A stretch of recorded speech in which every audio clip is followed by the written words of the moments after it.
Let's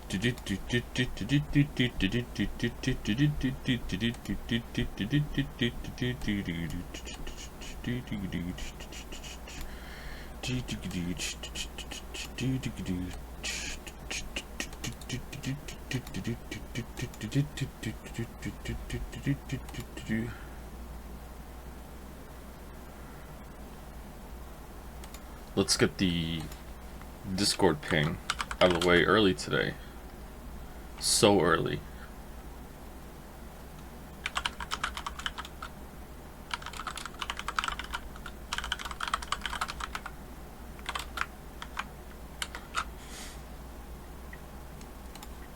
Lies of P is a really good video game. What an endorsement.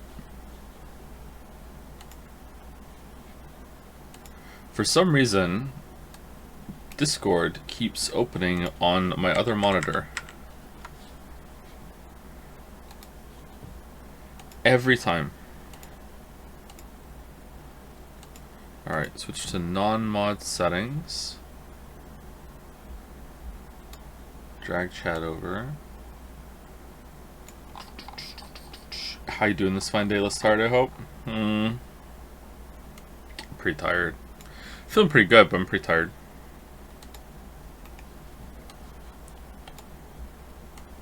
Something weird and wonderful is happening to my tongue. So I said a while back, I don't exactly know how much a while back. So when did we do the Amnesia Bunker streams? It was around then. Maybe it was like a month before then. I can't remember. I gave up soda. I stopped drinking soda. So I love Coke. I love Coca-Cola. It is my only bad habit, except for arguing with chat. I just lost all my windows. I love Coca-Cola so much. But I'm also, like, bigger than I would like to be. So I would like to be less big. So I cut out Coca-Cola. I cut out drinking Sprite. I cut out every single drink that has calories in it, except for coffee, tea, and I cut the calories I had in those. And I still drink Iron Brew from time to time. Like, a couple times a week I'll drink an Iron Brew, because that is less than half the calories of a Coca-Cola. It's a cut with aspartame, so that is my only exception. I'll have an Iron Brew now and then. But Iron Brews are really hard to get. No fruit juice? No fruit juice is nothing. I don't drink as many calories as I used to. Very, very few calories. However, and I know some people like make hating on aspartame their whole entire personality, but because they read one article about that when they were a teenager and they decided that's a good reason to never stop drinking sugar drinks, because, you know, aspartame's so much worse. I do drink sugar-free soda. So I have Coke Zero and I have Sprite Zero. Now, at first, Sprite Zero was drinkable, like it was fine, and Coke Zero was disgusting. But this week, man, aspartame isn't harmful. Yeah, and some people think it is, though. Some people think it's a neurotoxin, but it's not. It's fine. There's been no studies that have come down bad on aspartame. Anyway, so it's a deadly neurotoxin. This week, for whatever reason, I'm gonna sound like an addict right now. When I used to drink Coke, and it was like the first Coke I would drink in a day, like usually with a meal, I would take a sip, and I would have like an response to it, like a relaxing kind of stress release response. It would feel really, really good in my mouth, kind of like oh, we're home, you know what I mean? Like, just that's the actually, yeah, I know. But it would taste pretty good, alright? Anyway, this week I got that response from Coke Zero, so I'm pretty happy about that. Like, I had my first Coke Zero, and I was happy to drink it. I was like, oh, this is good. I get the same kind of response. Like, here we go.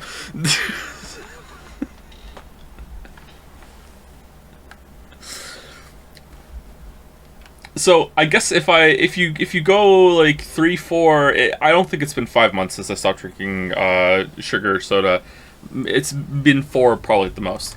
If you go that long, that's how long it takes for your body to adapt to the new stuff, and now you can enjoy a drink with no calories as much as you were with the real calories. I wonder if I drink a real Coke now, if I would die.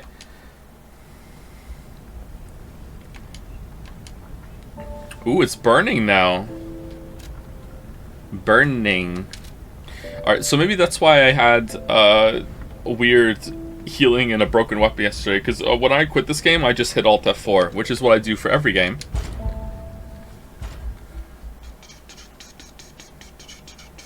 At this point, I don't even like how regular Coke tastes anymore. Wow. Is that based? I'm not sure if that's based or not. Alright, big weapon. We got the big sword yesterday. Alright, we haven't lost anything then. Alright, here we go.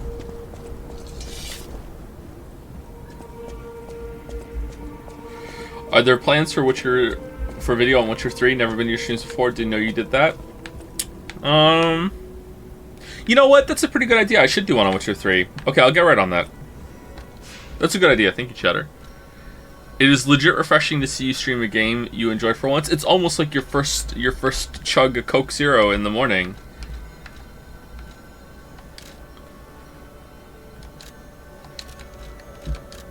Oh yeah, the glove to get to the dog man.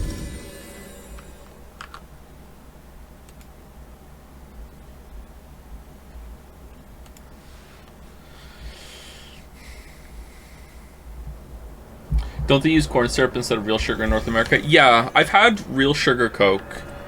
I think that's why glass bottle Coke is the best Coke, because it has real sugar in it. There was also, like, I think, Pepsi that they make in... It's Coke as well, that they make in Mexico. I remember Weeaboo Bill telling me that that's the best soda. He's also a soda enjoyer. Has real sugar in it. I've had some, and honestly, I don't know, it tasted a bit better, but it just tasted different, and like I don't like change, so I don't know. I think maybe I prefer the corn syrup now. But glass bottle Coke is the best Coke. Do you like Iron Brew? I do like Iron Brew. Yeah, I mentioned Iron Brew earlier. I really like Iron Brew. That is the only... It's really loud. That is the only sugar drink I will still drink, because it has... it's only half calories. I think an Iron Brew is only 65 calories for the whole can. Whereas a Coke is 140.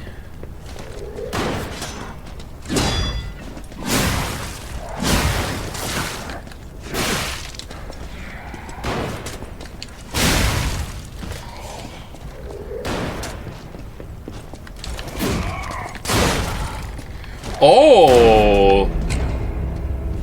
The juke. Iron Brew tastes like pennies and electricity, and I love it. Yeah, it really does. Yep.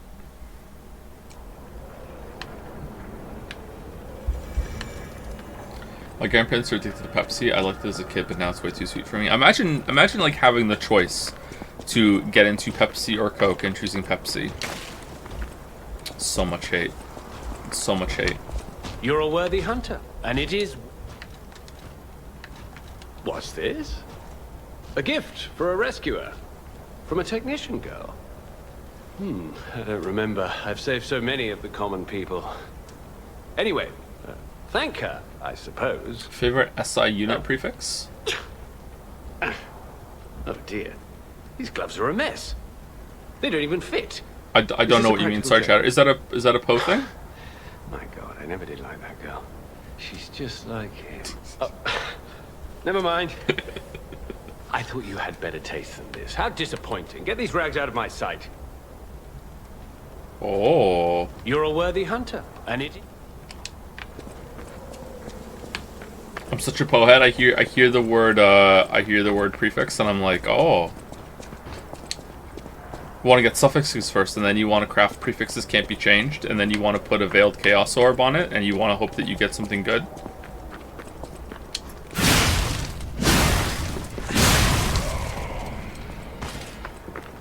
Joe doesn't know science. Yeah, I'm not really that science pilled. Yeah, not anymore. I used to be big time in high school. Science was my best subject. Well, science and math. Science and math were my best subjects. And English wasn't.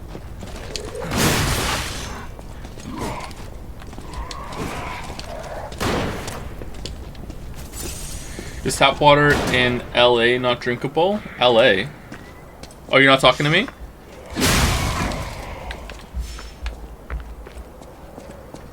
The tap water in Moncton's drinkable. I drink tap water all the time. I drink more water than anything.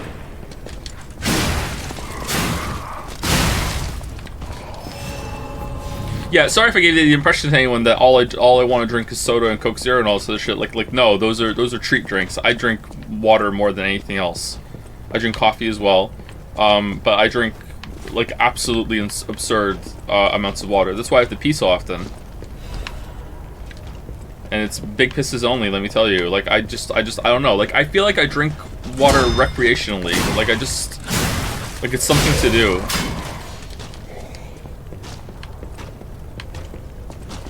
Maybe there's something wrong with me. I feel like I drink... Like, I have dry skin a lot of the time, and I feel like I can't get enough hydration, even though I drink so much. I don't know. For a while there, I was experimenting with drinking less water on purpose, because I thought maybe I was drinking so much water that it was a problem. But now I don't think that anymore.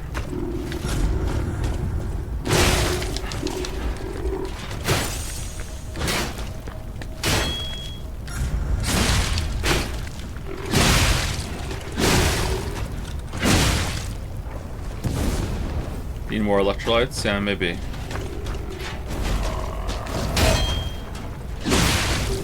Was he on fire? Robot, you're on fire. It'll pass.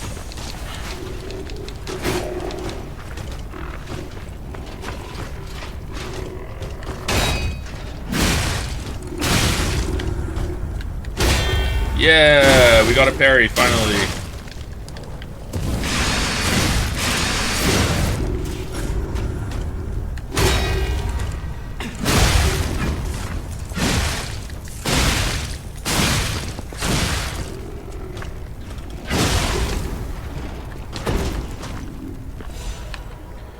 Wait, so did you move to Canada at an early enough age that you never drank European cola?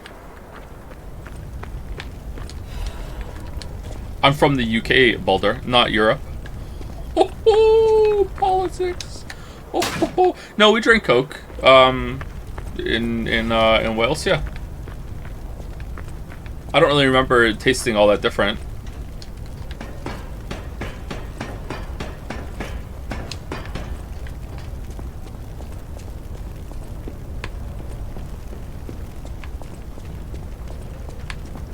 Sitting here, I may be Canadian, but when I go to the bathroom, I fucked up the joke. European. All right, there we go. You can't do that joke in first person, can you? Fuck. You asked me about someone else. Shit. Well, the more you know.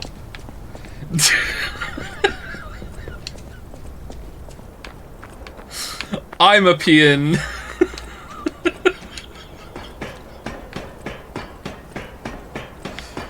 I remember.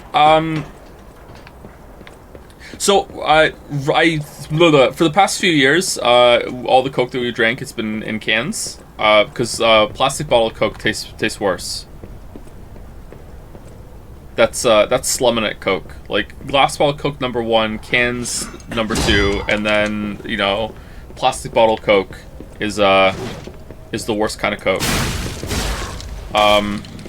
When we lived in Wales, all the Coke we drank was plastic bottle Coke. So I remember tasting it much stronger taste of caramel. To the point that if you ask me, caramel is like the defining taste of Coca-Cola, whereas Pepsi is more citrusy. But yeah, I don't know if that's true or not. I don't know if European Coke has more of a stronger caramel taste than American. What? Yeah, it's got a more caramelly taste. The main taste of Pepsi is just pure raw sweetness. Yeah, to me that's more of a citrusy. I'm not saying it's like full on citrus, not like, oh, you're drinking a lemon drink. It just has like a hint of citrus.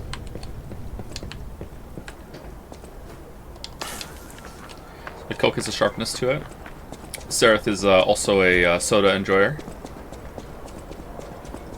Man, I'm kind of missing real Coke now. God damn it. God damn it. I want the Coke Zero now. It's going well. It's going well. It's going so well. We can level up. Should we go level up? Let's go level up.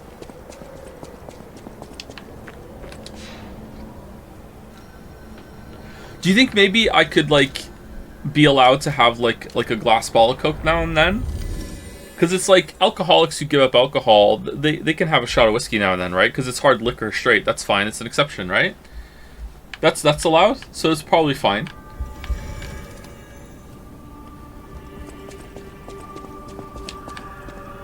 Would you say you're a cokehead? Absolutely a cokehead. Maybe even a fiend. Hey, about my request last time. Did you give Alidoro the gloves? Phew. Even the Union's advancement test didn't make me this nervous. Alright, I'm ready. Tell me the truth. Did the gloves make Alidoro happy? He was angry. He said the gloves were rubbish. He was actually secretly happy, I think. Really? What a relief. I'm confident in my weapons, but it was my first time making gloves, so I was a little nervous. Okay, more than a little. Gloves seemed a logical gift because I know he lost a finger. I was there, after all. When the workshop tower collapsed, the Hound lost a finger saving me. We could have starved to death trapped under the rubble if it wasn't for the Hound's sacrifice back then. I don't want to think about it, and yet I can't forget it.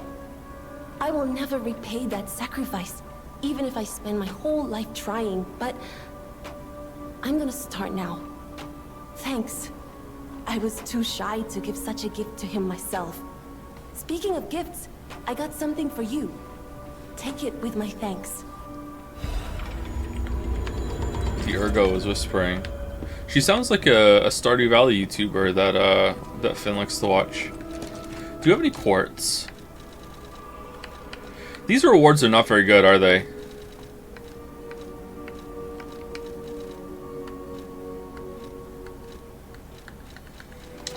No.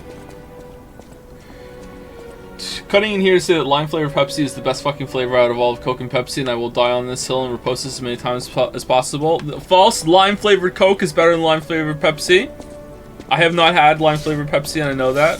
Pepsi is just not a good enough base compared to Coke. Playing Dark Souls 1 for the first time right now. Any tips? Resistance is the best stat. You pretty much want to like just put a little bit in vitality, but the rest all resistance for the rest of the run. All the way. You want to end the run with about 70 to 80 resistance. You can resist everything. Put all your points into swimming.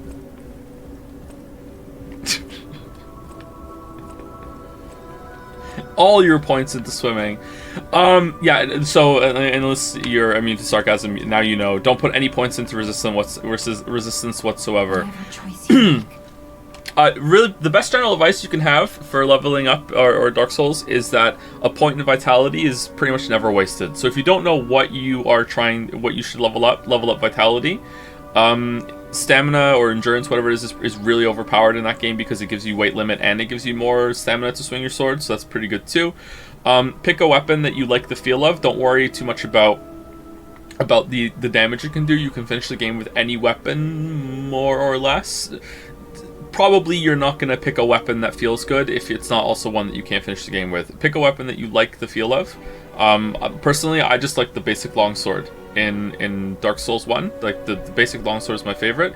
Dark Souls 1 is a shield game. Your first time through, you absolutely want to be using a shield and learn how to use a shield with a one-handed weapon. That you do want to switch to two hands sometimes. Like just because you have a shield doesn't mean you have to use the shield all the time.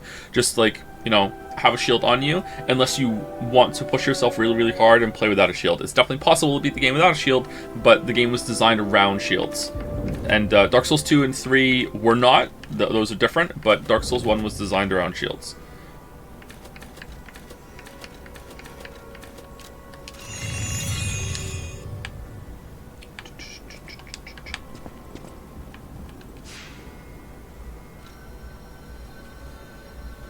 Can I ask one of your children for tips on Dark Souls? I trust them more. Finn hasn't even beat it!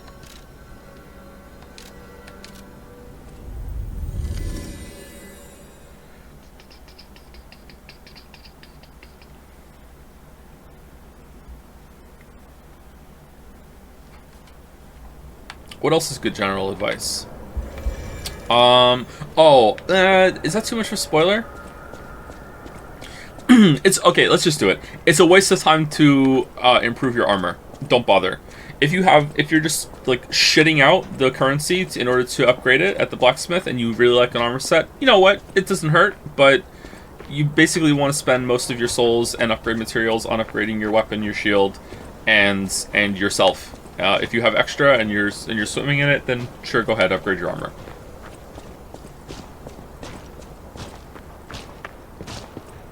Buy a plunger.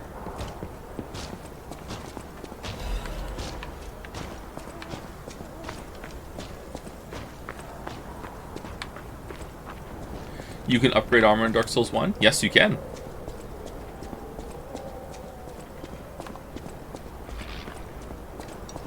And poise actually works in Dark Souls 1, so heavy armors are useful. What do you mean? It actually... Dark Souls 1 is the one that's wrong. Poise is meant to do nothing. Please do not criticize FromSoft in the chat. You will be banned from society.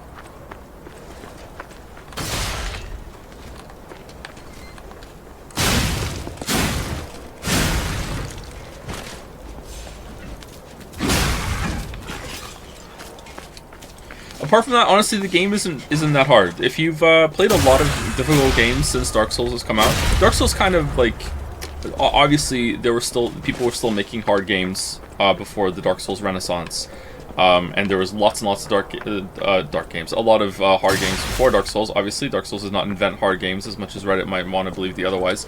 But if you've played hard games that have been made in the modern era since Dark Souls came out, you're probably going to have an easier time than a lot of people when they first went and played it when it came out. It's not that hard. It is a hard game, don't get me wrong, especially your first time. If you're dying a lot, don't worry. Like, you can die really fast in the game, and that's where the real difficulty comes in. Like, you make a couple mistakes, especially early on, and you can find yourself, like, dead really quickly.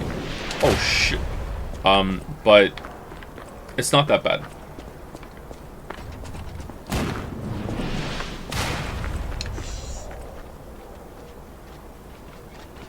Do do do do do do do do do do do do do do do do do. Ooh, loot. Do do do do do do do do do do. When are we playing that game?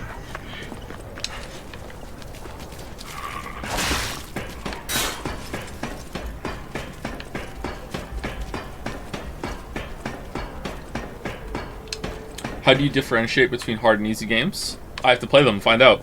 Like, how do I find it hard? Do I find it easy? I just have to find out.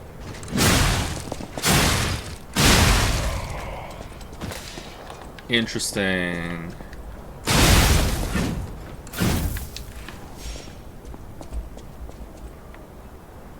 Oh. Oh. Okay. That was weird. Send a message.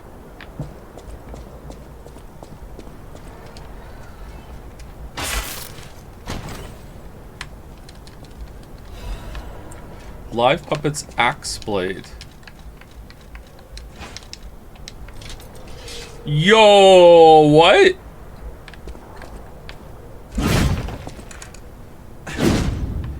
How are we still finding good weapons this late into the game? We have to be close to the end by now, right?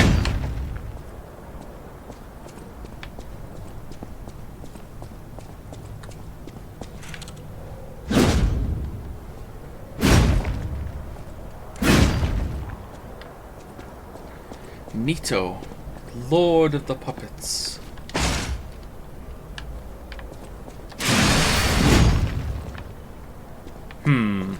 A bit simple when it comes to the moveset, but maybe that's the point. Maybe it's just supposed to be this, like, hey, I just have a big, like, chonker axe, you know?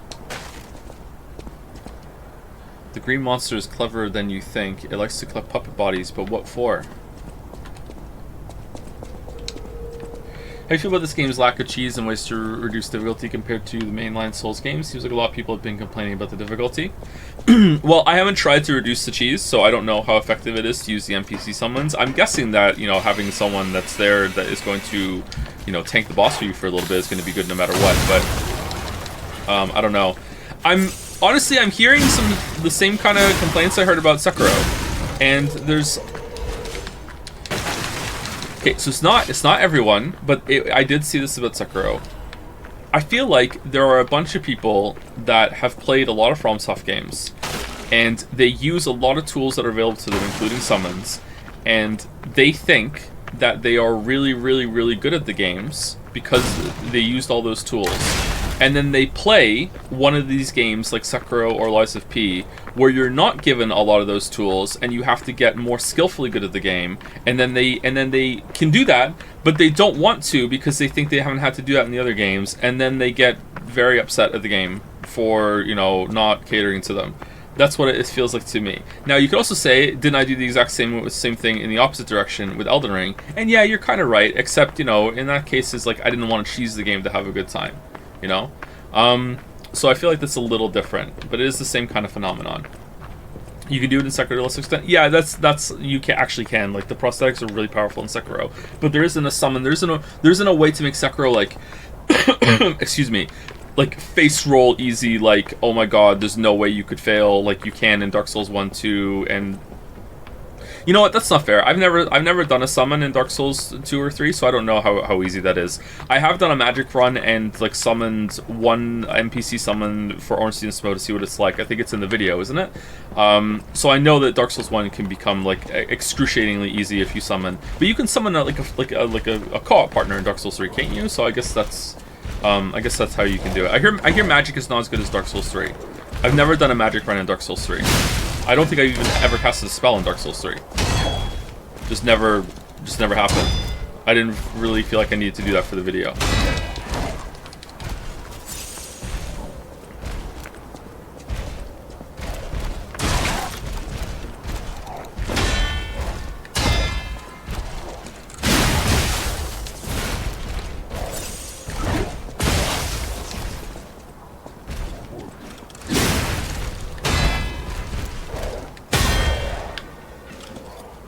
Anyway, but sorry if that's rude or sorry if that's presumptuous of me, but that's the feeling I get, is that there's a large amount of players that play games in those ways, and that's fine. That's how you have fun, and that's fine. But it just means that if you don't want to meet this game on its own terms, then it's just not going to be for you. In the same way that Elden Ring turned out to not be for me.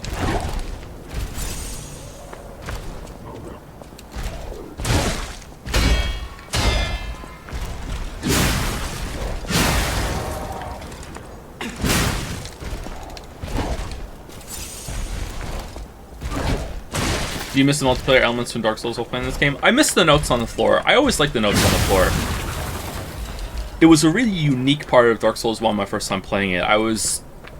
like, it's one of those systems that, I'm trying to think of another example. Like, the first time I saw a game in 3D, because I lived through the 2D to 3D jump era, the first time I had, like, I went to, like a HMV, and they had like a kiosk setup of an N64 before the N64 came out, and the first time I stood there, I had to wait in line to play it. I was like, I don't know, like 9 years old, something like that, and I got to play with an analog stick for the first time, and I was like, what the hell is this? This feels so weird, you know, all these little jumps and moments, you know. First time I experienced VR, like first time I played World of Warcraft, like seeing the notes on the floor and how the multiplayer component worked in Dark Souls was kind of like wait, what? This is so cool and unique. I've never seen anything like this before. I don't know if Dark Souls was the first one to do it, but it was the first time I had experienced it. So yeah, there's a big novelty to that system that I miss a bit here. But I think if they put the notes on the floor, that might actually legitimately be too far into copying FromSoft. I don't know.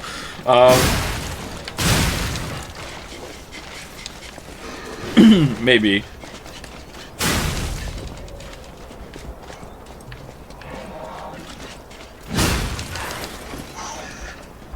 But yeah, I see a lot of people. Well, I'm not seeing a lot of people. I'm seeing it in some of the Steam reviews. I'm seeing it on Reddit.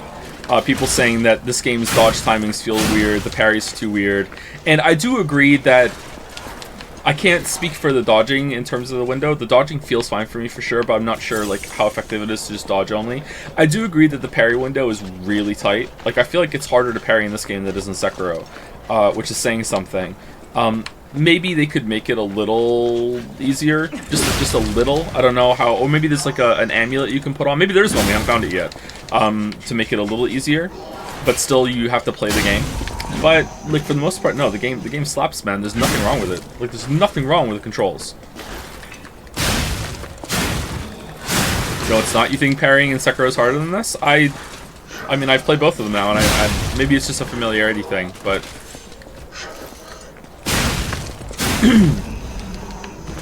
maybe it's the flow you can get in Sekiro that's better. So in Sekiro, this is why I'm going to prefer Sekiro's combat system over this one, overall. Even though I think the boss designs in this game might be better than Sekiro's boss designs, overall. There are some really bangers boss designs in Sekiro that are probably going to take the top spots. Sekiro allows you to just attack forever because of the stamina. You just keep attacking, and also because of how the fights work. And the fact that you can just attack, then you get parried, and then you're like, oh, okay, now I'm going to counter deflect the other enemy. Like it's such a great flow state that I think maybe that's why it feels that deflecting gets easier. Whereas in this game, there's also less punishment in Sekiro for fucking up a deflect as long as you get a block off. Like, you don't get it perfect. Whereas here, it just feels trickier to me. Yeah, if the fight is non-stop in Sekiro, it's great. Yeah, it really feels like clashing blades. This is why I love Sekiro so much. And that's something that you feel yourself get better at as you play. Like, the first time I played, I fought, oh god. You fight him 3 times. Geppetchiro, whatever his name is. Genichiro? Gino? Genichiro? First time you fight him, you get your ass kicked. I have beat him at the start of the game, but not my first time, obviously. And then the second time you fight him, you're a lot more confident. And then by the time the end of that, or by the time you loop around and play the game again, like he is just the easiest boss in the game to me, and I'm just hyper aggressive with him. Like the difference, if I could see like a recording, I think I do have the recording, so I can go back and look at it. The recordings of my first time fighting him, where I'm very like, oh, I'm locking on. Where's the stand-in for him? We can go over here. You can be like, oh, he's here. All right, he's coming at me. What is he doing? All right, gotta time my deflection. Okay, he's moving. Oh shit, dodge away. Okay. Oh, what is he doing? Oh, perilous. Oh no. And then now when I fight him, I'm like, R1, dodge R1, parry, just non-stop. Like I'm the boss now, motherfucker. And like going from the beginning to that is just intoxicating. Like that's such a much larger jump in progression than any other Souls-like, I think. Just like god damn, like it feels so good to just clown on him.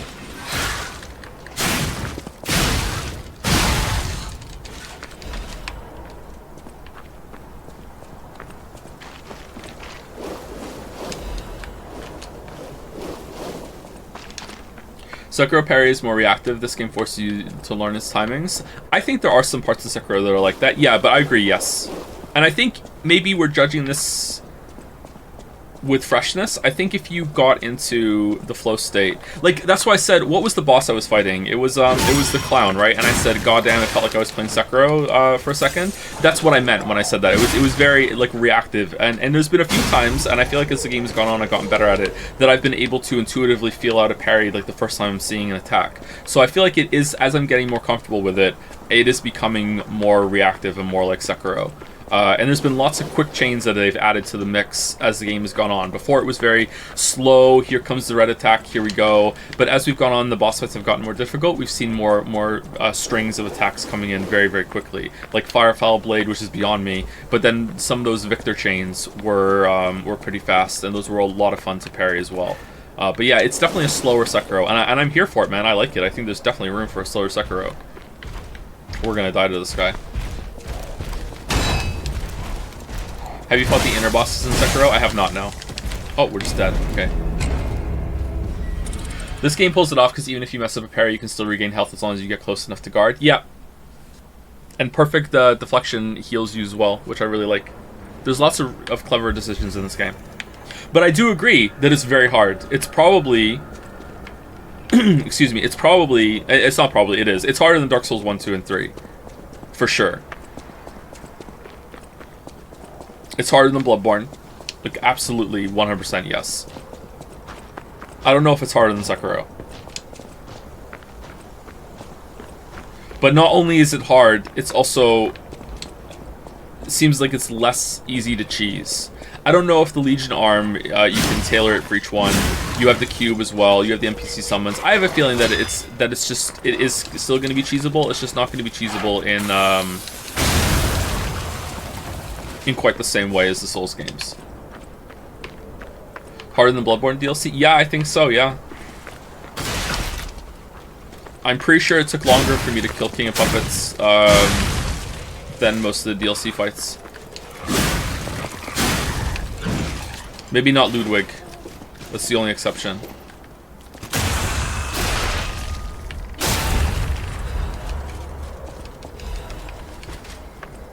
What are your thoughts on this game's story? God damn it. I don't really care. Sorry. Like, it's here. It's like it's background noise. I like the theming of it. I like the setting. It's unusual, and I like that it's unusual. But in terms of the story, I'm like, I don't care.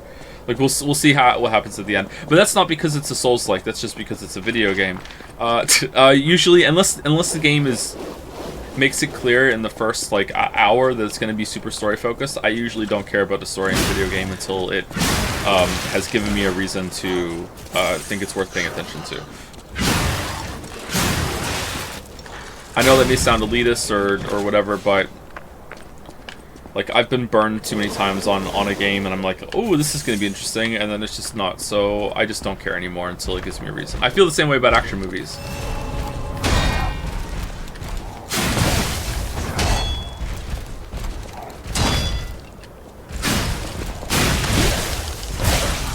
Oh, this guy's hard. Okay. He does a lot of damage. How are you not burnt out on Souls like at this point? Don't they all start to blur together for you? They definitely have for me. I probably haven't replayed them as much as you think. Like, I don't know how, I have hundreds of hours into some of the Dark Souls games. I've played through Bloodborne, I think, 3 times, so not that much. I played through Sekiro, I played through Sekiro quite a bit, but Sekiro's short. Like, I think at my height, I could beat Sekiro in a couple hours. You can move really fast through Sekiro. I played Elden Ring through 3 times for the video. I haven't played it again since. I don't know, I feel like this one keeps it really fresh. But when it comes to playing like Mortal Shell, Ashen, if I went back and played some of the Dark Souls again, I don't know, I take pretty long breaks between playing them, so maybe that's why. I just like it. I really like the boss fights in these games, so when a game like this comes along and has really good boss fights, I guess it becomes fresh for me. With how this game incentivizes you to defend in various ways, deflect, block, dodge, do you find it odd that right attacks can only be deflected mostly? Well, you can still dodge away from them. Like, you just can't iframe them. So I think that is another option. It's either a deflection test or it's a positioning test. I think it works.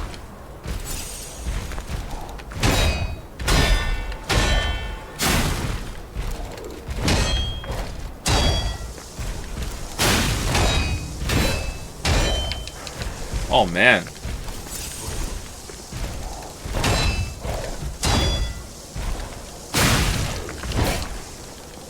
This guy's hard.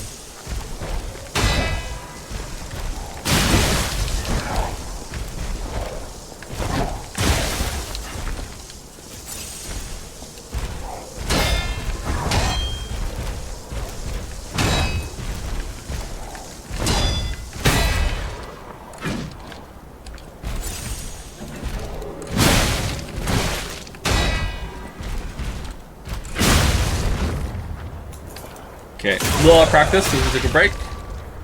Parry timings are a little odd in this game. Well, not odd. Demanding, sorry. Odd and weird are my go-to. I can't think of the word I'm trying to think of right now, so I'm just gonna say it. Thank you, Lee. What's the hardest game you've ever played?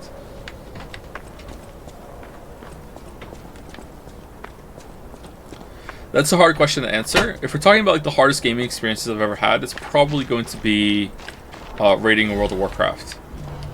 Like Mythic raiding World of Warcraft. These are a very, very difficult game. But that's a co-op kind of game. Single player game experiences. Playing Metal Gear Solid 2 on European Extreme is one of the most difficult things I've ever done, and I don't know if I beat the last boss. I got to the last boss for sure. That was very difficult.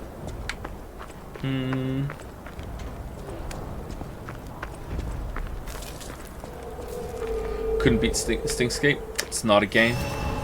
It's not a game.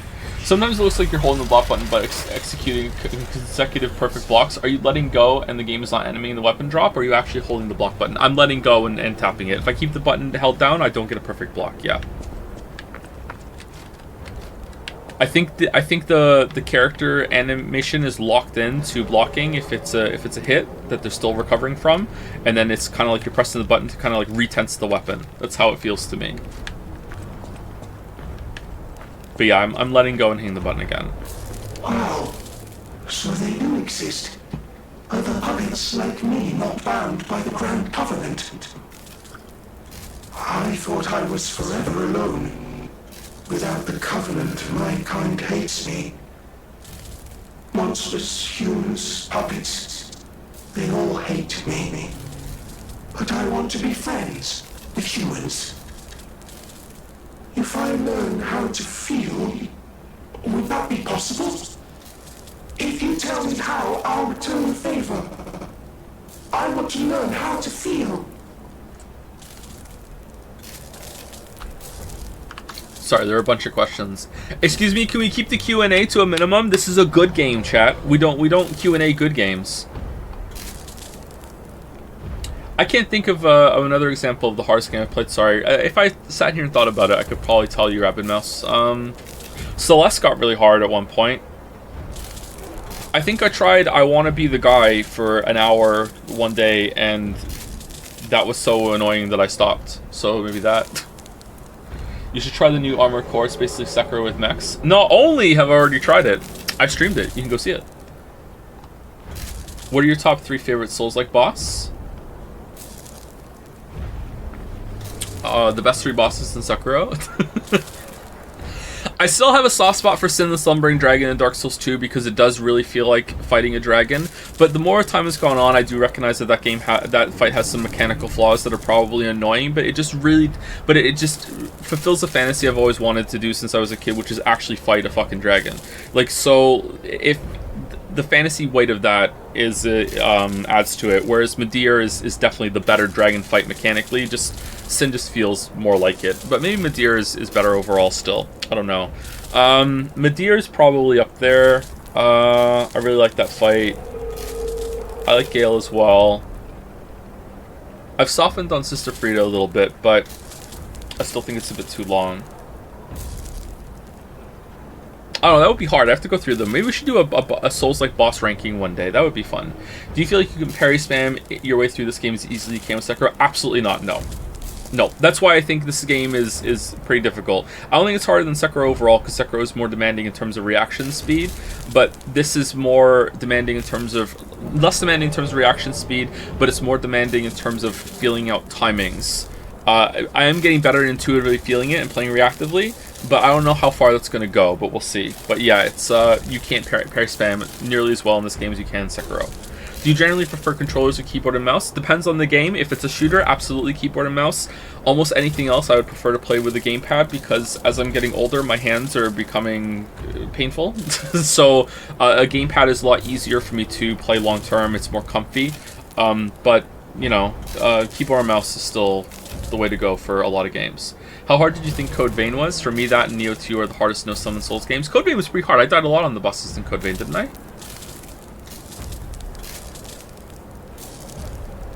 Speaking of Celeste, do you still plan on playing Celeste mods? Yeah, I like to do the Strawberry Jam. That looks good. Should we play Cyberpunk 2.0 on DLC? Perk system is really fun and the bugs are still funny. Oh, it's still buggy? Oh no. Hello, my only friend. What have you come to tell me? Teach about sadness. Teach how to clap. Clapping is the mimicry of a joyful heart. It's good to feel alive. Thanks. Hello, my only friend. I see now how scary losing someone can be. I may not be able to cry, but I hope I can comfort others now. Thank you. Do you feel that this game is harder than Dark Souls 1, 2, and 3 is a good thing, or just a neutral thing? For me, it's a good thing, because I like to be challenged in games, especially if it's fair.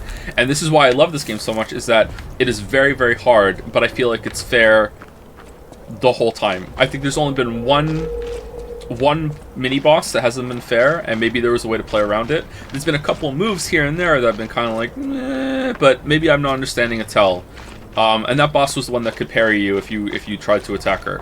That is the only moment of bullshit, I think. There's been like one or two like questionable hitboxes, but apart from that, I've been dying a lot, and every single time I've died, I've been like, and it's my fault, and I love it. But yeah, my fault. Did you beat the big puppet boss yet? Gotta be more specific than that. Feels like there's barely any optional content in this game. Is this bothering you, or are you fine with linearity? It's bothering me a little bit, yeah. Possibly the game's biggest flaw is that it doesn't branch into some side areas that you can explore out of the main ones. Hello, my only friend. What have you come to tell me?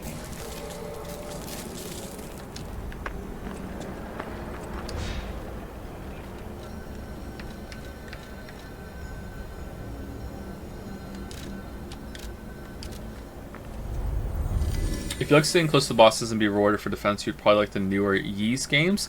I tried to play a Ys game last year at some point. You're in some big tower.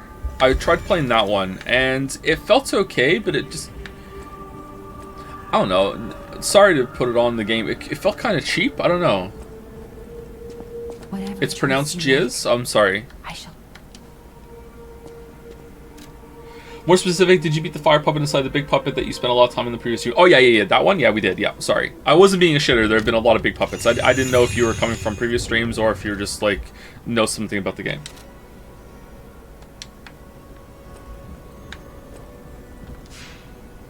Yeah, we beat that boss at the beginning of yesterday's stream. Do you think the lack of side areas may make it easier for devs to balance? For sure, but I think there's a way to do it. And that's the fun of game design, right?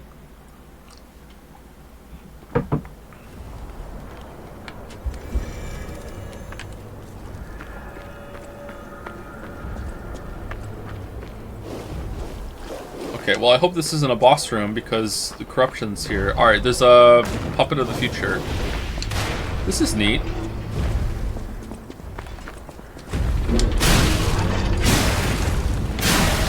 Okay, I wonder if these only have a health bar because you can't see it above their heads otherwise.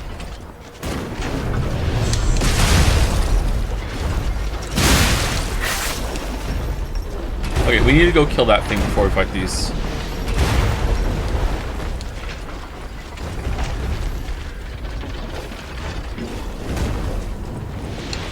Maybe a bit of a difficult question to answer. Is there going to be another fan art showcase before the impending Gigapause? It's alright if not, but I want to know if I should bang out some ideas now or cool it for a bit. If we feel confident that... I was going to say if we feel confident that like, the next stream is going to be the last one, we can do it right before then, but... we can just decide to do the next stream. I don't think we're finishing this game today.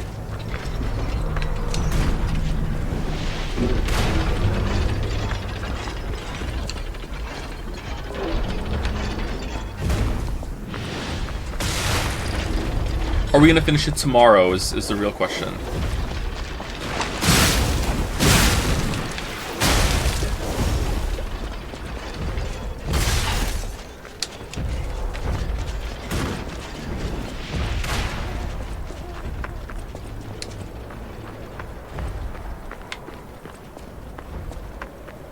Tomorrow is Sunday, Joe. Maybe I'm a Sunday streamer now.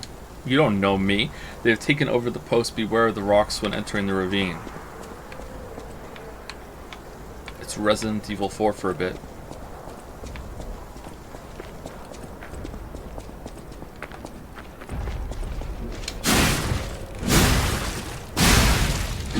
What Sekiro fights do you like better than Archbishop Victor?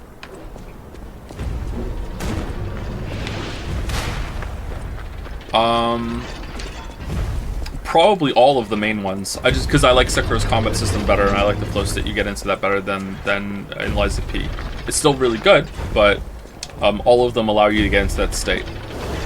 Kind of to the game's detriment, actually. Sekiro is has a lot of variety, but at the same time, because that flow state is similar, many of the bosses, even though they look different, tend to start feeling very similar. I think that's why Guardian Ape and Demon are so good, because they add a fresh twist. But they're not my favorite.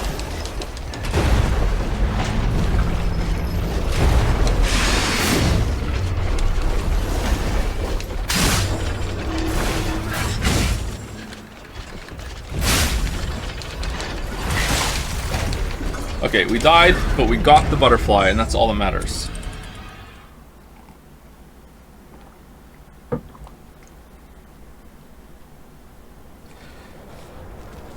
Favorite deciduous tree? Just the usual one that people say is their favorite. I'm a basic boy.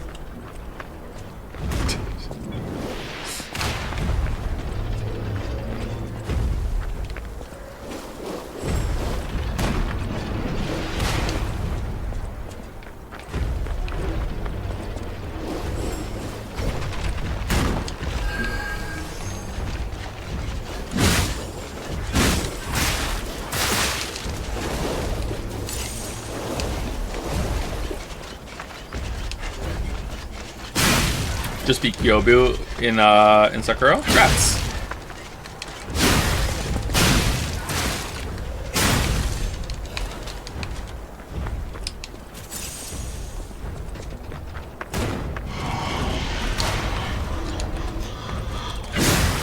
I think I call that boss something else in my head. Owns.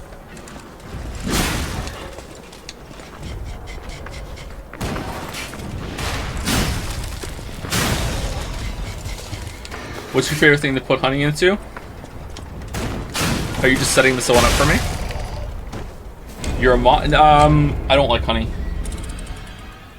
Although I say this every time and chat like lights up with question marks, I don't think I've ever had real honey. I've had shitty fake store-bought honey and that's it. Or honey that comes in a fucking little packet. I don't think I've ever had real honey.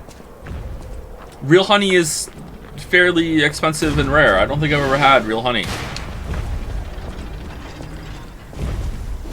That's honey. It's not honey. That's like sugar spun out bullshit. It's not real honey.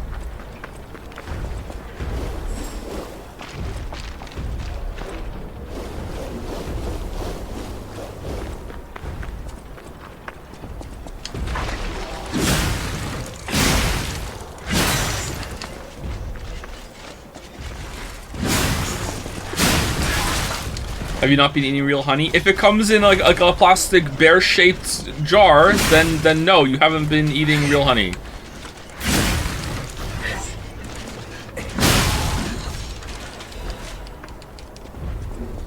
Did you ever try out your lean beef mixing theory? My weeb, I tried it before I even asked the question, and that's why I did ask the question. It was pretty good. Fancy Vanini collection. Ooh.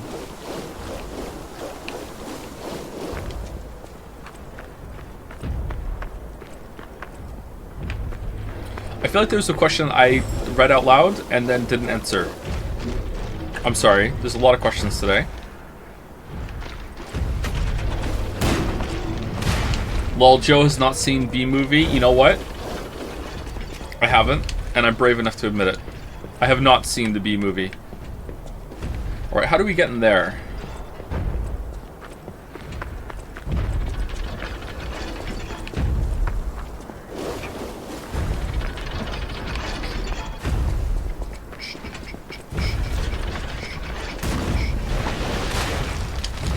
Maybe we like go over there and we go like underground in a tunnel or something instead of like going around like you think you're supposed to.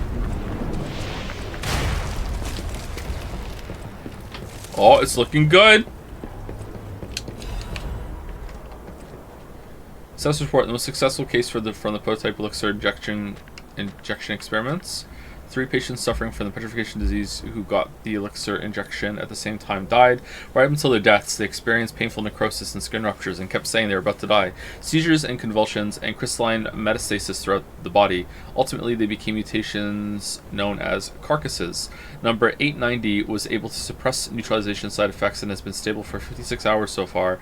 Just the dissociative amnesia, seizures, aggressive urges, and hallucinations from the typical petrification disease victims. Personal opinion: I confirm confirmed that the Order's proposal to take a stalker with verified physical abilities as a sample is very effective. The sample extracted from subject number 890 is estimated to help the elixir development in the next step. Sister Adriana, who will receive the next baptism, is expected to be able to fulfill the Order's wishes. Wake up, evolve, ascend, idle. We, the Reborners, will prepare for the birth of God. Was Adriana the one that we found in the chapel that turned into an alien?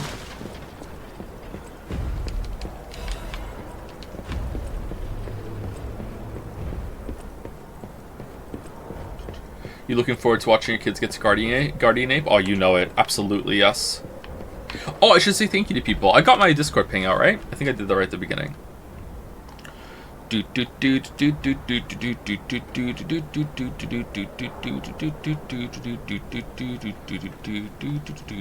think it was Uber Super Sloth that said thank you to last time, wasn't it? Did I say thank you to Grimponesu? Grimponesu. Thank you for the new sub. Welcome, welcome. Thank you, Shadow Yuri, for the resub. Both while the stream was down. Thank you, Dalmec, for the bits while the stream was down. Why are you... I'm foregoing an uncomfortable copy pasta. Thanks for the laughs, boss man. Why? Just felt like it? Okay. Alright. Thank you, Delmec. Thank you, Malkaor, for the resub. Commandal86 for the resub. ZCD. Alduin Feet Pics. I love Coke Zero. Not sure why people seem to think it's vile. I like it. I always liked it, but I always preferred real Coke. I wonder if it would be too sweet for me now. I was at the point that I couldn't drink Coke without having some food with it because it was too sweet on its own. So I was already kind of changing.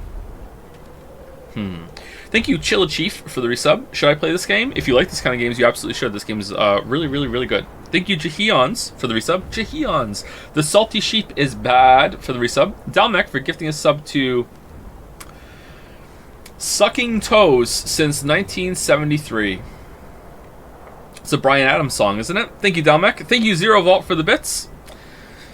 Thank you very much, Zero Vault. Thank you, None to Spare, for the resub. Wanted to get one more sub in before you potentially gone forever. Haven't been able to support since the $1 tier on Patreon. Thanks for being my favorite streamer. Oh, you're very welcome, None to Spare. Thank you so much. That's a nice message. I don't think I'm going to be gone forever, but... yeah, I appreciate the message. Thank you. Thank you, Grab Wrecked, for the resub. Thank you, Grab Wrecked. Truth of D's. Truth of D's what? And last but not least is Aldair's Ghost, or Aladair's Ghost, for the resub. Thank you very much. Is this the best non-From Souls-like? Yeah, I think it is.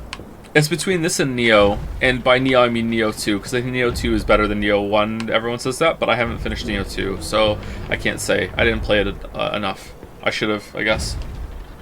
I am not number 890. Name Precious Forgotten. Ah, this must be quite an urgent patient to seek out my humble abode. You are still breathing. I must treat you quickly. Grant cannot have any more live patients. Trust me, it's better this way.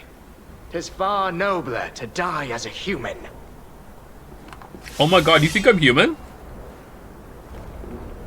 No vital signs. You must be dead. Oh. I'll dispose of you properly.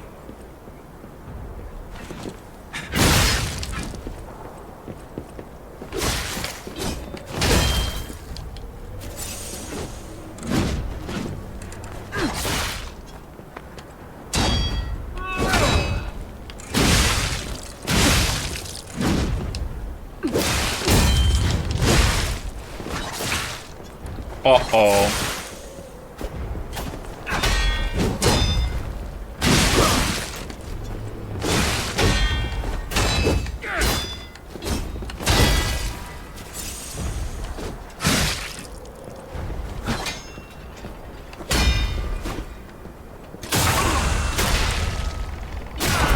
Don't really like the Stalker versus Stalker fights, but I don't really like the Hunter versus Hunter fights in Bloodborne either.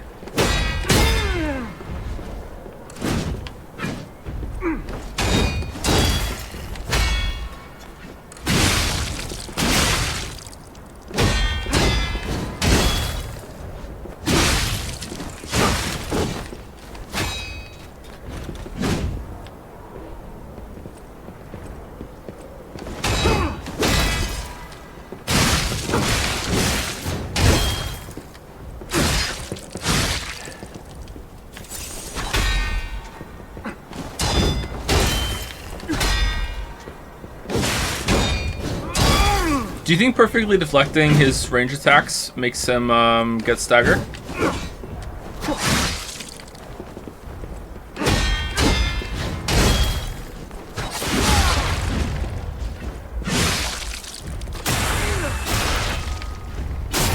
Sekiro did that, didn't it? I remember now. My Adelina. No? Are you sure? I thought if you deflected, like a dagger throw some of the enemies can do, I thought it did a little bit of stagger damage to them. It built up their stagger meter.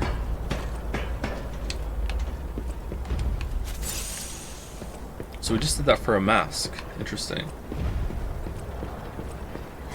Feels like some of the arenas are a little too small and the camera isn't good enough for them. They really should have implemented a way for the walls to become transparent for the camera to always stay the same distance away from you. Yeah, that's a problem in a lot of these games, isn't it?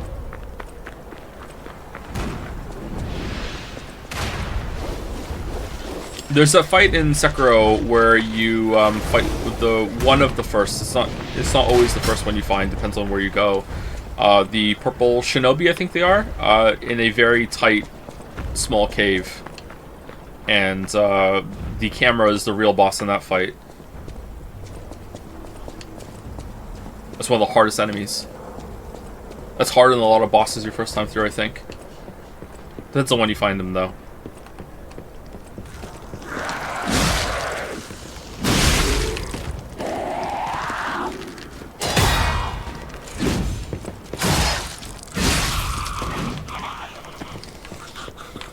Okay, really? We're going... Oh, we're going the long way. We're going up there. No, we hit the ladder down. How the fuck did we get up there?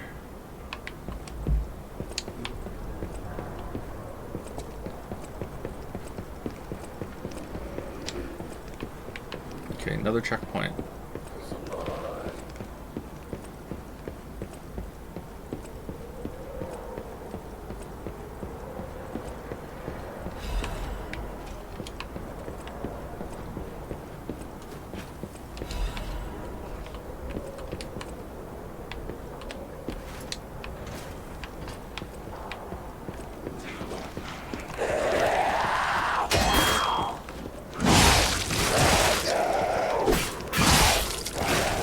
Oh, I'm yellow. Eee.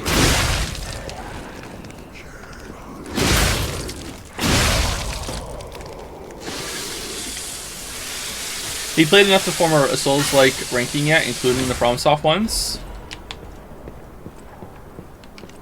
No, I'd like to play it again before I do that. But, you know, if you want a tentative, like, proposal right now, I would say that...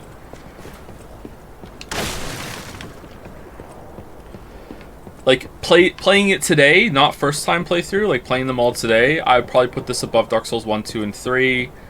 It's comparable to Bloodborne. I don't know where it fits in with Elden Ring. The boss fights are definitely better than Elden Ring's boss fights. Like, it's not even close to me. Like, I would play this game all day for the boss fights compared to Elden Ring's boss fights. But the exploration and moving around the world in Elden Ring, it's just like, it's not even comparable to this game. This game isn't even trying to do that, and it's a shame. Because it should be open world, right? But no, I mean, like, the exploration magic in Elden Ring just isn't here.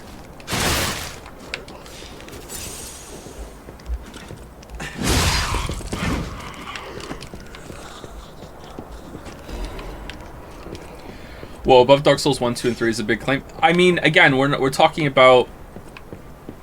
Like, Dark Souls 1 is definitely going to be at the top or near the top for first playthrough, because it's just so magic the first time through. It's a very special experience to me.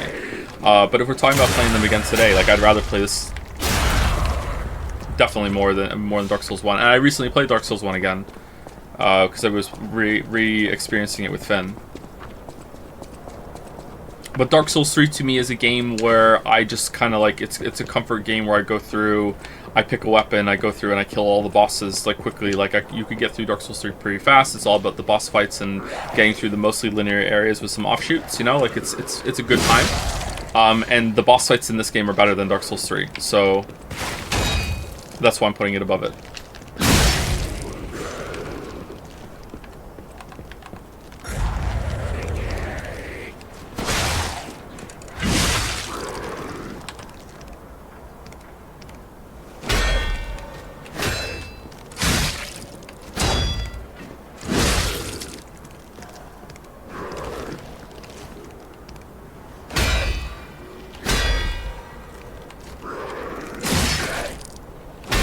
why didn't I hit me?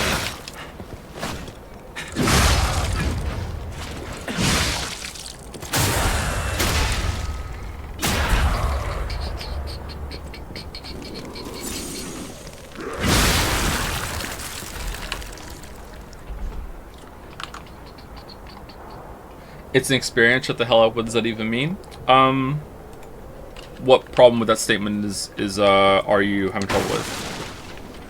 Are you taking what I'm saying is like if someone says, "Oh, I went and saw this movie," and it's not a movie, it's an experience. That's not what I mean. I'm saying it's experience, like it's something I experienced, like it's something I went through. Like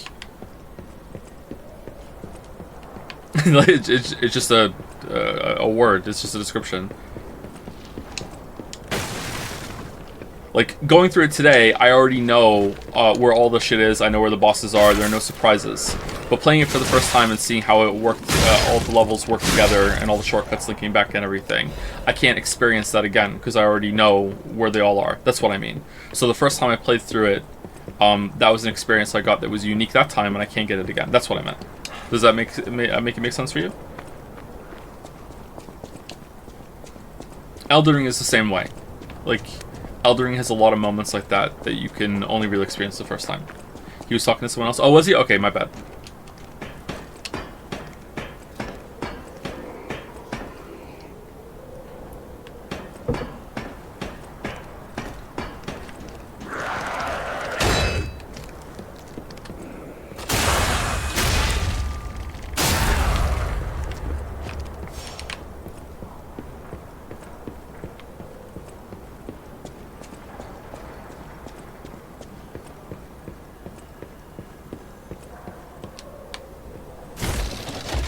Now, a really tough one would be, which game has the better first experience, Elden Ring or Dark Souls 1? That would be very hard, because Dark Souls 1 has a lot of really cool, amazing moments in the first 60%, but then it starts to really run out of steam even your first time through. Then the DLC comes back and saves it a bit, whereas Elden Ring has a lot of surprises and cool moments throughout the whole entire thing, and it keeps opening up, so I don't know. I also think that maybe Elden Ring wins it out somewhat, because I'd already played Dark Souls 1, right? So, or I already have one of these experiences, like, in my memory, and yet this was still able to recapture a lot of that feeling. So, I don't know, I kind of tempted to give it to Elden Ring. Oh, Elden Ring.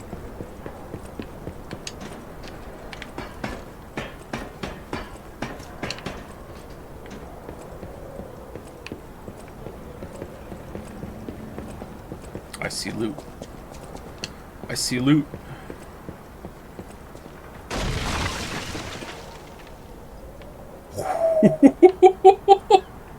What? Oh, that's mean. Are we still dead? No, we're good.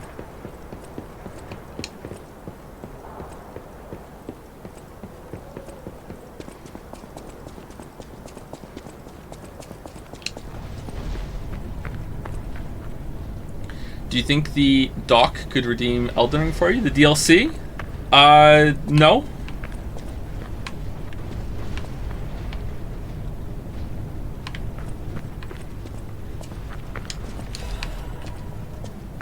I'm just kind of resigned that unless there are some big changes added to how FromSoft makes those games, that they're just not really for me anymore. I'll still enjoy them for some of the aspects that aren't the boss fights, like the exploration. Maybe I can find a way to make some of the boss fights fun with just kind of brute forcing my way with a build that's still enjoyable to me. But, alright, is the ball going to do damage to the butterfly? No.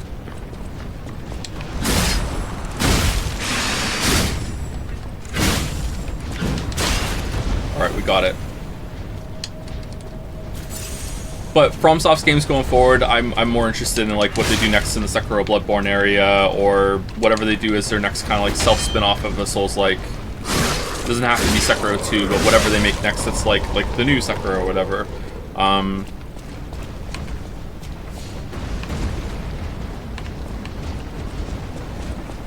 But we'll see. Beating this game's trolling moments are funny enough for how fucky they are. Lies of P? Lies of P? What? That's a weird... Sorry, I don't... That kind of... That's a weird way you said that. Yeah, they're pretty funny.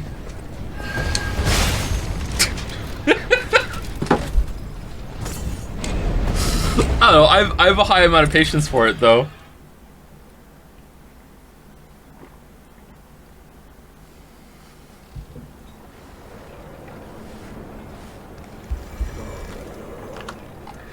How's Lies of P comparing to Elden Ring as the first time play then? So far, of course. Really good, but... So, there's two layers to this. First of all, number one, I'm waking up a little bit. Sorry if I've been struggling to communicate throughout the stream so far, like, even more than usual. I had my coffee and I'm perking up a little bit. So, there's two layers to this. First of all, is that, gonna sound really mean, but I was expecting the game to be kind of shit. I've played a lot of Souls-likes that didn't come from, and apart from Neo and Code Vein, they've all been disappointing. They've had some cool ideas, but usually it's like they run out of steam, they don't really feel finished. Like, they look good, they capture some of the atmosphere, but they only have, like, maybe one good boss. Like, we're talking about, like, Surge, Mortal Shell, Ashen. There's a couple more that we played, right? Usually they don't have enough going on, or they just, like, have, like, one good idea, they tried to do it, and then apart from that, it's like, it feels like the game was more trend chasing, or they didn't have the budget to fully realize what they were trying to do, right? So...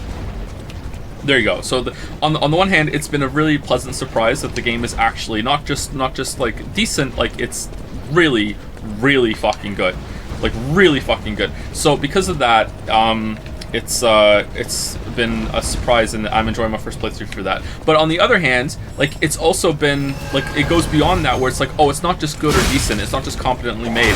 It's bringing a lot of its own ideas to the table, and it's just continually like upping the ante with the boss fights. It's like, oh, that was a really good boss fight, and then my brain immediately went, after we did the Scrap Watchman, my brain went, this is probably going to be the only good boss fight in this game, Joe. Like, so don't get your hopes up, because like, this is it.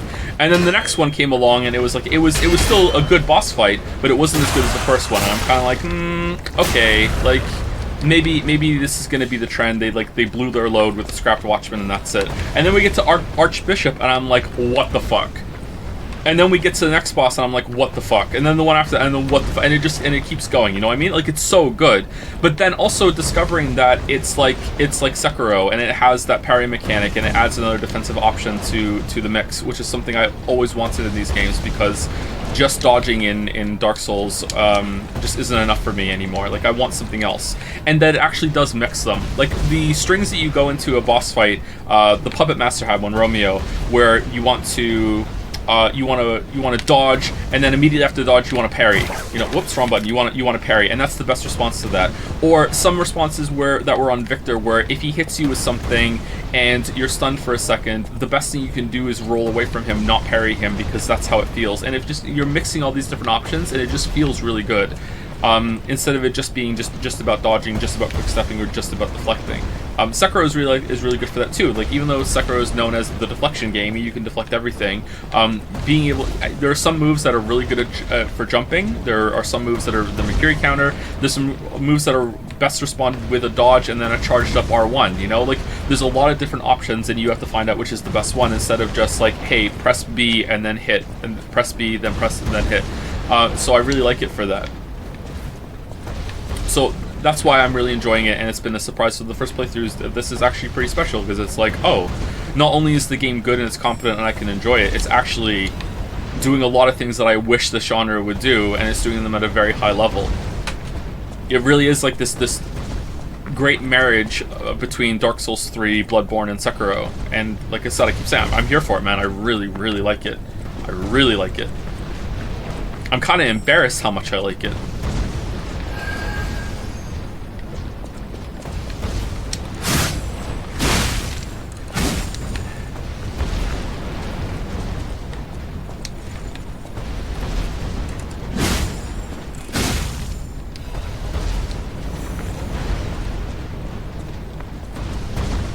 Do you regret streaming it, since you sometimes prefer to play the good games at your own pace? No, that's why we've been doing the longer streams, right? So it's been a fun time to stream. I also feel like this is gonna sound like masturbatory as fuck, but I also feel like I'm like doing people a service. I'm like, look, the game's good. You should play this. I'm guessing that some people have bought this game because the streams went well, and or maybe it's on the radar now and they'll buy it later. I also like that I'm contributing to the to like maybe exposing the game as being better than a lot of people are thinking, because I don't think the game is reviewing well enough. I think it's flying under the radar a little bit, you know? I don't know, man. Like, I don't like to say this about reviewers, but again, it just feeds into the narrative that I think a lot of reviews just happen to be like, okay, what do people want to hear? Or a lot of reviewers play games and they don't really know what the good parts are about them. So they just look at this game and they're like, okay, look, it has all the ingredients of a Souls-like, it seems to be completely well made, but I don't have the tools in order to judge this properly, so I'm just gonna give it a really safe, like, 7 out of 10, and that's it. You know, it's like motherfucker, like, no, you don't get it. Like, you don't understand these games. This game is really, really fucking good. Like, this... Like, holy shit, this game is good.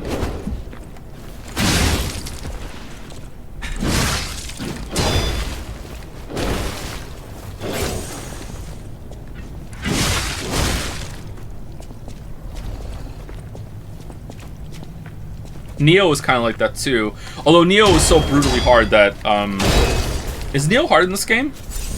Neo's really hard, but Neo you can cheese. Neo is even more cheesable than Dark Souls if you know what you're doing. Or if you look it up. Like, you can play Neo like Diablo, can you not?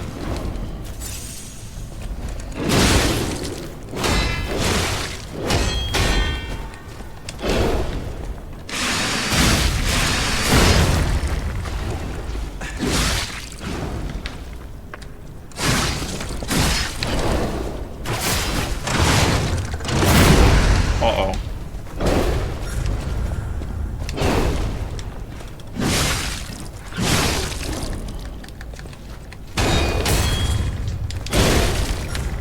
Oh, we almost one-shot the bear. God damn it.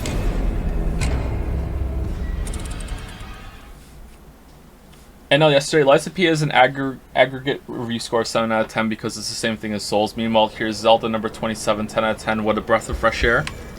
Breath of wild fresh air, you mean?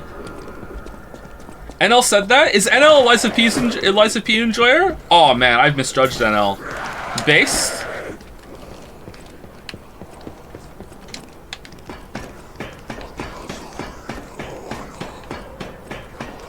I thought this game would be too hard for the egg. Oh, I'm sorry, is that too far? I'm sorry.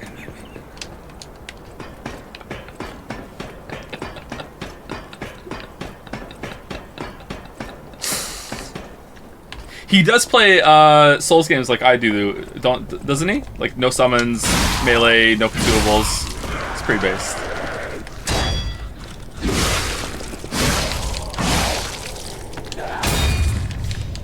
Yeah, but you said he was fake playing it. I wasn't talking about NL when I said that. What the fuck? Did you guys think I was talking about NL? Absolutely not.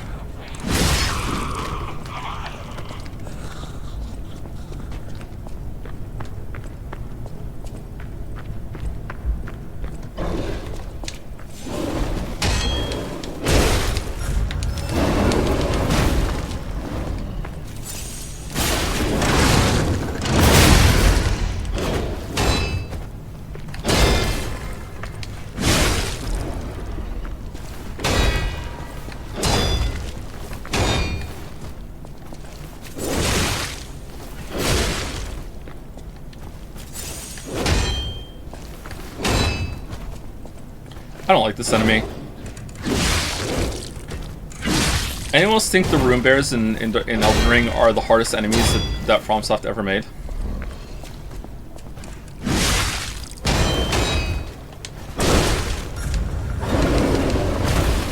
No, what is it then?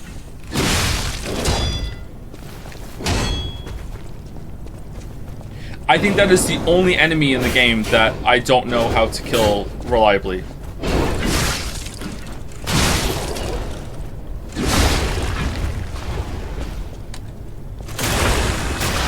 Headless? I think I have Headless down. Oh, maybe Headless without confetti is harder. But I think I have Headless down more than the Rune Bears. I have the Revenants down more than the Rune Bears. The hand enemies? Yeah, I think that's... Oh, wait. Which hand enemies? The ones that have lots of arms, or the ones that are actual literal hands? Those are okay. I think I can kill those. Yeah, they're not fun, but I can kill those.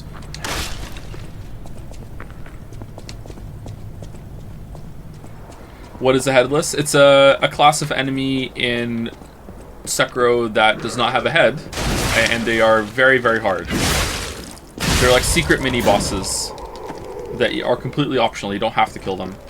They're very annoying. Oh, fuck the sharks in Bloodborne. Even those, they're in the same class of enemy, right? I love how we said this, and now everyone is saying the exact type of enemies that I think of in every game that are just like fuck you, we're so unfair. Does From have a department for making these? It's like, okay, what's going to be the bullshit enemy in this game? It's like, okay, it's going to be this one. Alright, cool. The fucking street sharks in fucking Bloodborne can fuck off. I think the first time one of those killed me, I just put the controller down and was like, yeah, okay, whatever. Like, it's just like, yeah, fuck it. It's just so fucking stupid. I don't think I've ever killed the two of them at the same time without cheesing. City Long Spear Blade.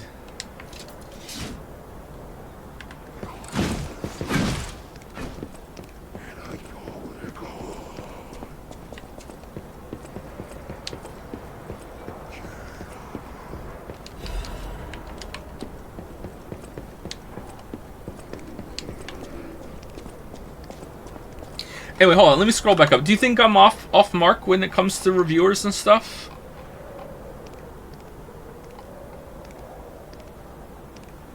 Any tips for beating Monkey in Sekiro? You mean the ape? You can deflect him more than you probably think. There are a couple of moves that Guardian Ape that you can deflect, and you can get a lot of free damage from that. Like, don't be afraid. It looks like you can't deflect them. You can.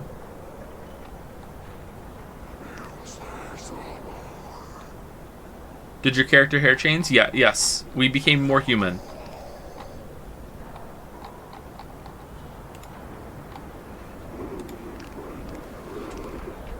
Souls Bornering waifu ranking. Basic boy. I like the maiden from Dark Souls 3. For several reasons. Definitely my number one.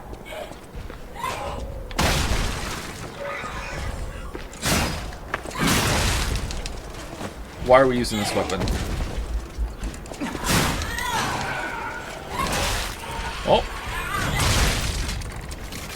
Okay.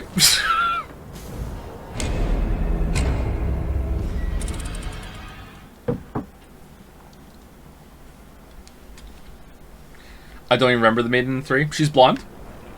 Does this explain it for you? Worst enemy in the game. Is it? Uh-oh.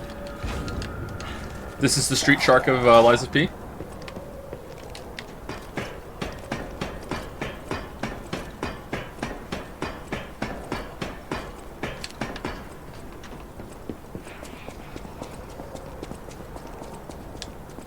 Outside of professional reviewers, this game has scored pretty middling on community aggregate rating sites. Backlogged glitch wave. Yeah. That's a little troubling. I wonder why. Again, I wonder if a lot of people just like... That's not fair. There are a lot of people that are deep into these games that I think would recognize this. Why aren't they doing it? Am I wrong? What about YouTubers? What are YouTubers thinking?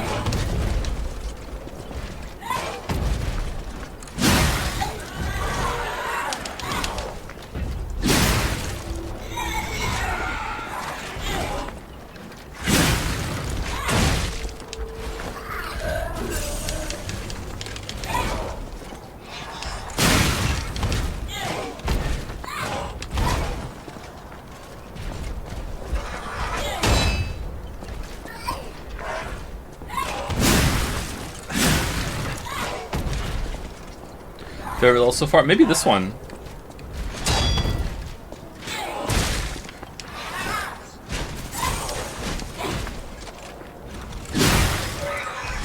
Or the auditorium we were in earlier. The factory was okay.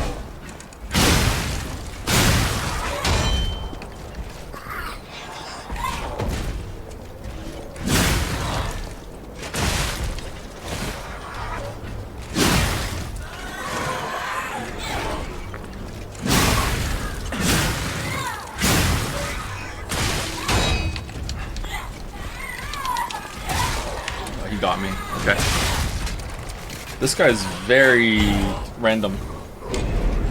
How tempted are you to make a video right now that corrects the record? Again, I don't know if the juice is worth the squeeze. My brain is going, this game is so good, so why aren't people recognizing that it is so good? So I understand some reviewers might just be like, they're not really into the games, but they still have to review it. They look at it, they don't understand the pieces that are here, and they go, okay, it seems like a competently made Souls-like, whatever, let's give it a decent to good score. Let's not rock the boat too much because we're not sure if it's how to judge it. But then I look at gamers at large, and I'm like, okay, well, maybe some of them, they had their introduction to these kind of games with Elden Ring. They're used to having a lot more tools to fight it. Like, I remember the backlash that Sekiro had at the same time, but then Sekiro was kind of like sheltered by the fact that it was actually made by From, and a lot of people who like FromSoft's games were like on board because they love FromSoft so much. But then I also remember the backlash Neo got, which was also similarly quite hard, also a very competently made Souls-like, and I remember a bunch of like the FromSoft veterans were like, not made by FromSoft, why do you make your own game? This isn't even really a Souls-like, fucking bullshit. Like, so are they doing the same thing to this? Like, they're threatened by someone else that's not From making a competent game, and then I go, well, that's a really shitty take. I don't like that. That's a really bad place to start the conversation. But I'm like, yeah, but what if it's right? like fuck. Like, what am I supposed to do? You don't think FromSoft can actually review bombing it, do you? No, I don't think they're review bombing it. Maybe they're just not playing it.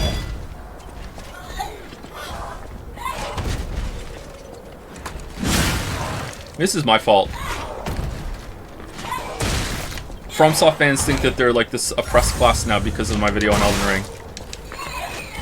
Maybe me making a video on this game would be bad for Liza P. Be like, oh yeah, of course you would like it.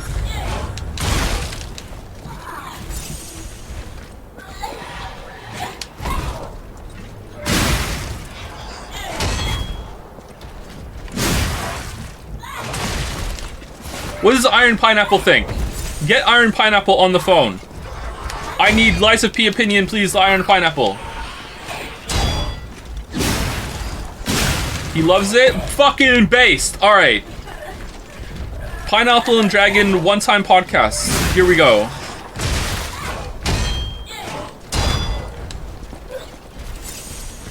Let's gush about the P.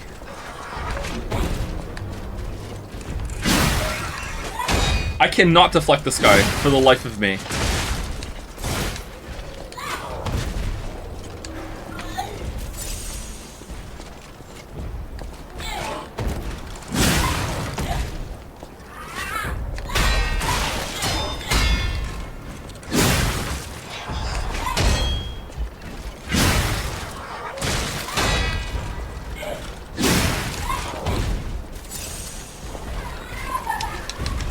Oh, okay, we did it.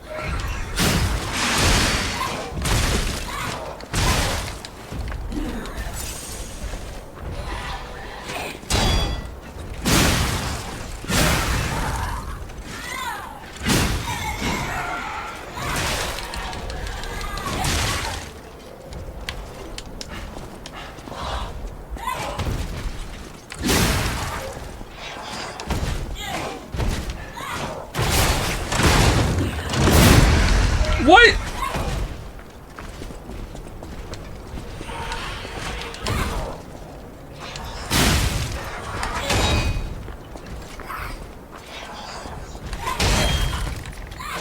How was that not a deflect? All your videos are pretty bad. You're right about Liza P though, it's great. Tokyo Jammer. First time chat. Give him a marble.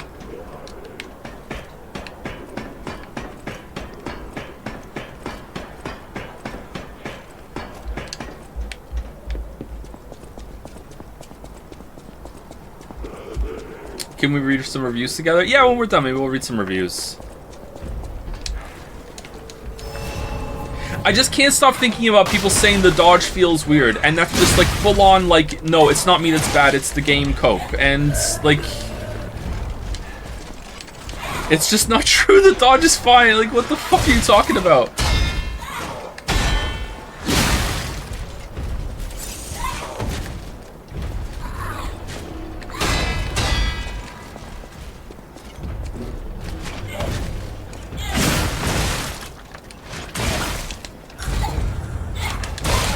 This enemy sucks. I came in to see if you're wrong about this like you are about everything else, but I'm pleasantly surprised.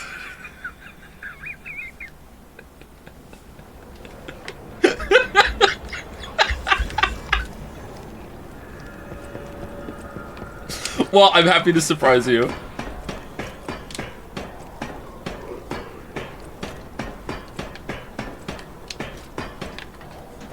Hey, if you're memeing, well done, it's very funny. If you're not, and you honestly are that kind of person, then you know what? Honestly, kudos for, like, not coming in, hearing me say something that you agree with, and then not immediately thinking, oh, well, I guess I'm wrong then, fuck that. Like knowing that you feel securely about something that even someone that you typically disagree with is agreeing with you, that's pretty mature, actually. Well done.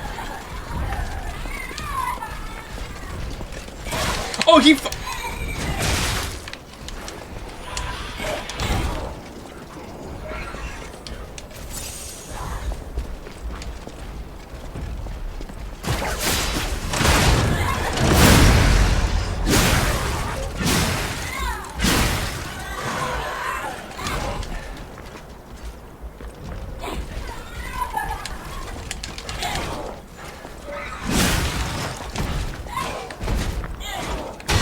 Man, it even has an enemy with a bullshit grab box. It really is a Souls-like.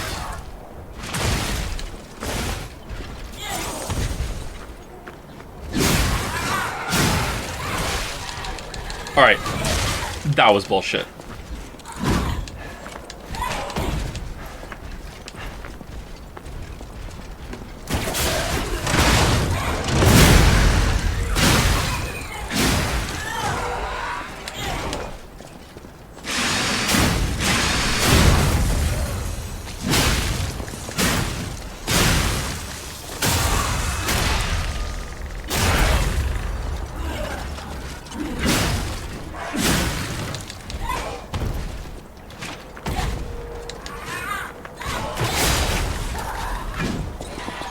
Oh, he killed him with the hook shot. That's good. Leaping amulet. What does that do? All right. I was really bad at that fight. Holy fuck. Leaping amulet. Where is it? Increases max stamina. Oh, that's pretty good. Are you excited for the new 2D Mario, or are you not interested in the series anymore? Super Mario Wonder looks finally like a... So it's a 2.5D game, or just 3D graphics with the 2D perspective, or side-scrolling perspective. Does it count as 2.5D? Isn't 2.5D that the world that you can see is actually 3D around you? There was like some PlayStation 1 games that are 2.5D, whereas this is just 3D graphics with a full-on 2D perspective. Maybe it's 2.5 still counts. Anyway, this is the first game that they've made like that actually looks stylized enough that it doesn't look completely fucking soulless to me. Like the new Super Mario Bros. Games, all of them look like ass to me. I hate the graphic style in all of those games. I do like the little twirl you can do in the air in those games, but I really don't like how they look. Whereas this looks stylized enough that it looks good. So I like it. It's visually appealing for the first time, and the gameplay looks pretty fun, but I don't know if I'm going to enjoy it. We're definitely going to get it. I'm going to play it. The kids are really excited for it. They want it, so I'll get it for the boys. But I'm not like, hell yeah, can't wait. Like I don't know. It's whatever. Ironically, though, if they announced an Odyssey 2, I would be really excited to play that, because I feel like Odyssey 2, if they build on the first game, that it would be something really good, and I would enjoy it. So even though I'm not a big fan of the first game, I would very much like to play the second one.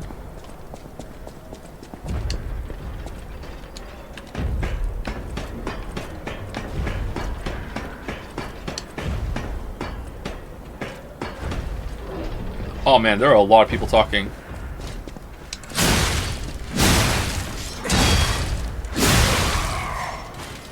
Once we break this, it's broken forever, right? Build? How do you build on a masterpiece? Masterpiece 2.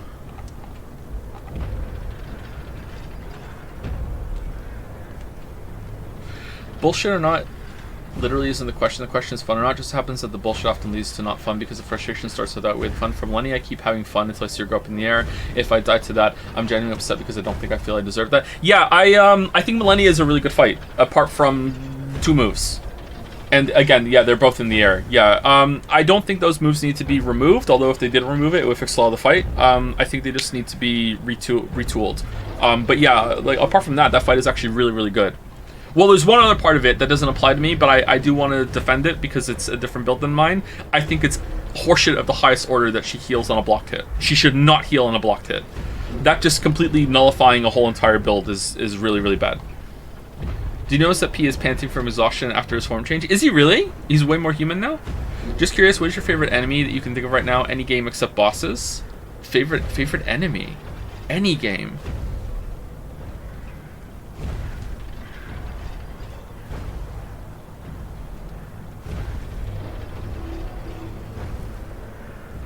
I'm not gonna be able to think of one, sorry. I can't think of one off the top of my head.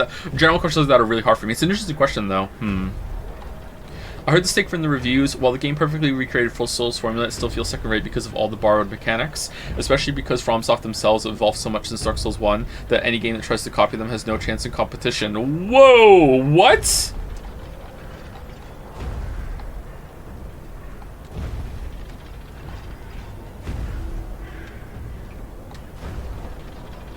Millennia would be mid without Waterfall. She would be less memorable without it for sure, but that's why I think you could change it and you don't have to take it out completely.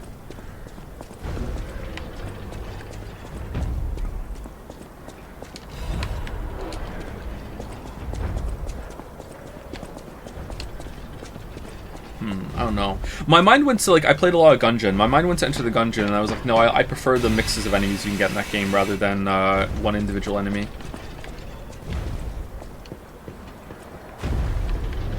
Joe just skips over responding. Damn, sorry, my guy. Which one? Who do I skip over? Who do I skip over?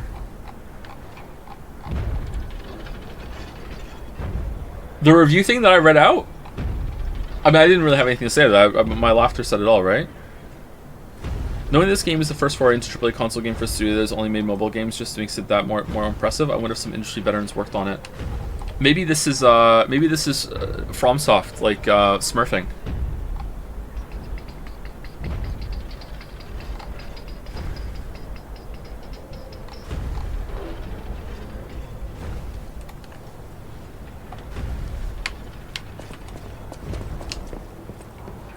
No, it'd probably be worse than... Yeah, you wouldn't have the quality of life stuff in here.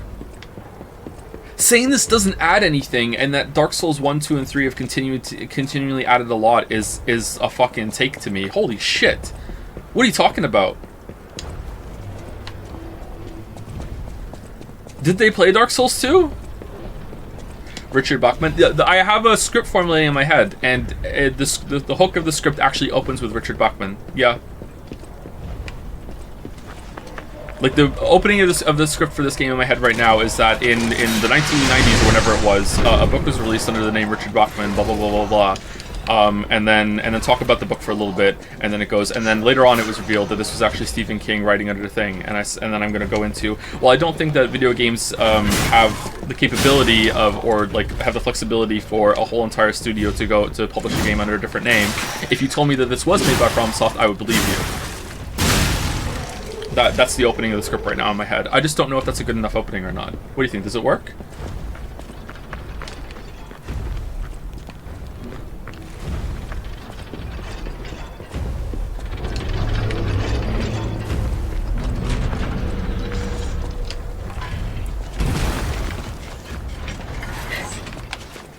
Lies of P video when? 2025. Lies of P 2 years later. It gives, I think, undue reverence to FromSoft. Yeah, but that you gotta do that to get the FromSoft drones in on the game. They gotta play it, man. You gotta give them a cookie. You gotta lure them in. You gotta tickle the balls. You gotta do it.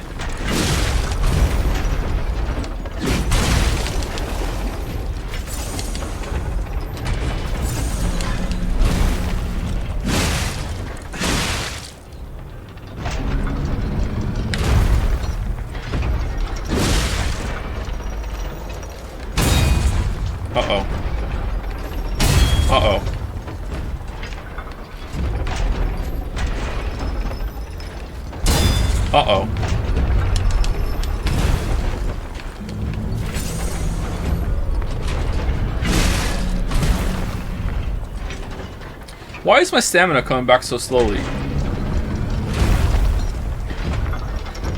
Oh, does it come back slower if you're low? If you use all your stamina, is it slow regenerating? Hold on, let's see. Bum, bum, bum, bum.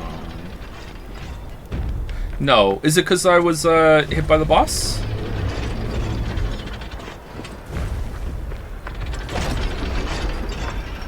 Is it the corruption?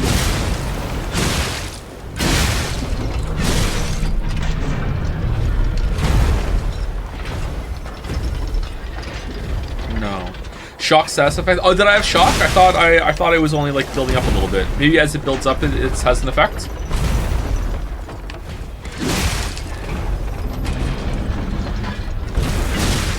Is this New Game Plus? No, I haven't beaten the game yet.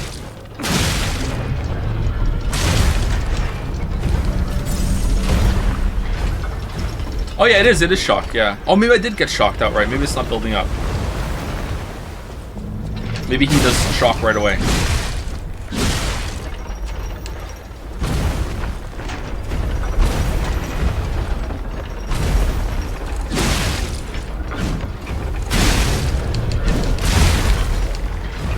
Oh, I'm dead. Cool. Hey Joe, I'm a VOD watcher and occasional stream lurker. I've noticed that you really encourage your children to play video games. I want to ask, do you not think that enabling them to play games at such a young age is the same as raising iPad toddlers? It's fine to let them find out about video games on their own, but would it be better to delay that as much as possible, not encouraging it? I'm not going to talk about that when it comes to the kids. Sorry. When in shock, your character's stamina recovery immediately decreases. Use a purification ampule to remove status ailments. I don't want to get into that kind of topic when it comes to parenting. It's fine that you asked, though. It's okay. Don't worry. Like, I don't understand people are curious. Don't feel bad. The chat seems to be reacting pretty harshly because it's like a kind of personal question, but it's okay to ask. I can always just say no. Don't worry.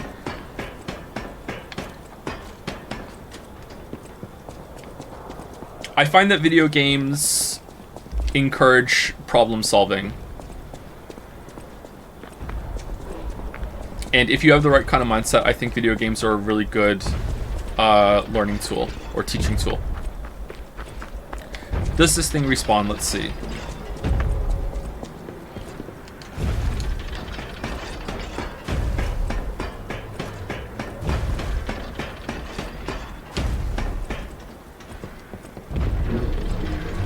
Yeah, it's gone. Okay, cool.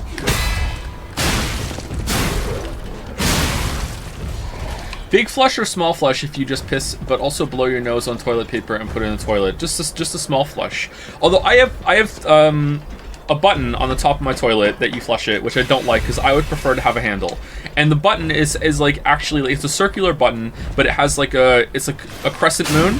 And and the rest of the moon, which is the smaller part, right? So if you press the small part down, it does a smaller flush, supposedly. If you do the bigger part, it's a bigger flush, and if you put both of them down, it's the biggest flush. I haven't tested it to see if this is actually true, but you know, I just usually just use the smaller flush and see how it goes. Yeah, if I pee, it's small flush. Even if there's like a tissue or blow my nose or whatever while I'm peeing, and I'm saying like, look mom, no hands, you know, I'm doing an advanced pee. You know, blow your nose while doing it. Then I'll still just do a small flush. If I just blow my nose and throw it in the toilet, I don't flush the toilet. Who's doing that? It can wait until someone else uses it.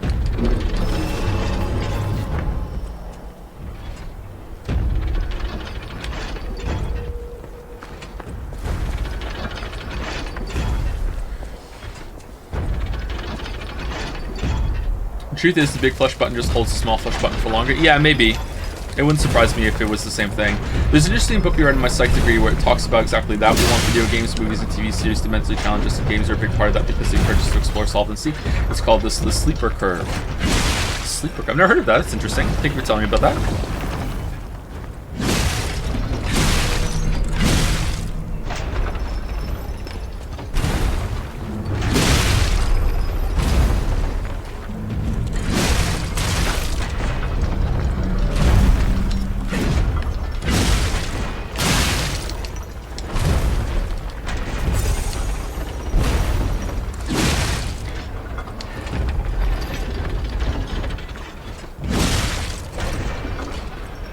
What I really like about video games, for Finn especially, is how much it encourages him to problem solve, but also how much practice he gets with reading.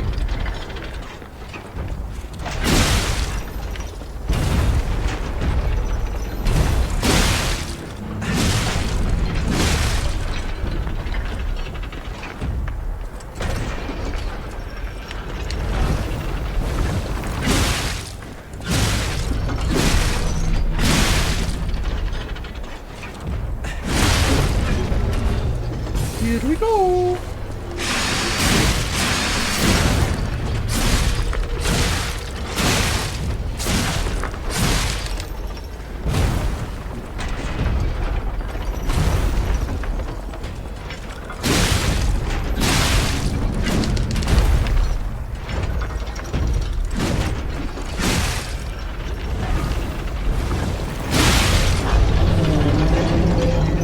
Oh, a quartz! Oh, damn. It depends on the person, though. So, I feel like... This is going to be dad joke coming through, so apologies if this is cringe to some of you. I think that one of the important skills... Maybe even it's like... It might even be number one. One of the most important skills and capabilities you need as a person to be successful in any area in your life is being able to take accountability. You need to be able to take accountability, because if you can't take accountability, you can't admit failure. And if you can't admit failure, you can't grow as a person. Like, failing is one of the most important things you can do. Failure should never be something that pisses you off. You should be happy to fail. Not that you should be happy like, ooh, I failed, I'm so happy. No, you should be happy to fail like on a meta level, like I'm failing. Failing means I'm learning something. There's this term called failing faster, and the faster you fail, the more you learn.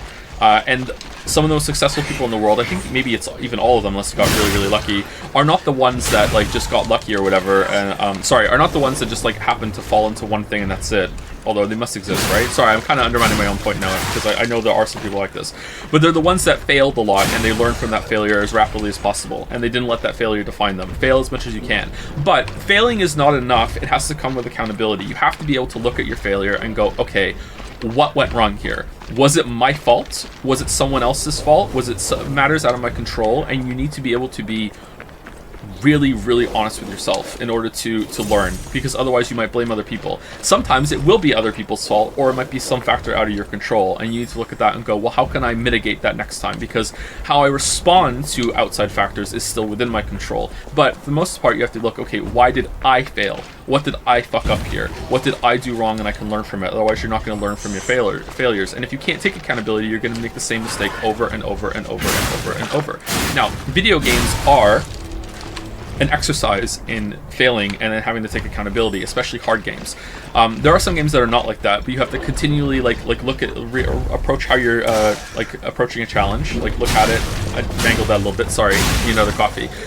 You need to continually monitor how you're approaching challenges and be like, okay, what did I do wrong? Was it my mistake? Did I just get unlucky there? Like, what's going on? And you need to learn from that. And I think that video games being able to teach you that sort of skill is invaluable. However, I say that, and I think for some people, video games can help you get into that kind of mindset. However, there are lots of gamers that can't take accountability and don't extend that lesson outside of the realm of games. So maybe you can go a little bit too much with it, or maybe after a while you become numb to it, or if you build up a base level of competency or whatever, it stops being a lesson that you take and reinforce. I wonder if that's the difference between people who play games at a really, really high level and continue to push themselves, to people that play games, got decently good at them, and then just kind of like, yeah, whatever, this is just like kind of a background kind of thing for me. I don't know. It's definitely not the best way to learn accountability, don't get me wrong, and I'm trying to come at this from an approach of like what kids could learn from it. But I think it is a way. But I think it definitely depends on the person. Do you think so, or think I'm wrong, or what? I don't know. I don't think that's a good enough reason to be like, oh yeah, and that's why every kid should play video games. I just think it definitely helps with problem solving and reading. Joe, what would you do if you walk in and your kid's watching One Piece? I'll be like, get that shit off. Here's the live action version.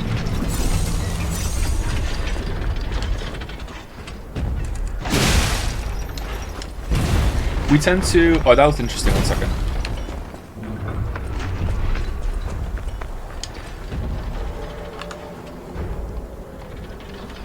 We tend to view our abilities as internal. I just suck at X, or a product of growth. I can learn not to suck at X. These mindsets usually emerge from in our formative years.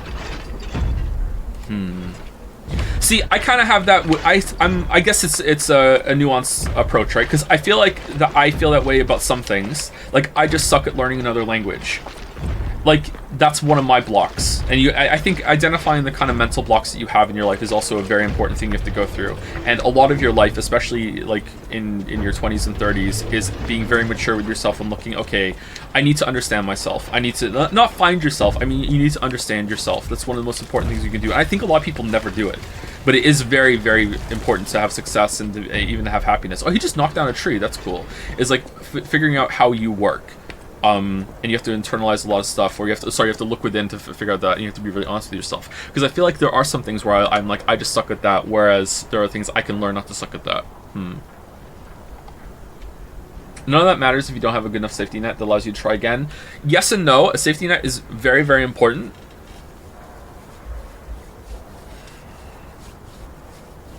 It depends on what you're trying to do. Absolutely, yeah. But I feel like I don't have a safety net might be just another way that some people might avoid taking accountability or trying. But there are going to be some situations, yes, where someone is in such a bad situation that they can't risk it. Yeah, for sure. Yeah, I don't want to say that's not the case. That does exist for sure. But you have to be honest about your situation.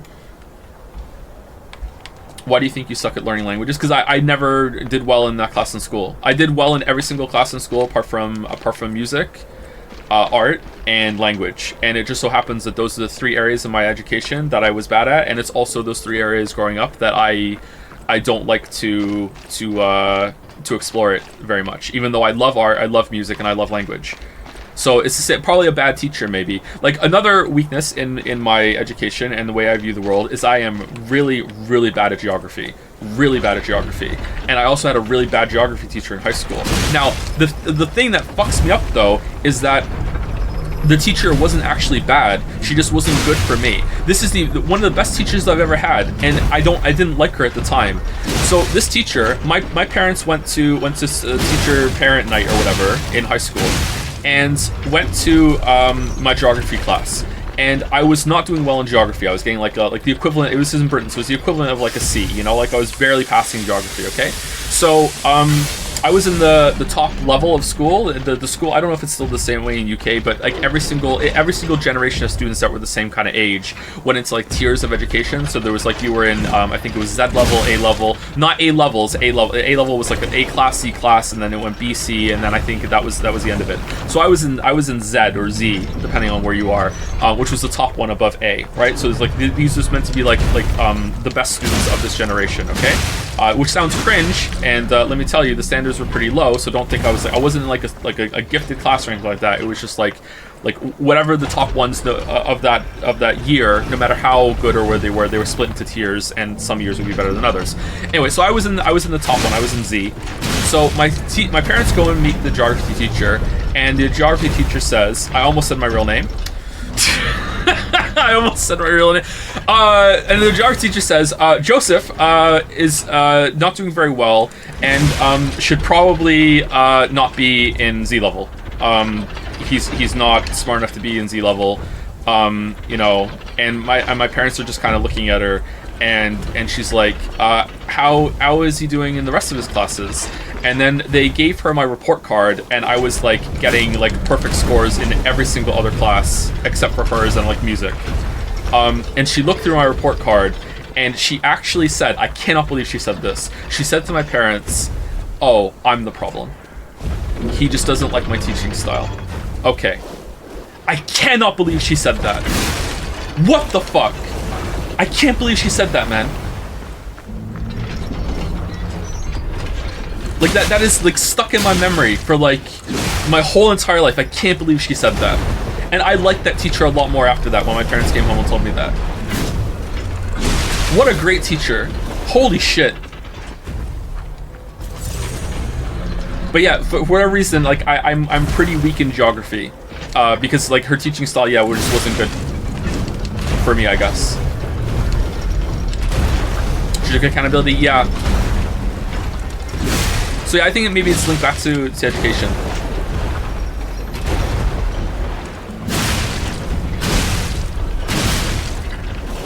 How well can your kids read? Pretty well. I don't really want to talk about the kids' education, but we taught them how to read pretty well.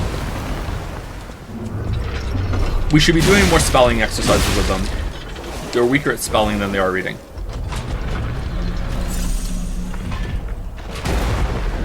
I remember spelling tests being a really important part of my education growing up. Oh, sleeper curve is a phenomenon. The book is actually called Everything Bad is Good for You, How Today's Popular Culture is Actually Making Us Smarter. Interesting.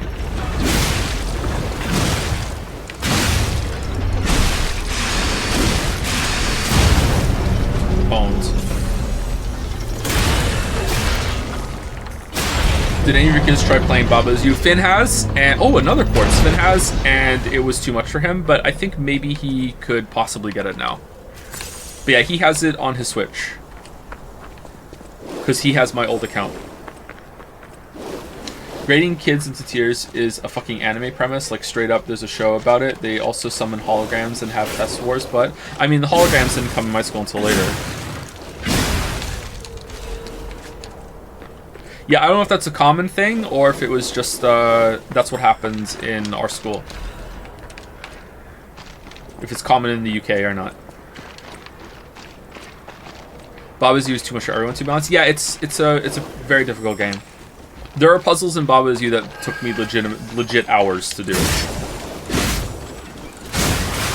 And they don't have that many moving pieces, so it shouldn't take that long. But yeah, it still did. Like, I don't know. I'm stupid, I guess. Like,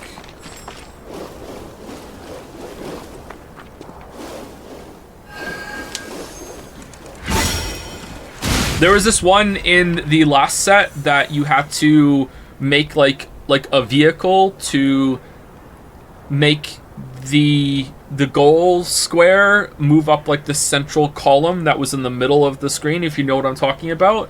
I don't know what that one was called, but like, oh my god, that took me so fucking long to do. And the Crimson House or whatever, I can't remember what that one was, the Skull House, the harder version of that, like I was actually convinced that was impossible for a like days. Like I was like, I couldn't do that one. That was one of the earlier puzzles. That was a really fun time. A bunch of us were playing that on Jads at the same time. I didn't stream that, but we were playing it on Jads at the same time. We were coming in, we were giving each other like very little hints. So it's like if you were stuck on something, because if you Google the answer, you get the answer. So what we had is kind of like a support group on Jads where, oh, someone fucked up the installation of these tiles here, huh? Oh man, there's your problem. What the fuck? Do it again. What are you doing? It looks like a mistake though, not just like the texture fucked up, huh? Like look at that. It's like they fucked it up when they made this floor. So instead of it being like you Google the answer, the support group on Jads was like, hey, I'm stuck on this puzzle. Can someone give me like a minor hint and then a moderate hint and spoilers, and then I can click ahead if I need it. And that was a really fun time. We were able to do that for each other. No matter what fate brings us, I will be at Lady Antonia's side. Serving her is my duty. The very reason I was created. Welcome to Hotel Crop. How may I be of service? Did your school require you to learn another language? Yes. In Wales, we were forced to learn Welsh for the first couple of years, which I didn't do, because I just decided that I missed the first like 6 years of learning that because I was in Canada, so I didn't want to do it. And then later on, we had to either pick French or German, and I picked German, and it wasn't a good time. It wasn't taught very well either. But maybe it was my problem. I don't know. Do you think you could learn geography well if you had another teacher? I was never good at chemistry no matter what teacher I had. I think so, yeah, maybe. I don't know. Lily had this experience too where she didn't have a very good math teacher, and then she had to take an extra course to catch up, and she finally had a good math teacher and she got it more. Did you ever play an instrument? No. I would like to, though. I wanted to play an instrument and my parents got me a recorder, which was just so, you know, shit. I noticed you pronounce Z instead of Z, but you grew up British in Canada, so I don't know. I just say Z. Like, Z sounds weird to me. Sometimes I will slip up and say Z. It's strange, but Z is the one I say for the most part.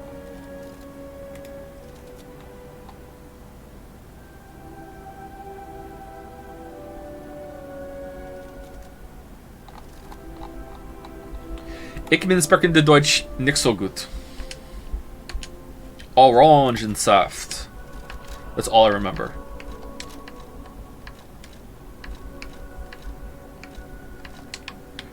Are we giving it to him? At the House of Vanini, even priceless things have a price. Every item is a treasure of distinguished quality and... Master Vanini's collection box. You are indeed full of surprises, sir. patrons of prestige can always count on seeing a bit more than the average customer. I am talking about you, sir.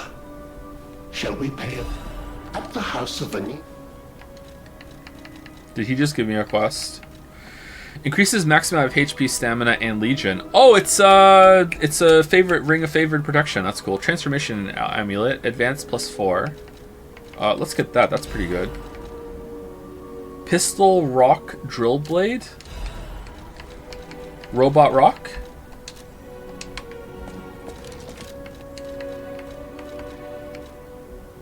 Where is it?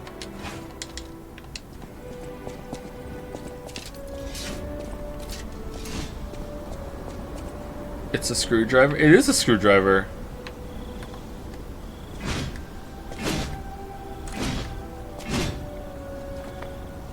It's like a lance. Oh, it's actually pretty fast on R2. Is the R2 faster than the R1? Hold on, R1.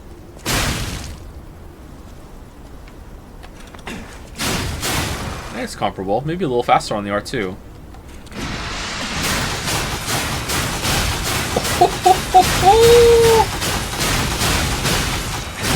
Wait, hold the phone.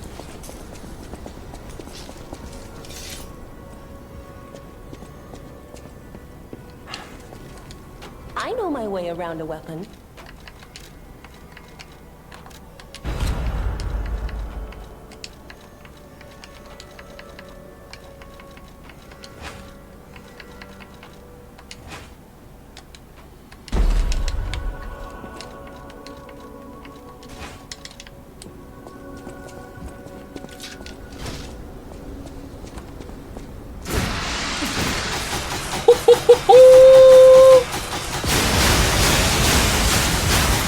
Yes!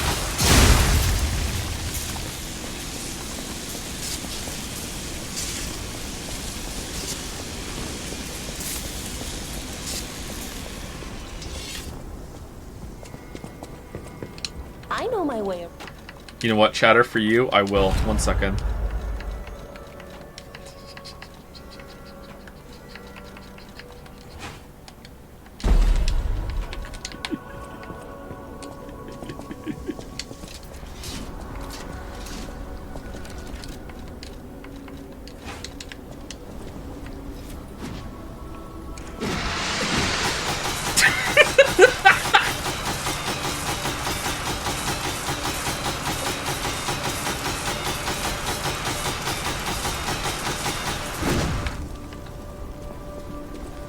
I should call her.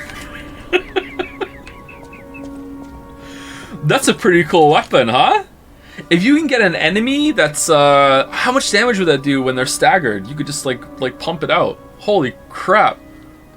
That's a cool weapon. I know my way around. Oh, you know your way around a weapon, huh? That's nice.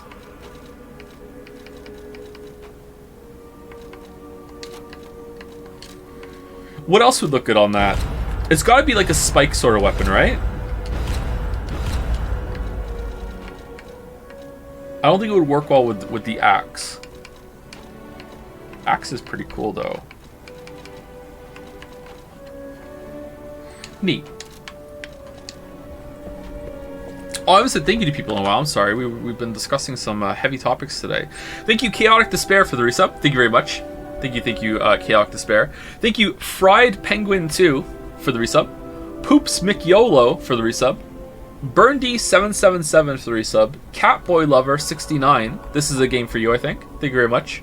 Thank you, Charazon, or Charazon, for the new sub. Welcome, Charazon. Thank you, Barry Bruce, for the resub. Overlord Kato for the resub. And Invictus97 for the new sub. Welcome to the Puppet Pals, Invictus97. We're doing Puppet Pals, apparently. Welcome to the Puppet Pals, Charazon. Thank you, Xerxes, for resubscribing right now as well. Thank you, Xerxes. Are you of the opinion that Wales is the best flag in Europe? It has a dragon on it, so yeah. Can you put the giant axe on a dagger? Yeah, I think you can.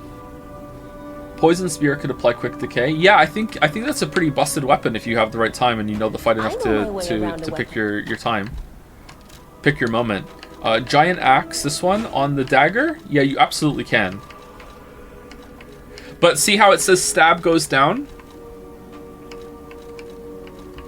So this means it's going to do less stab damage, but it's still going to do slash damage, I guess. I don't know. I don't know how this works. Someone said you have to match the equals. Maybe it's just a different kind of attacks on it. Yeah, here you go. It's like a cleaver. Oh, I bet you this does full damage. But this doesn't.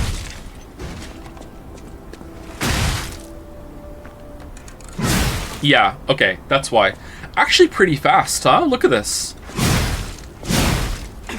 Holy shit, the damage.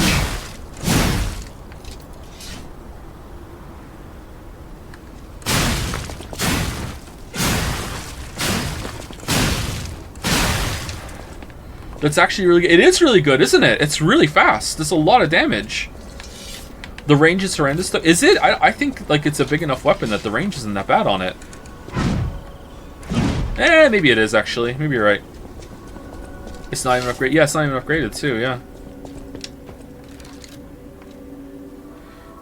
Can you show the thrusting dick weapon again but put the sailor uniform on, asking for a friend? Nah, you Icarus it. No. Too far. Too far. No matter what, serving welcome.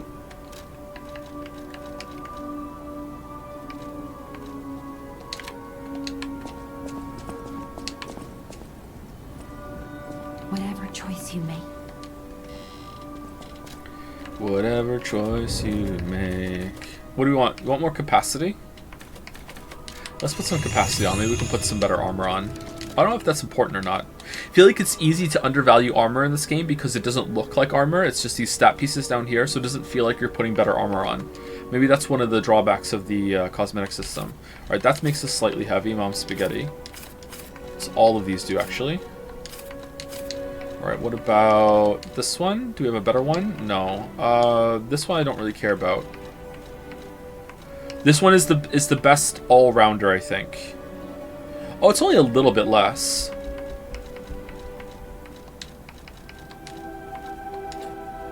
Ah, 60% exactly, right on the money. Darn.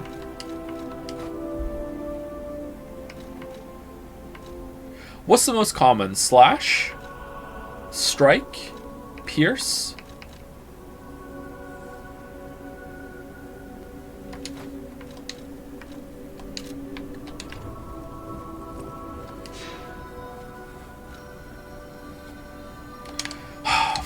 Fine, I'll do it. You know what? Fine, I'll do it. We'll do it. Don't say I don't do anything for you, Chad. Don't say I don't do anything for you, Chad. I'll do it.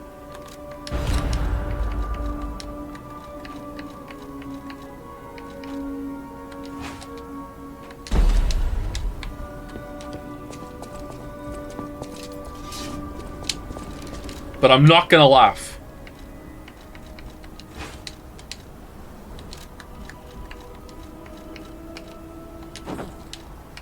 Would you like a mask on?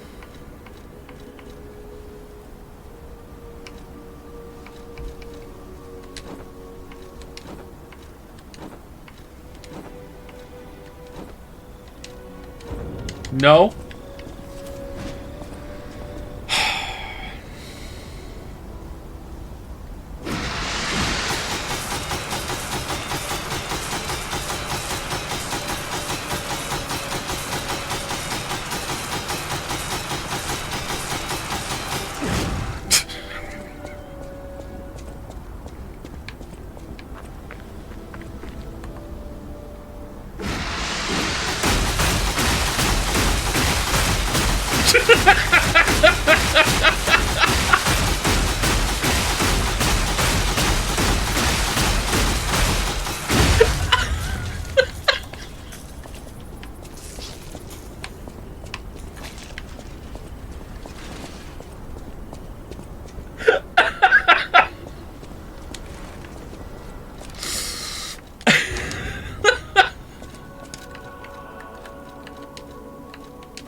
All right, let's go. Is it boss time soon? Because that's gonna be the rest of the stream.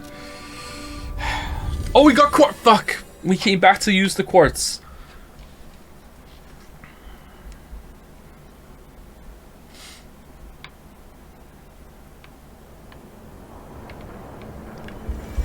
Wait, what does sharpening that do? It turns it into a stake. I don't think sharpening makes sense for the baton, but it still works, yeah.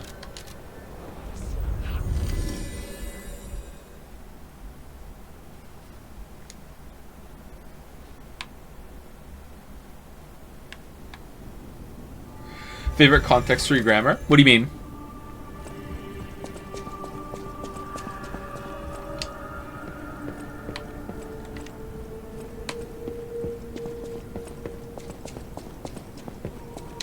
I'm partial to the semicolon, if that's what you're talking about.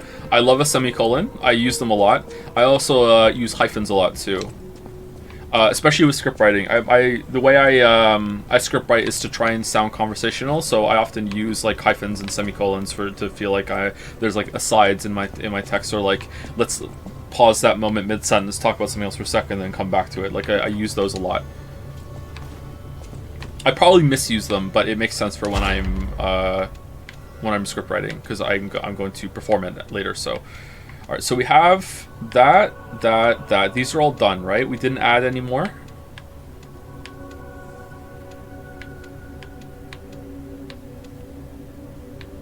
I don't understand semicolons. Semicolons are for when you want to have two thoughts that could probably be their own separate sentences, but they have a deeper connection than a period would imply. So it's basically like two separate sentences put together with the implication that these are meant to be flow continuously one from the other, even though they are in a way separate with their construction, that sort of thing. That's what a semicolon, the basics of a semicolon. There's probably other uses for it, but yeah, that's what you should use it for. Perfect guard cause stiffness, definitely that, especially with that new weapon that we have. Add amulet slots, oh, that's good too. I want this, I want to see what this is all about. Alright, so we have enhanced fable arts, low weapon durability, lowers natural recovery upon weapon attack. What's that? Reduces the amount of enemies' natural HP recovery when attacking them with a weapon. Oh, that's pretty good, but definitely like nice to have, but I don't want... Oh, increase pulse cells 4! Oh, we definitely want another healing. That's really important. Perfect guard recovery gain. That's good.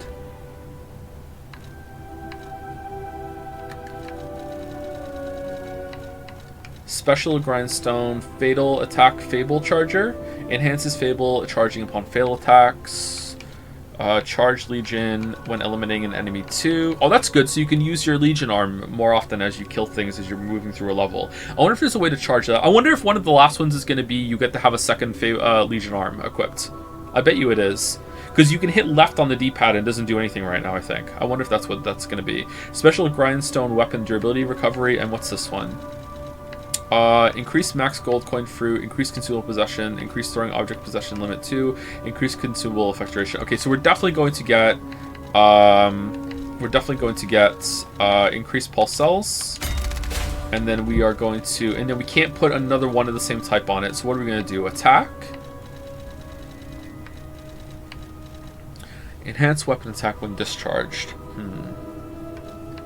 Is this a buff every time you heal? You get a quick buff afterwards? Or is it when all of the healing is gone? I wish I understood. Lowers natural recovery upon weapon attack 1. Reduces weapon durability consumption. That might be pretty good. Discharges when healing is gone. Okay, that happens a lot to us actually. Ability type. Do we want one from the earlier ones instead? Is there something we want here?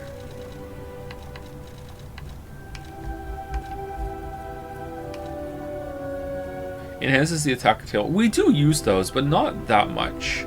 I'm gonna go with lower weapon durability consumption. Alright, so one more quartz and we get to see what this is all about.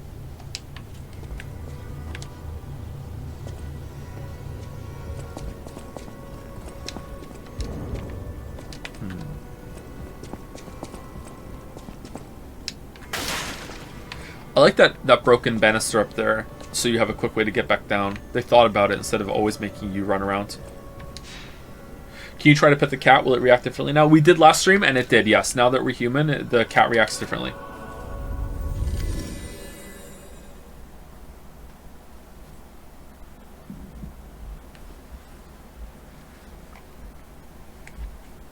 In my experience, hyphens work where you don't want to use parentheses because it's less of an aside than parentheses would imply, but more of an aside than a semicolon. Yeah, so parentheses in my experience is when you want to add some additional information that might not exactly be vital to the point at that moment, but is still important to include, whereas a hyphen is used to put a thought within a thought that's very important to clarify.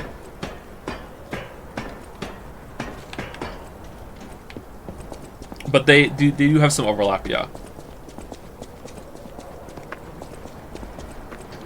Parentheses feel like an in-text footnote. Yeah, but sometimes I use hyphens like that too.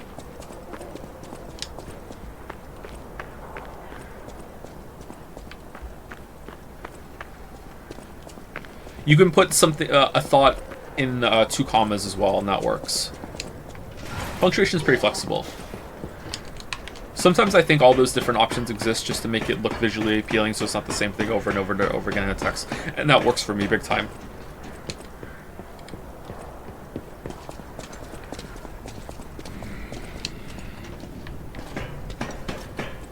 But I also, like, study poetry a little bit, so maybe that's where it's coming from. And in poetry, like, how the text appears on the page is important. But I'm definitely not a poet. I'm not big into poetry, but, you know, I did look into it for a bit. You write Joe? No, I write my real name. Whoa! An earthquake! That came from the direction of Krot Central Station. Oh, this could be bad, pal. Really, really bad. What the fuck happened there?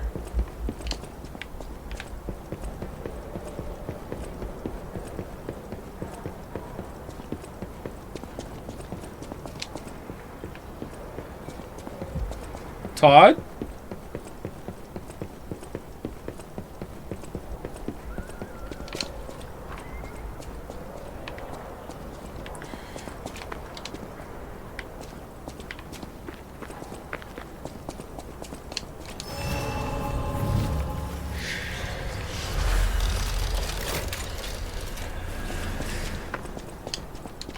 Nine heals. I wonder if the max heals is going to be 10, 12, or 15.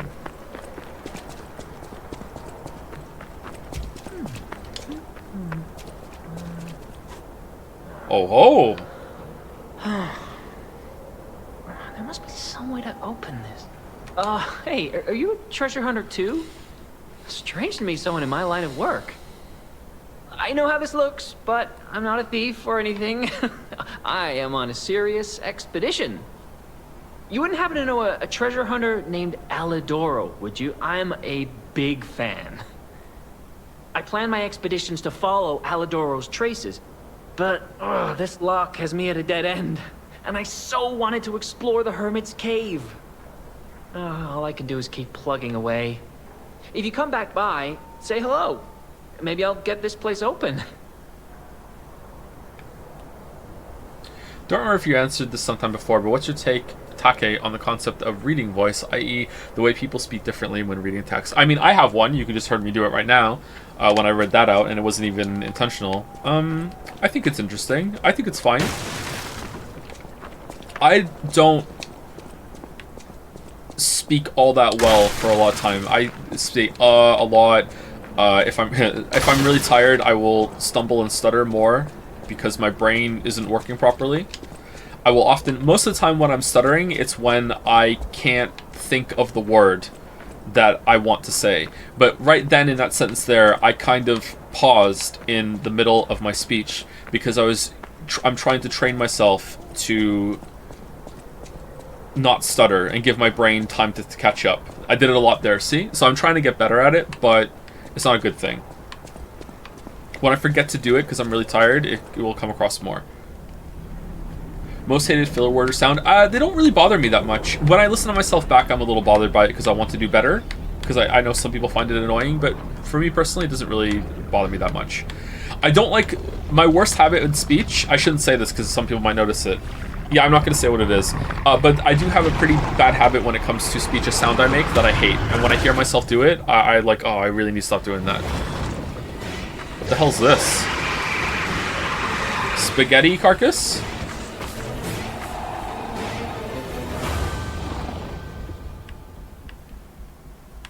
Like, it's not like...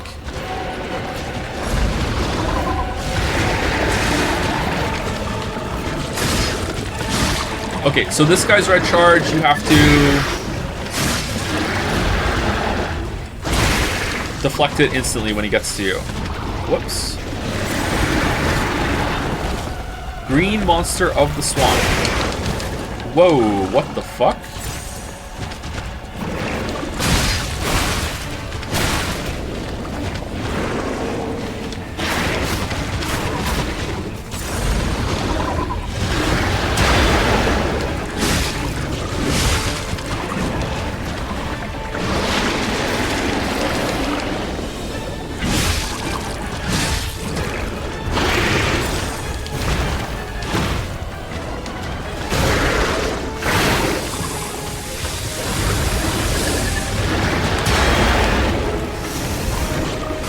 Basic weapon buff.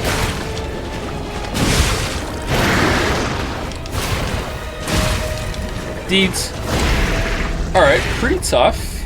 Pretty tough. So he has arm tentacles that stab you with no real warning until he's going in strafe mode. He has a frontal conal AoE that seems like you can't really get under it all that effectively. Break. Oh yeah, we are well above 2 hours. Hold on, I want to try one more time. The boss weapon system seems to kind of clash with the weapon combo system. You've used boss weapons for most of your playthrough. Do you think they could have handled it better? Yes and no. I like that there are just weapons that are done and feel more like authentic like weapons. That said, I think that the weapon assembly system is more interesting, so I wonder if maybe they shouldn't have done it. But I do like these weapons, so more options should be better than no options, but... Nah, conflicted thoughts right now. I don't know.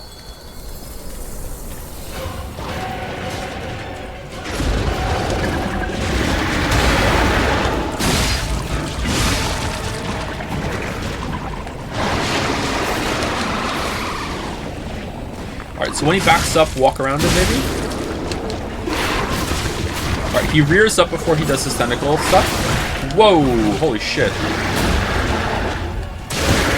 Alright, a little bit of a delayed parry on that one. Right. He's doing his Nito stuff. Do I run? No, I can see him coming at me. Okay, do I... parry?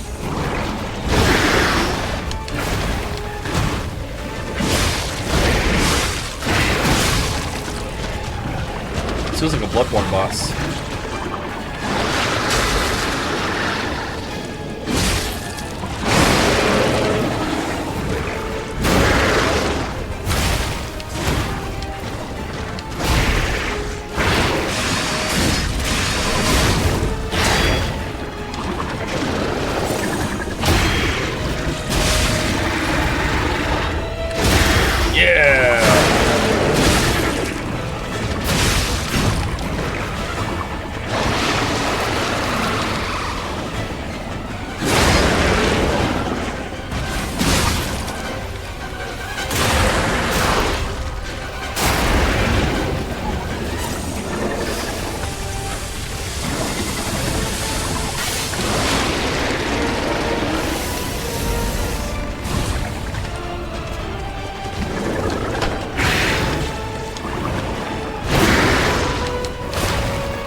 Darn.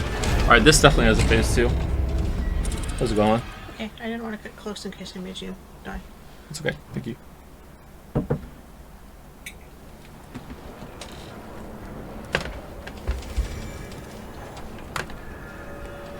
Okay, be right back. We're taking a break. Be back in 5 minutes. You've been seeing the whole time? Then please walk around. Get up and walk around. Before I go, thank you to Lion Shard for the resub. Thank you very much, Lion Shard. And thank you, Peepo W2F, or Peepow TF123 for the bits. Did you ever read some Berenstain? What do you think it was? Berenstein! It was Berenstein! Berenstein. Not Stain. Absolutely.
Was there an F?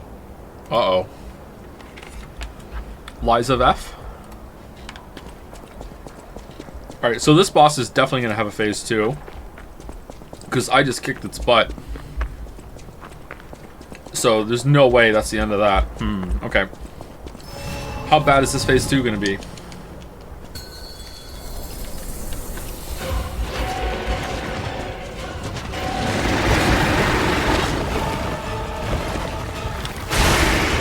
Whoa, what the fuck?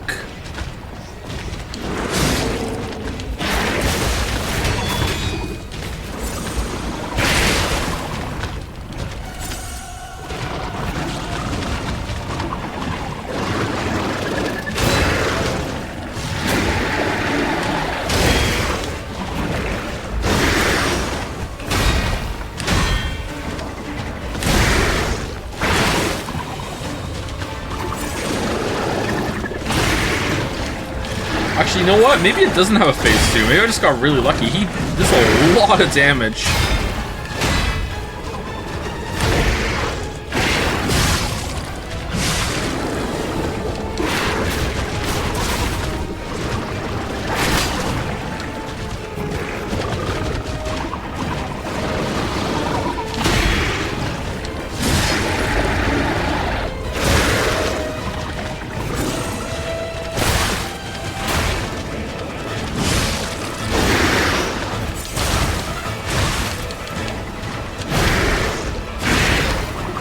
Okay, so red attack, rearing up on the hind legs, red attack comes down with the boss's left arm on my right, and the boss seems to move the arm down a little bit right before the attack springs down. So look for the arm moving and then try and block on that visual. If not, just feel out the timing of it. When the boss is like strafing or moving away, can possibly do some tentacles right away. I wonder if I'm sprinting, if the boss can hit me with that. For the rest of it, it seems like just getting some parry, deflection timings down, and also running behind it seems effective.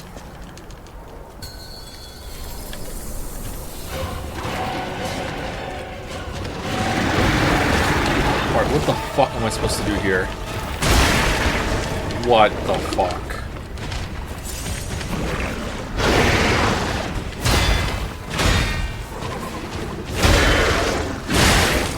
Ooh, it kept going.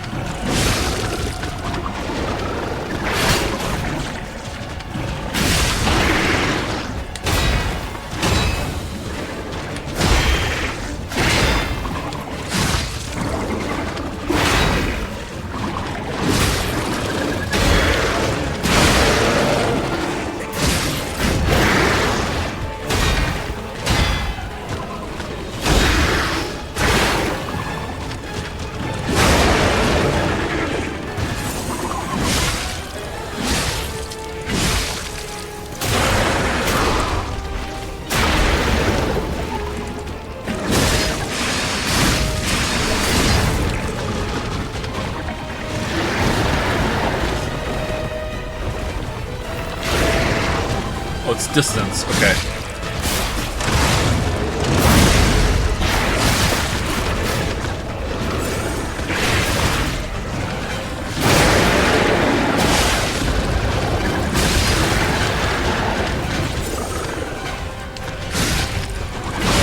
Alright, phase 2. Here we go.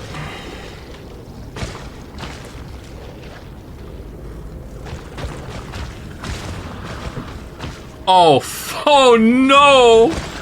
No!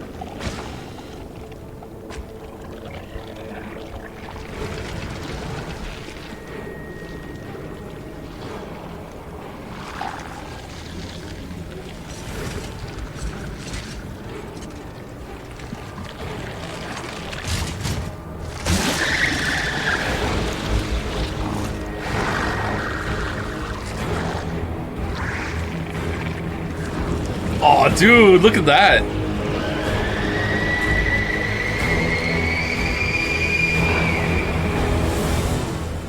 Become as mods. Puppet devouring green monster. Oh shit, our weapon!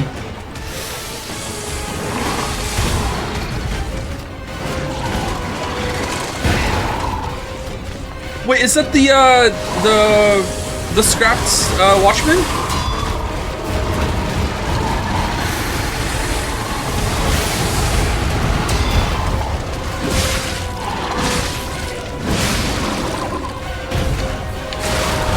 Oh, and now he's something else? Oh, the crow! Holy shit!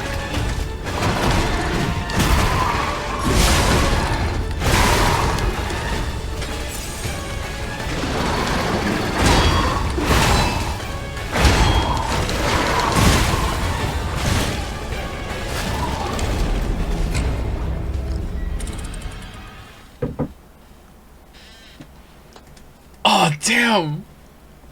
How can you not love this game? What the fuck? Whoever designed these bosses now blessed. Yeah, they're so creative, aren't they?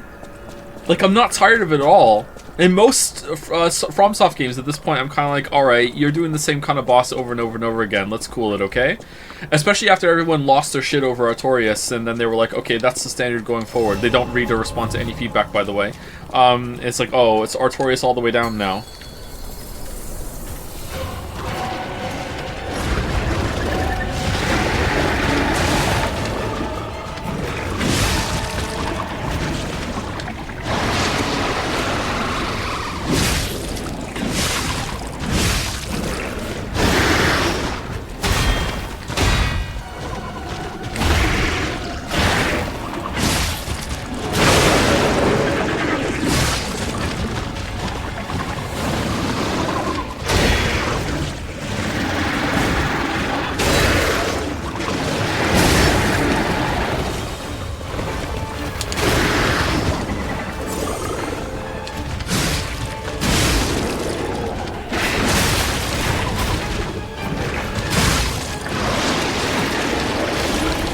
Ah, got caught out. That's a lot of damage.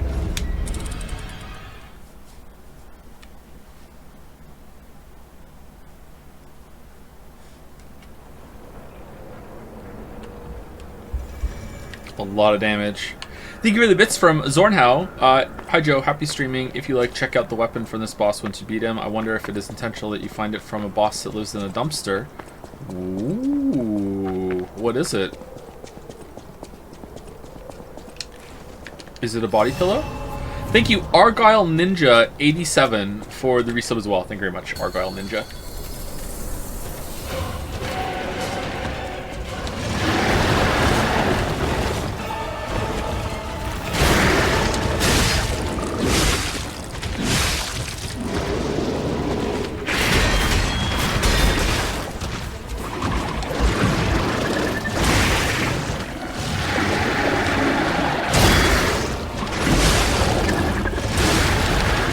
Wow. Okay, so if he starts doing the charge when I'm right in front of him, I wonder if I want to dodge back a little bit and then try and block him. Because I don't know when he becomes active for that. Okay, also, getting hit by his vines will stack decay real fast. Should we be Redditor? Should we put the decay amulet on? Nah.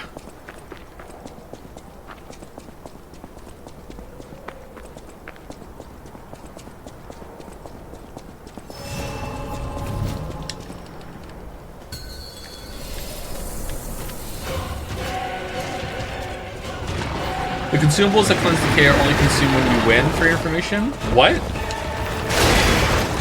Oh, I blocked it.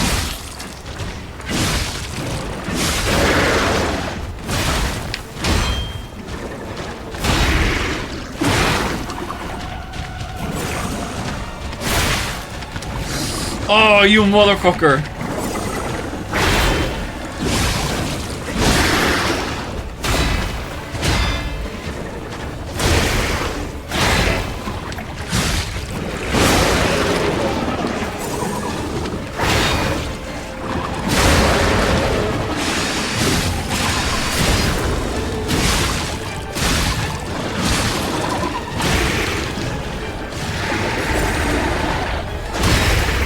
Whoa, that has so much better range than I thought.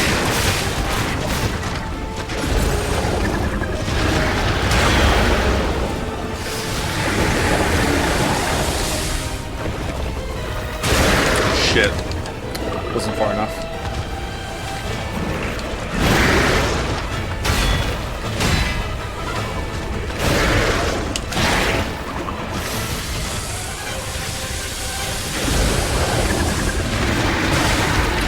Too soon.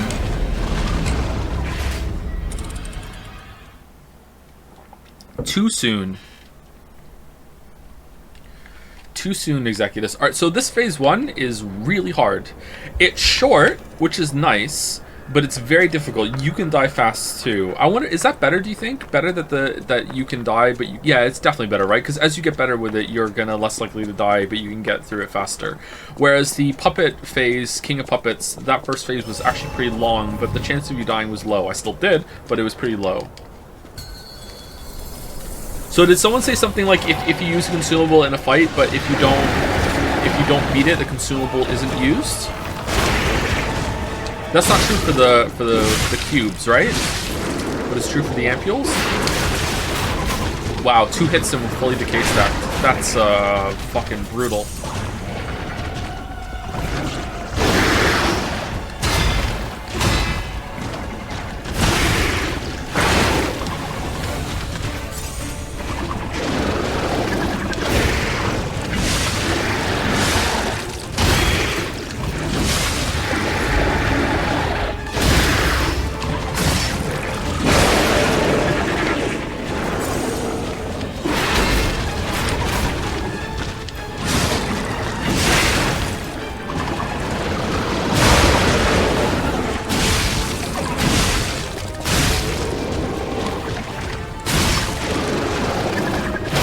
The other weapon equipped.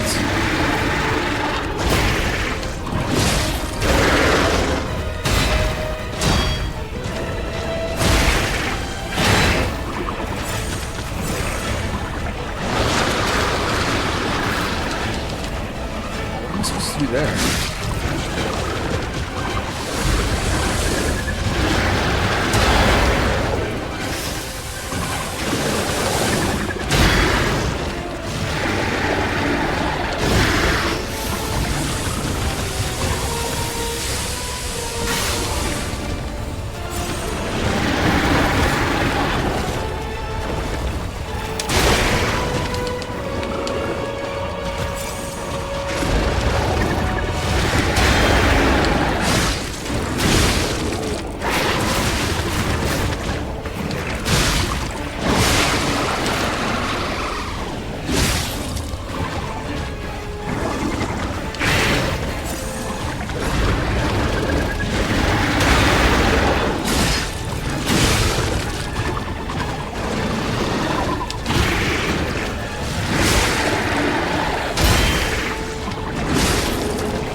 Todd?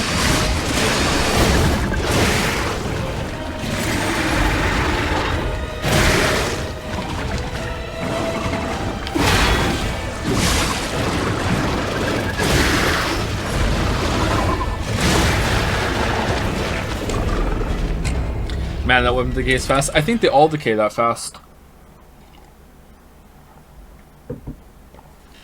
Are we doing enough damage? Do you think we should be using a normal weapon right now because we haven't found upgrade materials for this one? Do you think we're doing enough damage?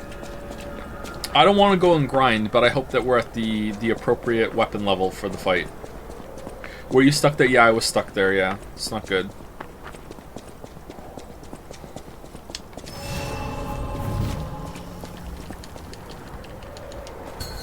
Can you show us the phase 2 cutscene next time? I missed it the first time. You think I'm seeing it again?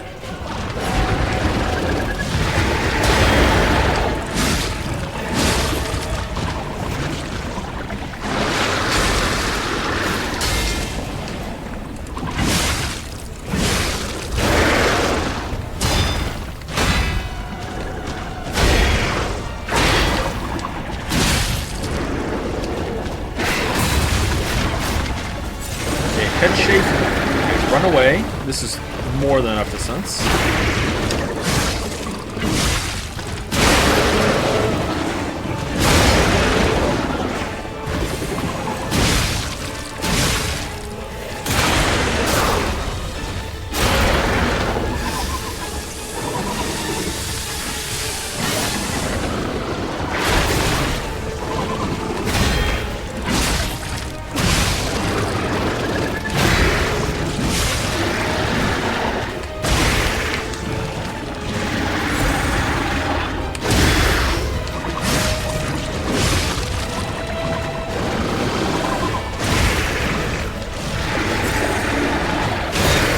these should be bread and butter berries at this point.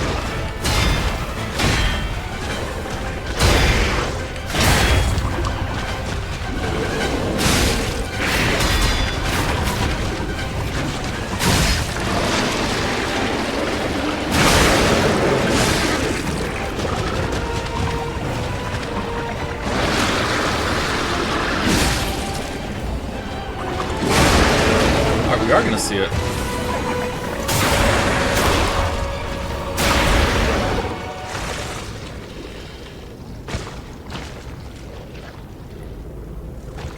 Alright, phase 1 is feeling more doable now. There are some moves that I just got lucky he didn't do a lot.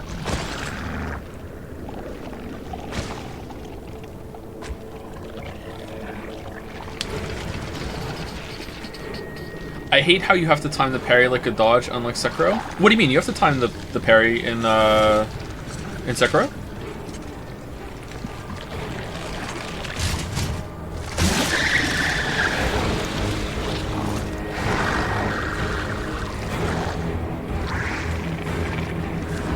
There's lots of moves in Sekiro that you can dodge instead of parry if you want to use the same timing window to do a dodge instead of that.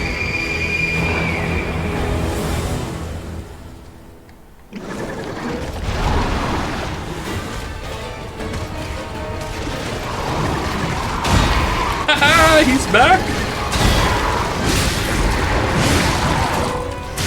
Shit. Oh.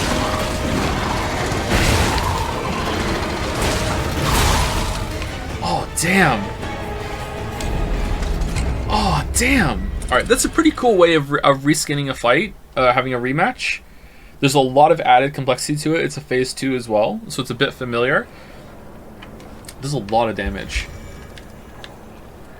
Okay, so some of the timings I remember, but the other ones I'm not so great at. That's so much damage. What the fuck?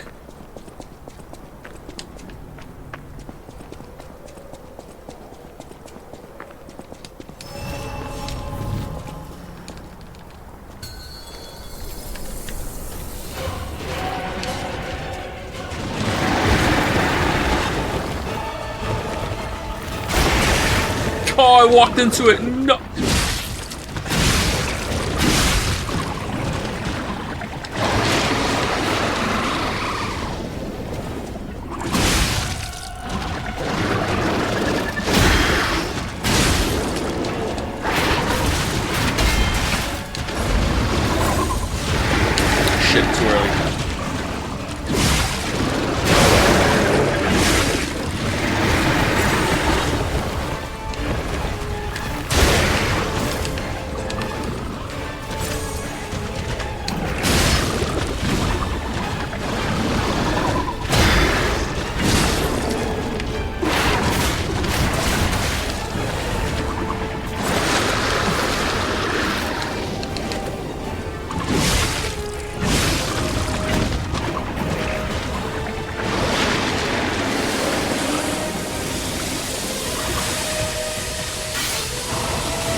Oh, too early again. Goddamn, you're getting worse.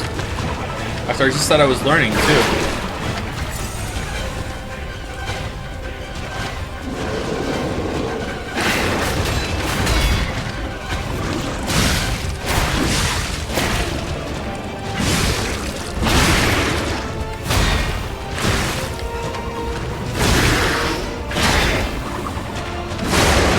I got and deflect there.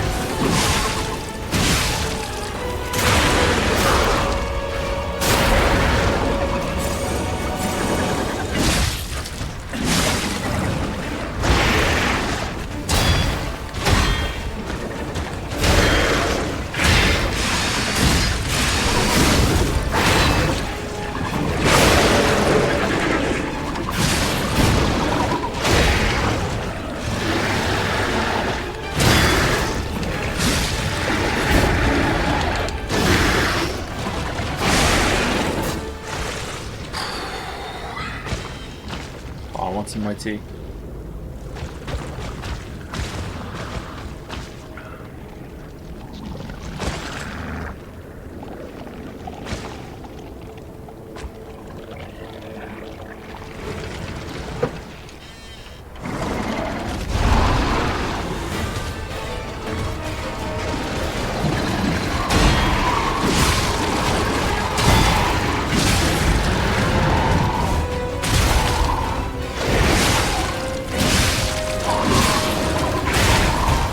Oh, what? I thought I parried that. Was I out of stamina? I hit the button. What the fuck? Okay, so I've forgotten the timing of the overhead red attack that he does after the two woof woof with his separate arms. So after the two, it's a little more delayed than I'm expecting. Okay, when he starts to come down. I thought the concept of making a phase 2 to be a remix of an old fight to make it more familiar was a really smart idea to help some of the issues the two phase bosses can have. Yeah, it's smart, isn't it? It's a good way of reusing a fight. And also, it seems like he has quite a few new moves in that phase 2. I wish I could see more of them by surviving more than 5 seconds.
Oh, wow.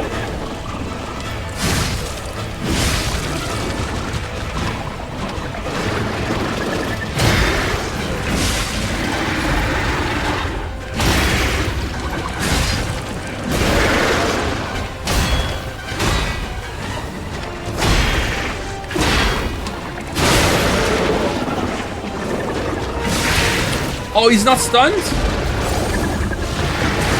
Oh, fuck no.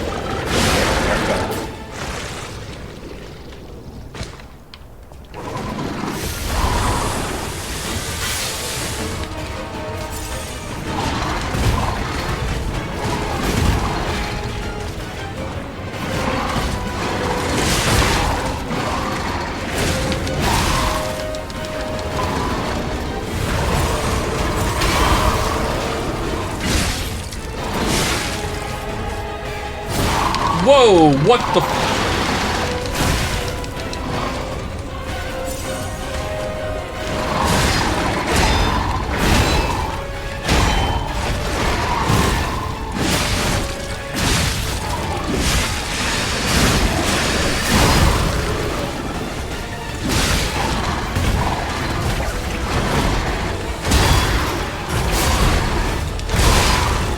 Oh, I thought I could like hook shot onto him there. Okay, so he has a rearing all the way back. Even the tentacles, he goes really tall, and then he does a grab attack. Go behind him, maybe. I don't think you can deflect grab attacks. Can you? You can't block them, and they're not red, so I don't think you can deflect them. So run behind him.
Dead.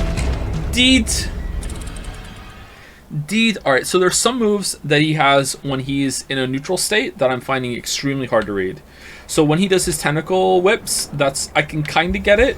When he does his forward spit, that's probably the rarest move he's done so far. Whenever he does that, I'm like, I don't know how I'm supposed to know how he does that. So there must be a tell, I just don't see it. And when he does his long range whips, I don't know that. And pretty much anything to do with the spits and the whips. I don't know anything about those. I wonder if Phase 2 has a Phase 2. Nope.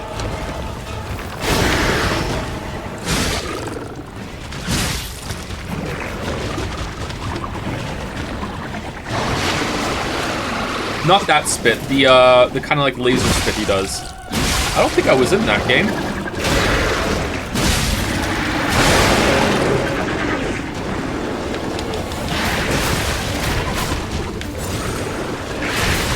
That one. Alright, so he kind of reaches forward before he does it.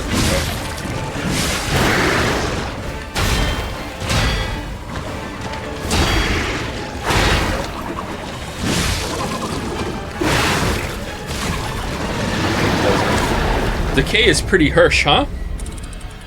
The decay is pretty harsh.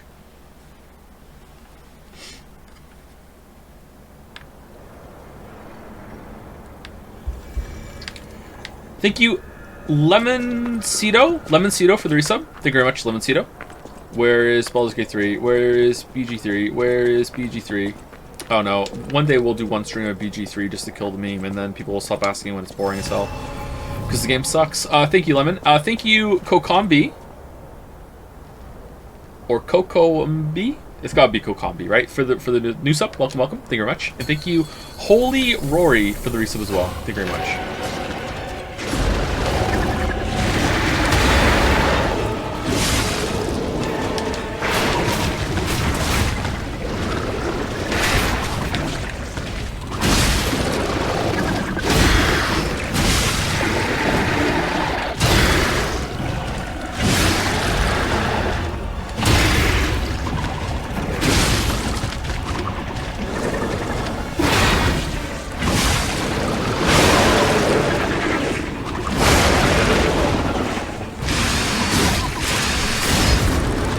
Oh, he recovers so fast.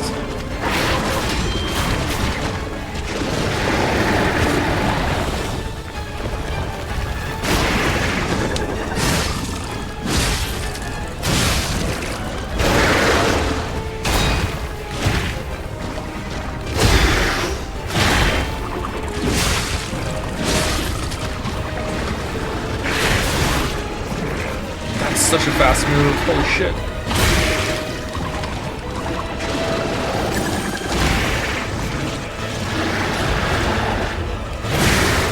Man, I'm fucking that up now. I had it down before.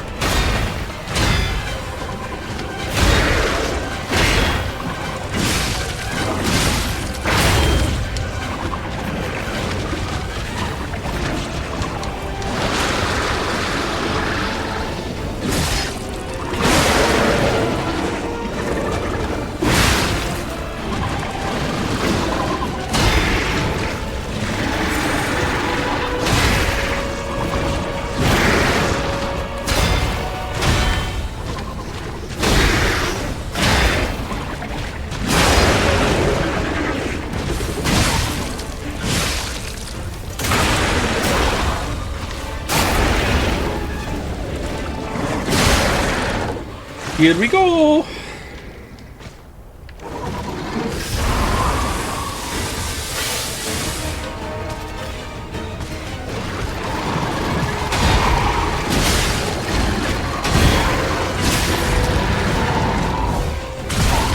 Okay, again, just a little later than I think.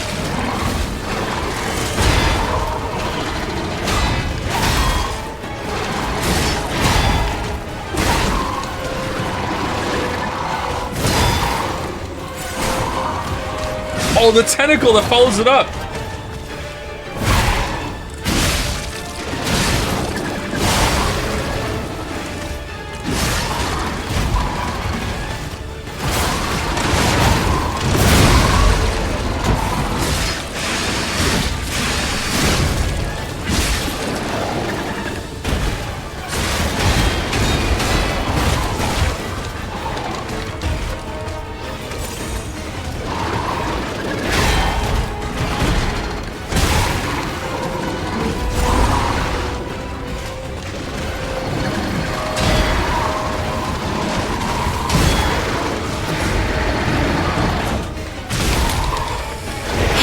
Oh, fuck.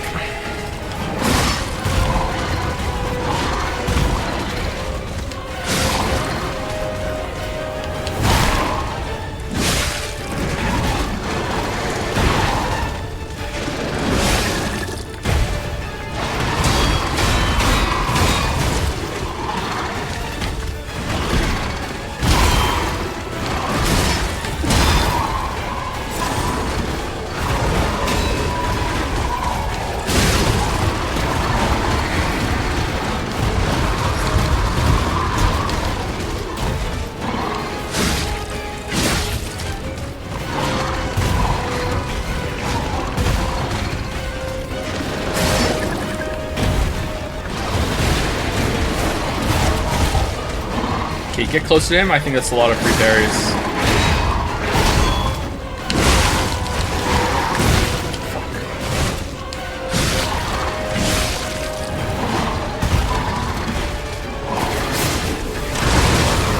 What? Oh no! No! Alright, pretty good. I think I'm getting it a little bit.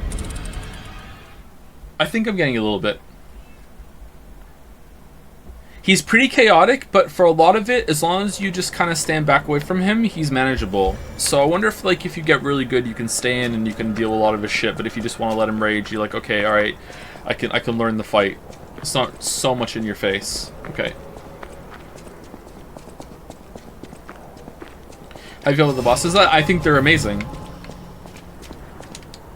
Of the main bosses, I don't think there's been a single miss. Although the fire robot that was like the third boss was a little lackluster, but the rest of them really good.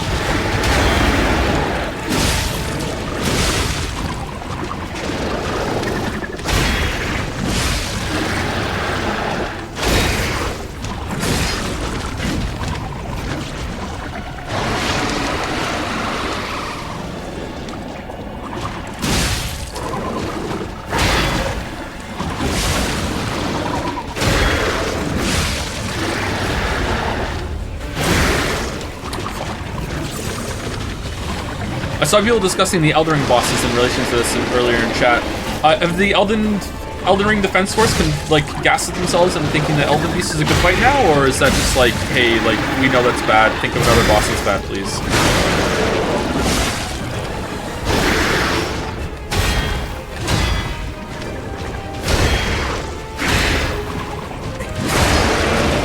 Do you still hate Malekith? Well, I haven't played the game since the video. So yes, but if I tried again to vibe with him, maybe I would like to fight. It's possible. But yes, I haven't played the game again since. What's this one? Oh, it's the same combo for this time you started at range. Okay.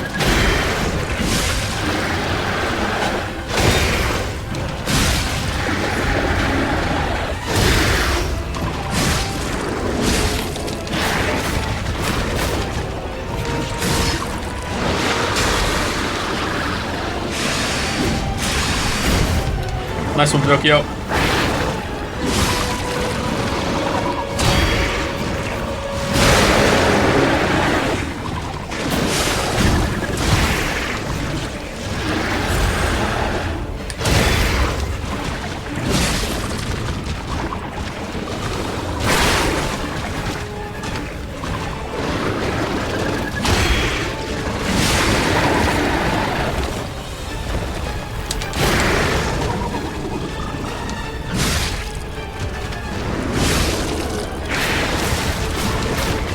Fuck. The decay right at the end? Shit. Alright, if I let the cutscene play, decay will tick down, right? Oh, maybe it did!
over.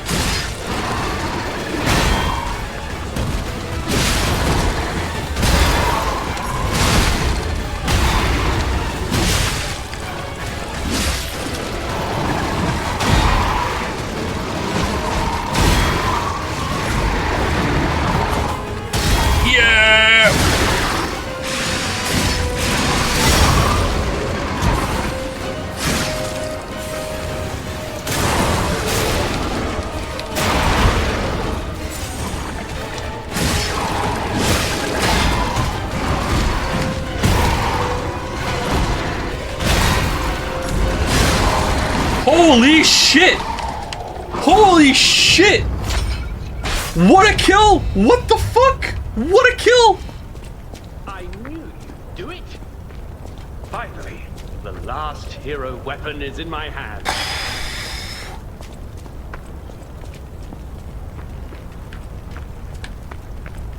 You gotta admire the game systems for being able to put you in a situation where it's like healing's down, durability's down, but you still have a chance, you're still in it, and you can still push forward. Like, there's so many, like, comeback mechanics here, and so many, like, oh shit, I'm on the ropes, quick recover, oh, quick, fuck. Like, just, god damn, it facilitates it so well.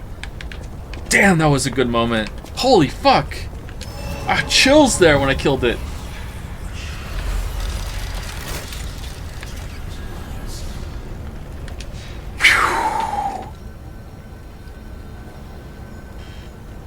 Oh, man.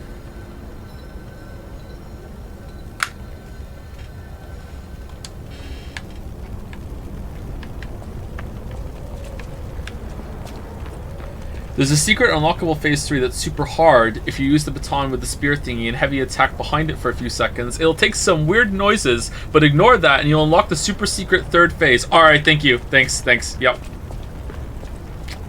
I'm sure, yep. I knew you'd do it. I had a feeling you'd be the perfect bait. I got what I wanted thanks to you.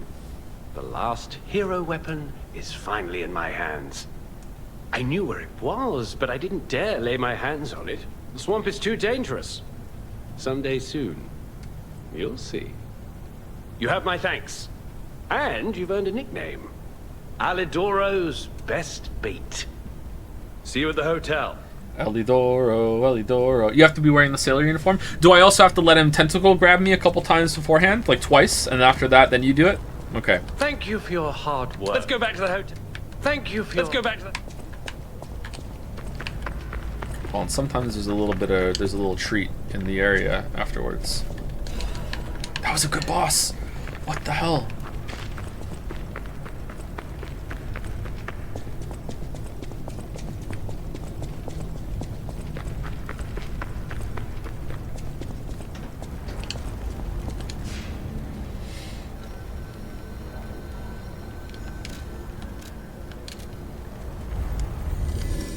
Something I wish other Souls-like did is make the enemies stop spawning after you kill them enough, like Dark Souls 2 does, because it can greatly alleviate the aggravation of boss runs. For some bosses, I think even removing Phase 1 based on how many times you beat it could also be nice. Like on Puppet King, where Phase 2 is literally just a different boss, LMAO. A kind of Champions thing would be an elegant solution to opt out of that for players who don't want it. Surprisingly, I agree with you. I'm not sure if I agree with the boss phase one, but I actually agree with you with the trash enemy one. As long as you can opt out of it, or you have to opt into it, because like you want to be able to farm some material sometimes, or if you want to grind as your way of making it easier instead of doing that. But I actually think that the enemy state, some of you might not know this, but if you play Dark Souls 2 without Covenant Champions on, and if you kill an enemy in an area, I think it's 15 times, it might be 20, I'm not sure, the enemy stays dead forever. So if you want, you can spend time whittling the enemy down and make it easier. And I think it only applies to people who are really bad at the game, or are learning rather than saying bad and insulting them. If they're dying a lot to the boss over and over and over again, then it's a way of making the run back easier. Yeah, I think it's actually a pretty good system. Getting rid of a phase after you've killed it so many times, I mean, maybe, but I would think maybe that there's better options to do that, like better NPC summons or something like that. I don't know, but I would be willing to see it done and see if it works out well. maybe. But at the same time, it has to be opt-in, or it has to be really easy to opt out of it, because if I died a lot to Puppeted Kings, right? If I walked into that boss room after, like, dying 25 times, and then it was just Romeo, I would be fucking livid. So not only does it have to be opt-in or opt-out, I think you also need to be able to reverse it too. Like, you need to be able to, like no, let me go interact with the fog door, like, bring the phase 1 back, please. I wanna get good, you know? But yeah, I think those kind of things are really welcome when it comes to accessibility options. Yeah, for sure. I discovered this a couple days ago. I accidentally went to No Man's Wharf and got stuck, but then I ruined the area for myself when I came back to it later, and all the enemies were gone. Yeah, No Man's Wharf's actually pretty tricky. I played Dark Souls 2 a little bit again recently. It's kind of tricky. I think Annie for Press said something like he really wants me to make a video on this game. Yeah, I'd like to make a video on this game too, but I don't have time, unfortunately. We'll see. Should I do a one playthrough critique? Ooh, he did one playthrough. He thinks he can critique it. Bold. I found the last treasure thanks to you. The saber. A precious artifact from overseas. It'll always remind me of the rascal who stole it, then fell into the nest. I tried to save him, but I failed. Let the punishment fit the crime, I say. And in a twist of fate, you must become the weapon's true owner. Okay. A great weapon calls for a great warrior. Show me that you're worthy to wield it.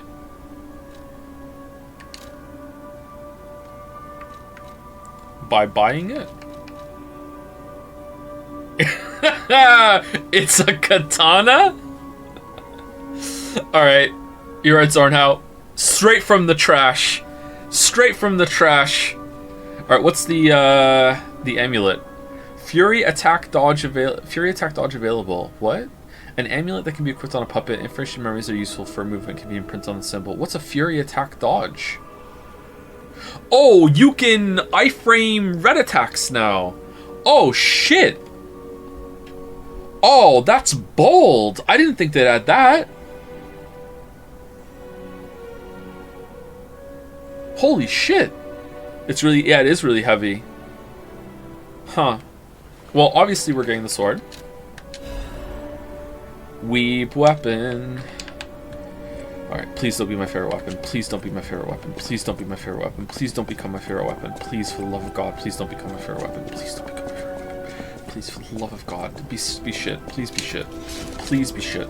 Please be shit. What are the stats on it?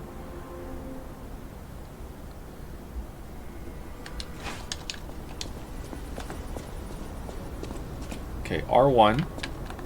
Let's do it without the puppet.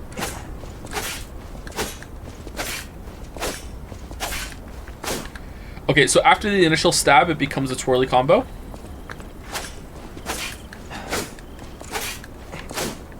Okay, what about the heavy?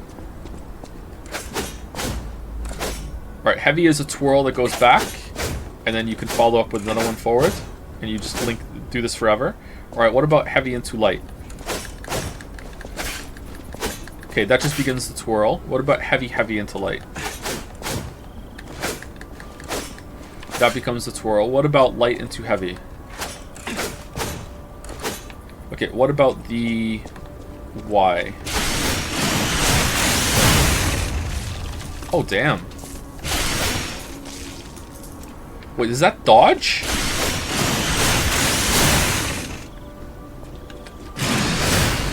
Ooh, what? Oh, dude! That's pretty.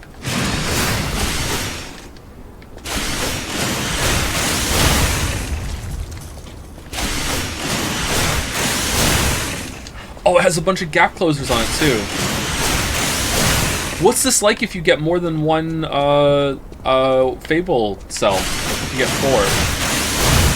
Oh, that's pretty good. I like the Y on this. It's fast. Alright, what's the damage scaling like on it? Oh, we didn't do Charge R2. My bad. Yeah. Charge R2.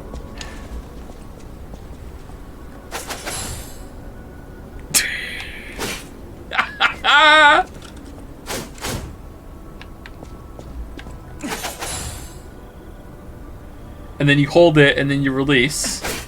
And it does that.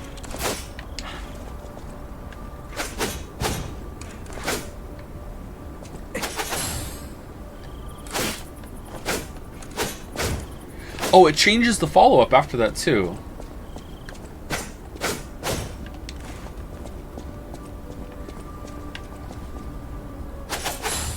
Okay, so what is this? Is this a block?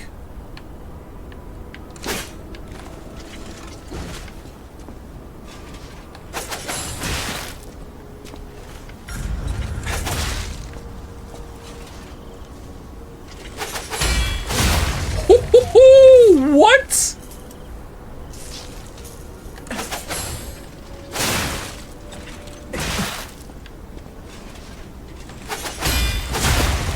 Oh, damn!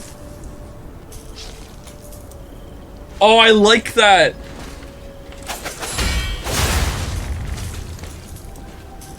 That's a little tricky to pull off, though.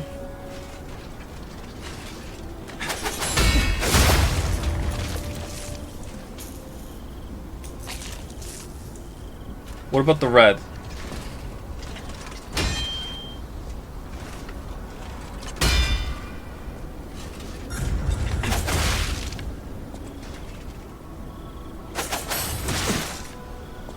What's the window on it? Alright, you kind of want to make it land right before the flourish. Like right at the like shit. Right there. Okay, I think I have the timing down actually. Does it always stagger? How much stagger damage does it do?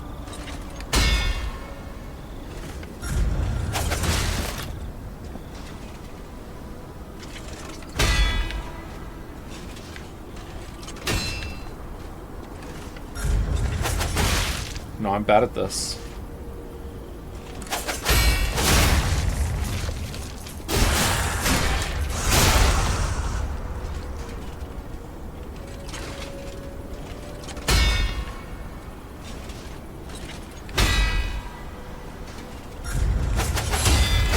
There you go.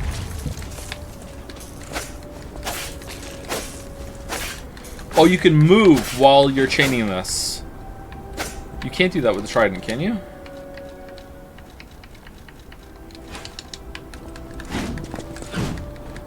I mean, a little bit, but not really.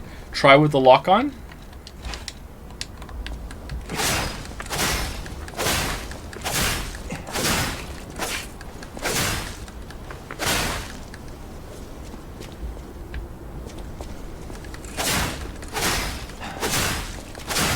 So you can move while attacking pretty much to circle around the enemy.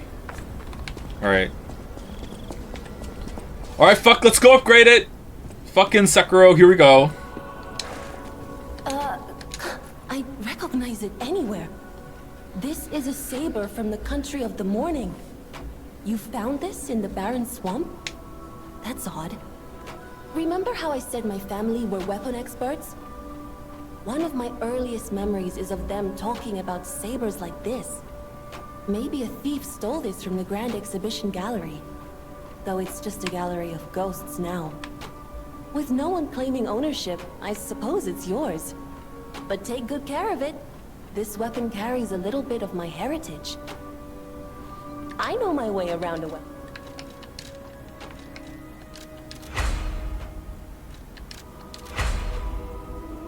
Alright, so we need 4 of these to upgrade it.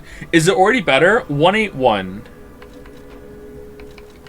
No, the Trident's better, but this is faster, isn't it? Link emergency dodge. We'll try it for a little bit. Can we buy these? I think there's some for sale, but I don't think there's 4 for sale.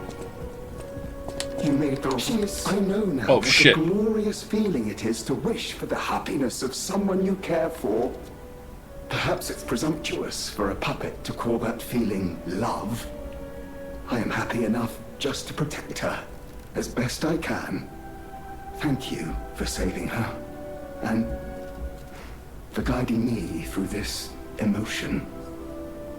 So much cool shit in this game. FromSoft fans on Suicide Watch, man. Okay, so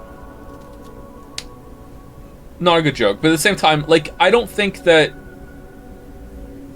this is an example of how everyone wins, because it's like, okay, FromSoft can learn from this as well in the little areas that this does better, especially with quality of life and convenience and stuff like that. But then FromSoft doesn't listen to criticism or feedback, so I guess they're not going to learn from it. No, for real though, it's like it should be the case that we all win from this. It's like we can like it moves the genre forward, right? Come here, child. This is my first chance to get a proper look at you. Oh, is she better? It's a shame my illness kept me from seeing such a handsome gentleman. Oh, to be young again. You are responsible for this miracle. You have no idea how much it means to me. I have to stay seated as I feel a little lightheaded, but I feel the vigor I thought I'd lost forever. Thank you. Uh-oh, is it short-lived? Is she going to turn into a monster? If Card holds a proper ball again, I hope you'll ask me for a dance. Uh-oh. I'm a FromSoft fan, and I've seen competition that's actually on the level of their games. Yeah, me too. Like, I'm a big FromSoft fan too, you know? Like, Elden Ring has greatly diminished how I view them in one department of their games, but the rest I'm like, you know, like, yeah, I'm for it. I played Armored Core 6 pretty happily. I would love a Sekiro 2, Bloodborne 2. Elden Ring DLC is something I'm going to play, but I'm kind of like, you know, like, it comes with some trepidation.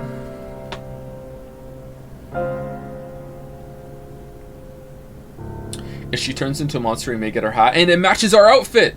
Oh, I hope she does.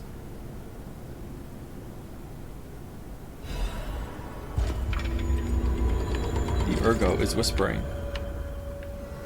People have no idea so many secrets are buried in Krat.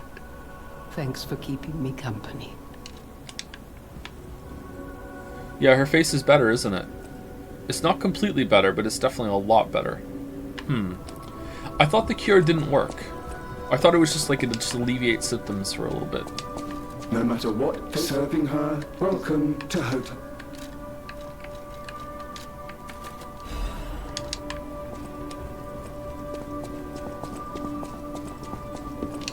I know my way around a weapon. How's the story, by the way? I'm not really following it, to be honest. I'm not a big story person for these kind of games. The scythe is good too. There's so many cool weapons I would like to try for a run.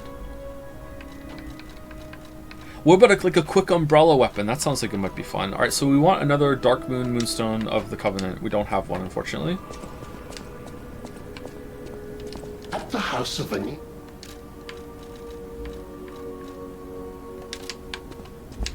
We didn't get any quartz, did we? I still prefer Sekiro or Lies of P, but I think it beats Bloodborne for me. It definitely beats Bloodborne for me for the boss fights.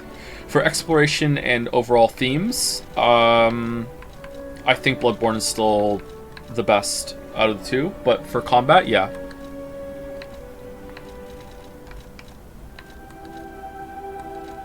I don't think we got any quartz. Late arrival here, how's your day going? Pretty good. I didn't get to sleep until pretty late last night. I'm pretty upset about that. But it is what it is.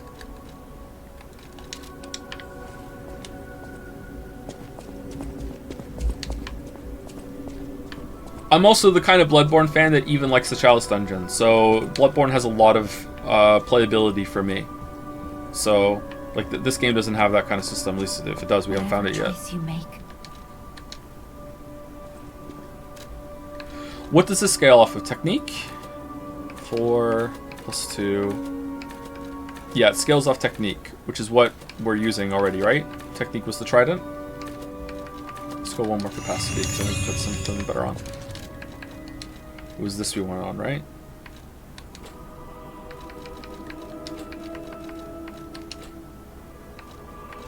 There we go.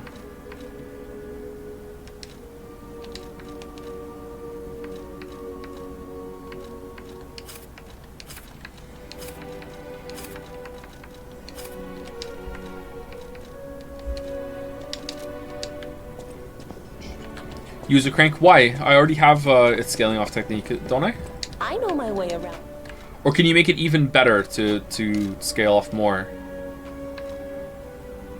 Oh, you make it an S scaling. That does less damage, not more for us. But it'll scale better long term. That makes it go from B to A.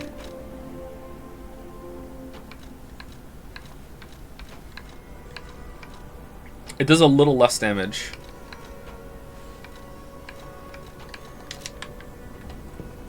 Wait, you can use cranks on boss weapons? Yep, you can. Alright, let's keep going. Oh, Vanini wants to talk to us? Or is it Geppetto? I think it's this guy. No! Can it be? It can! Are you hurt anywhere? Did you find the respec? Yes. Ha, you never fail to surprise me, compagno. Now, allow me to return the surprise. This little wonder creates a lead-acid battery in a flash. The golden ergo is the purest form of power we can use, and it's nearly perfect. We could power a city block with this. You see, the alchemists ordered transportation from me, powered by this. I'm not sure, but maybe it's still in their underground base. Just one problem with the base. I don't know exactly where it is. I don't know when exactly either. I had to just hand it over immediately after the launching ceremony. After all, I am the prince of the Krat social scene, and I surrendered to their mysticism. There, it's done. Now take it. That was fast. Secret alchemist's underground lair. What's the best thing in this game for you? The boss That fights. sounds like something Antonia might well have heard of. You'd better ask her about it.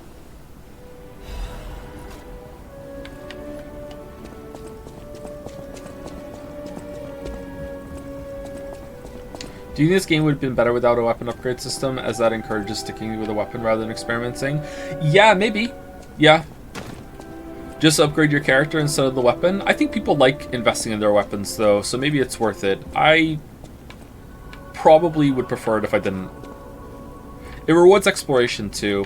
I don't know. I heard what happened at the exhibition. How frightful.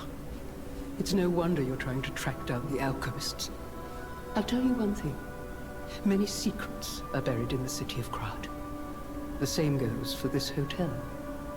Beneath us, there is a passage connected to an underground base of the alchemists. It's where Ergo's vein was first discovered, long ago. Until the petrification disease, the hotel worked hand in hand with the alchemists. But I didn't know they'd be so corrupt. Everything changed when Simon became their leader. Oh, I thought the survivors of the exhibition would be different. But they're just as corrupt. The passageways to the underground base are locked from their side. We can't get through unless they open them. And the underground base is the only way to embark for the Isle of Alchemists. If we find the right alchemist, perhaps we can get that door opened. I heard that some of them occupy the collapsed tower of the train station. And the collapse makes me wonder whether they had something to do with the recent earthquake. Oh, yeah. Look into it. Maybe something changed in the area. Okay. What about this as an idea? What if... So you need, like...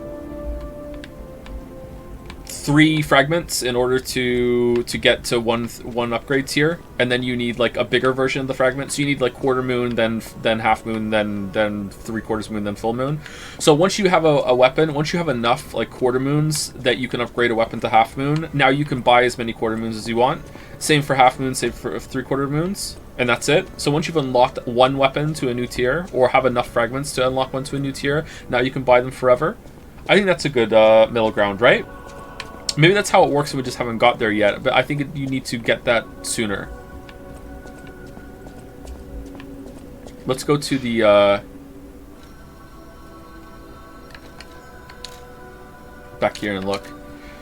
Why not just upgrade all weapons next tier once? Yeah, upgrading your smith, so like your weapons continue getting better, all of them, so the whole arsenal's there, but then that might feel a little impersonal that you're upgrading a specific weapon and investing in a weapon. I feel like people like investing in weapons. I wouldn't mind upgrading the whole arsenal, I think that would be fine. But I'm trying not to have big changes, I'm trying to have like incremental changes until we get to the point where we like it. Oh, this weapon's probably lighter than Trident, which is why we have so much space now.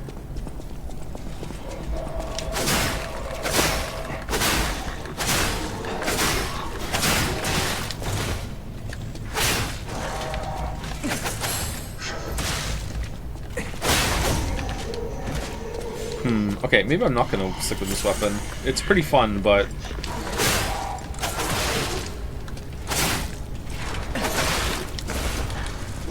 It's learning.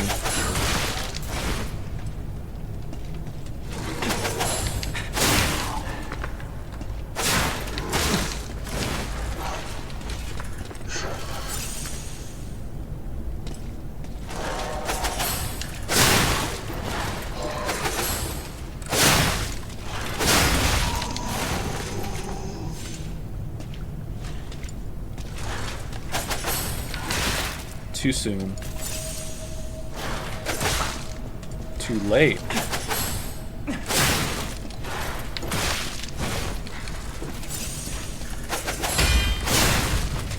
Oh, it does do a lot of damage. Does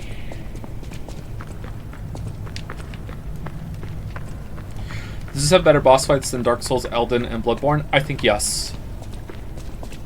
Because the combat system has more to it with deflections. So yes.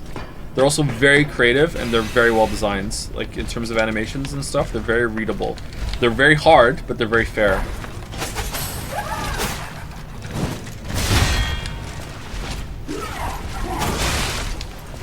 Hold on, I want to see if we get a charged parry. It does a stun.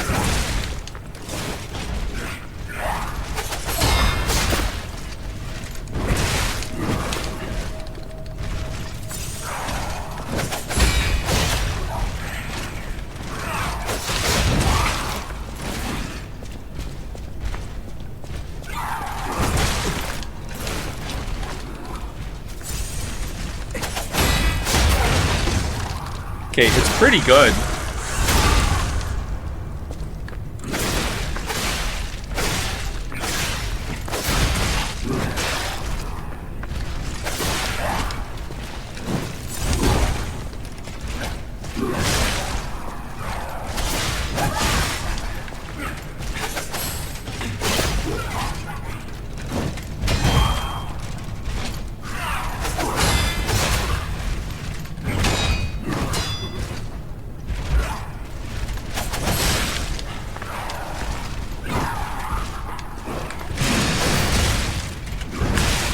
Dead.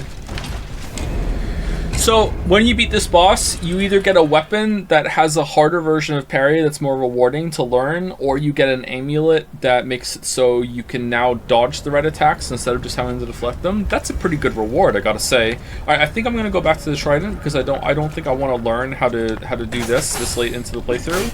Like, I'm kind of comfortable with what I have, but I am tempted to do a full run of this in New Game Plus. Like, and usually I don't want to do that in these kind of games. But it's pretty good. I'm going back to Trident. Pretty good weapon.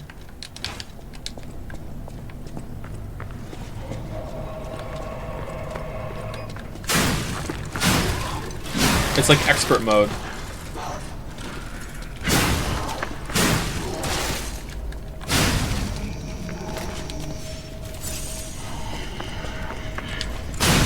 It's very fast too. So you can weave attacks in between the deflections.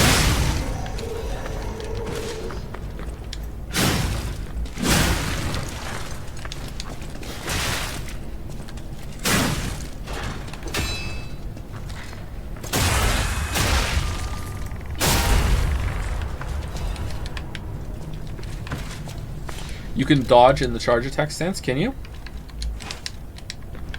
This one? You mean you move? Because once you dodge, you lose it. Maybe you can... Hold on, maybe you can quick step.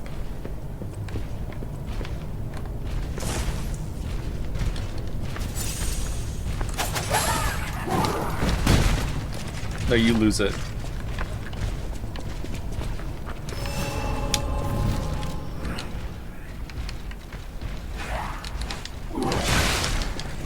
How does straighter hair signify becoming more human? The more human you are, the more hair you have. That's why people don't like bald people.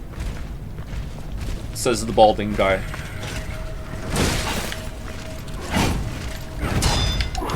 I wonder if the parry frame on the charged katana is more generous than the normal one.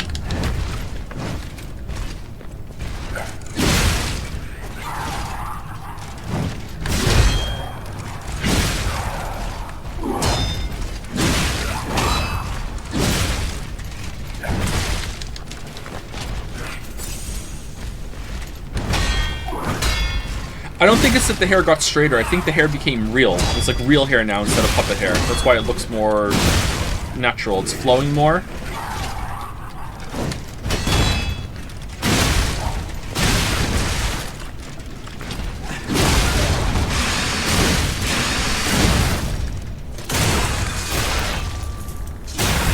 I'm sad there isn't trolley chain emotes. Maybe we should have a trolley chain emote.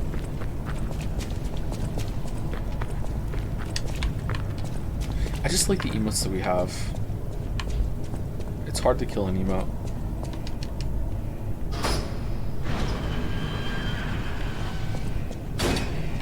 What is this?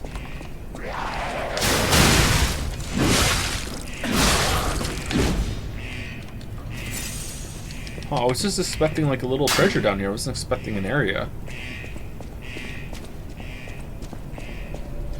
I like the emotes we have. I like the trident they have. I like what I'm doing, yeah.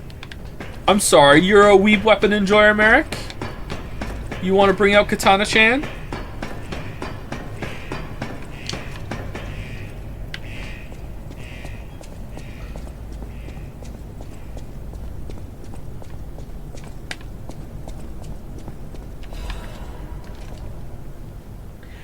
It's a worn-out journal with bloodstains. Golden wings are drawn on the cover. I do not regret destroying the Saintess statue. I had to stop it from being used for humans. Of course, they'll find another way, but at least those who escaped will find freedom.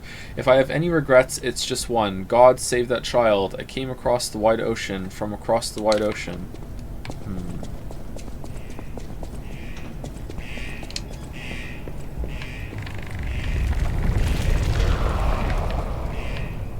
Oh, are we going back into the train station from a different route now? Oh, we're decaying.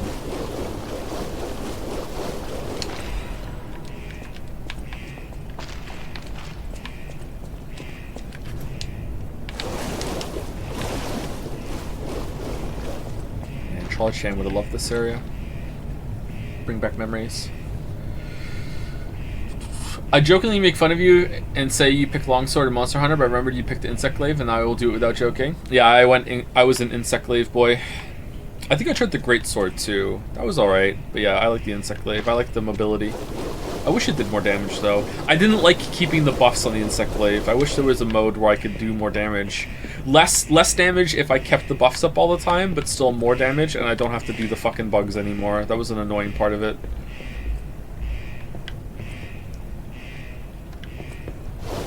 I mean, I started to enjoy it more than I did right at the start, but I still didn't love it. Krat Central Station, foggy night. Wait, what?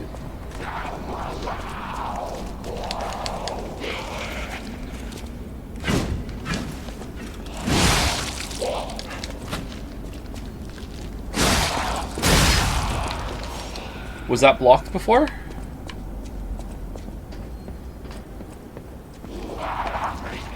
Or is this a different part of the station?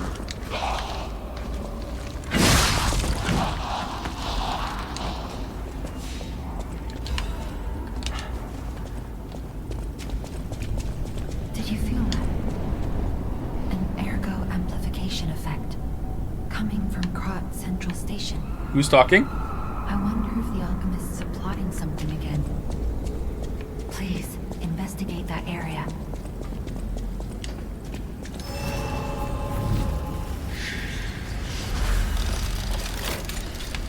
It's Sophia talking through the ergo. She can do that. I guess she does that now.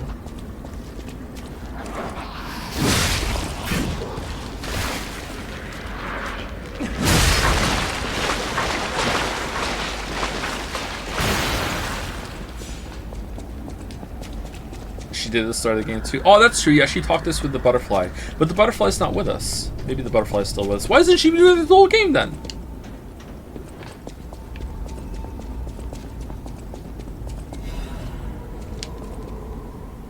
$21.23 train ticket to Saint Marianne. This text is hard to read because of the bloodstain. Is this a reference to JoJo?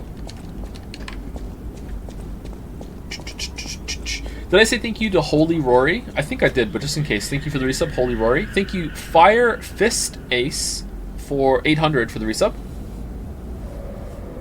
Is Fire Fist a move from a fighting game? Thank you very much. And thank you, Seraph Archive, for the resub also. Thank you, Seraph. Seraph is fun to say. Alright, so there's no way to go to the other side. I wonder if this is just another part of the train station, or is it... It's not a different train station, is it? It's the same one? I'm surprised we're back here like that.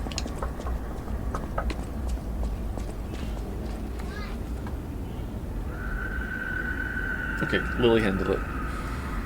It's fine.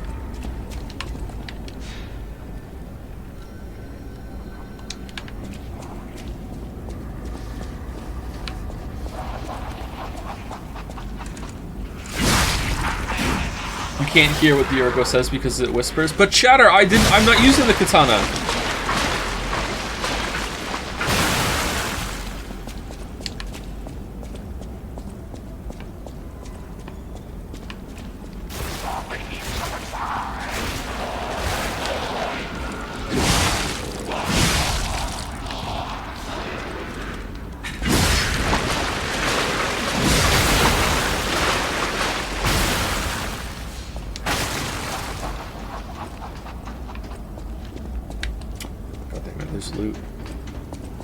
There's loot! I feel like I'm not talking much today. Or I'm not talking much since we beat that boss. I'm tired. I'm tired. Put it on the soundboard. I say it so much. Alright, there we go. So that's a shortcut again?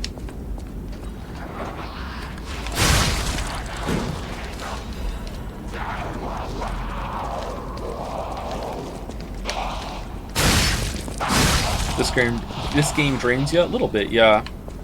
Maybe I'm just like, I'm fully invested in the game now. I'm fully on board. Like, there's not much this game could do now that wouldn't make me say that, you know, it's better than a lot of the FromSoft games now. And maybe that amount, realizing that is making me feel some trepidation, because I know that's going to be a take that's going to be very, very hard to defend. Let me attempt to right now. So this game is coming out like after all those games, and has learned a lot of lessons that FromSoft like learned there too, that we're teaching in those games. So it's like it's building off of it.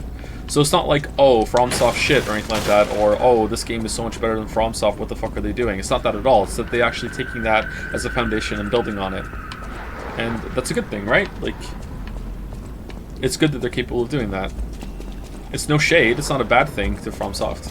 Hopefully they can learn from this too, right? In Cyberpunk 77, did you manage to get that katana from the roof? DLC will let you get it. If not, no, I didn't. But I'm gonna restart when I play 77. I tried really hard with my magic stairs of cars that I could summon that could go as high as I wanted to get back onto that building, but I couldn't get the angle right, and I just gave up. It didn't seem worth it to me.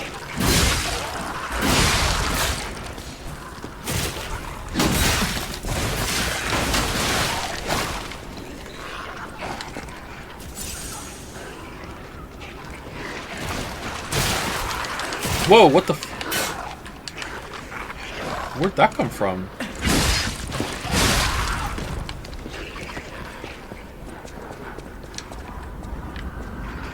I saw someone over there. Whoa! Why are they stronger without legs? Yes, finally, these legs are gone. They were just holding me back.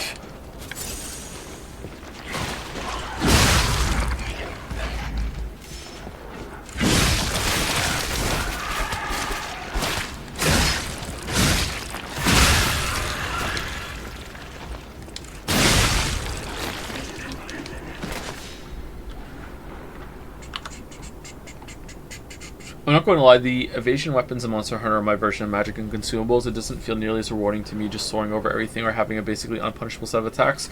When you start to get into the flow state with the game, it's super challenging and engaging, and the payoff is great. Yeah, I've heard that too, and I would agree with that, yeah. I don't know, I don't like the combat in Monster Hunter as much as other people, so maybe that's why I use the easy mode weapons, because I was trying to make it fun for myself.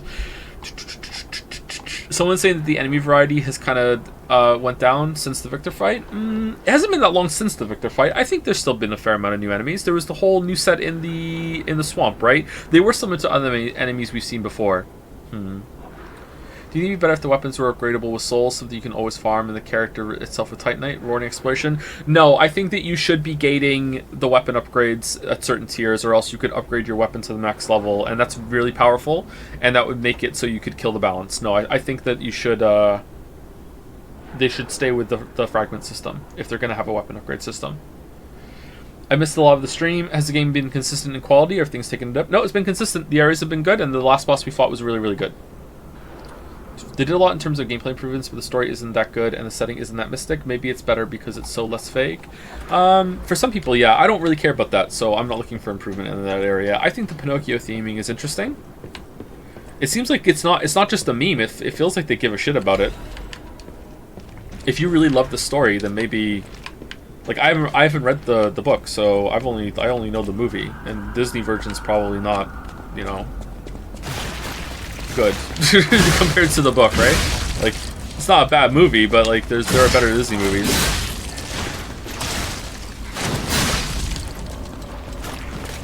Oh, are we getting corrupted versions of all the puppets now? The carcasses and the puppets are merging? So they saved all the reskins until this final phase when it's like the corruption's taking over. That's an interesting way of doing it.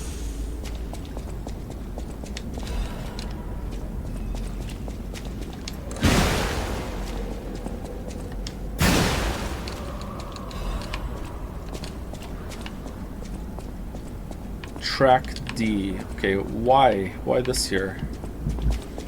Why is this here?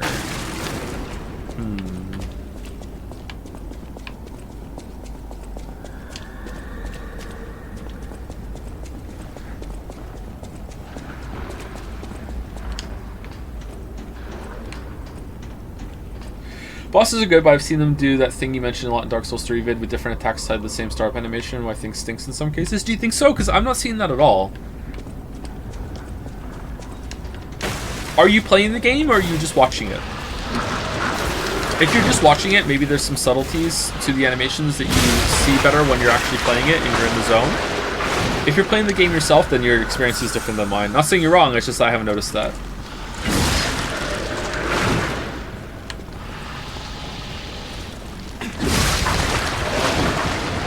Like, it does the Elden Ring thing, too, with certain combos having optional extensions that you don't know that are coming. But for some reason, it works in this... Well, it's not for some reason. I know the reason. Or at least I think I know the reason. But in this game, it works because the animations are selling it. I can feel it out. Whereas in Elden Ring, it feels more like... Maybe not with all of them. Maybe there are some intricacies in the Elden Ring system that I'm trying to be really fair to FromSoft here, because I don't want to be hating on it, loving on the game, and saying it's shit. Like, I do want to definitely like admit that there's possibilities I could be wrong with some of the attacks in Elden Ring that I don't like. Anyway, like, I feel like a lot of those attacks are just like they just bolted on an extra attack at the end of the combo that comes out of nowhere, or the enemy just snaps to it. Whereas here, I feel like I can feel it out a lot more often. What's your favorite boss so far? I don't know. It still might be Archbishop. I don't know. Like, I'm going back and forth. I'd like to play them again. The last boss we did was really good.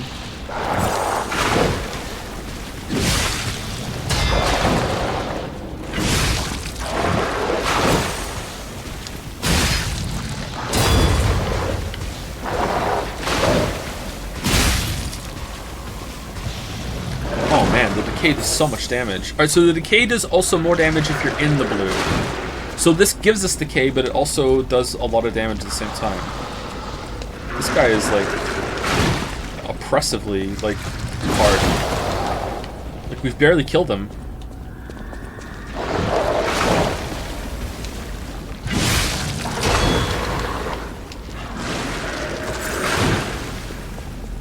Okay, I'm running past to see if we can unlock a shortcut.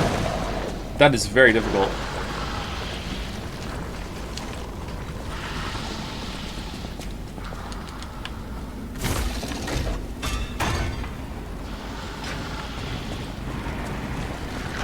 I like the Scrap Watchman a lot. What did you think of the boss we just did, which was the rematch against him? In a very creative way. I thought it was pretty good.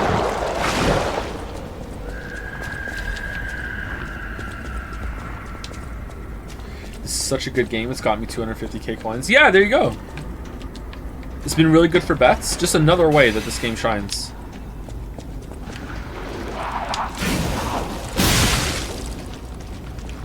Oh shit, the weapon's broken completely.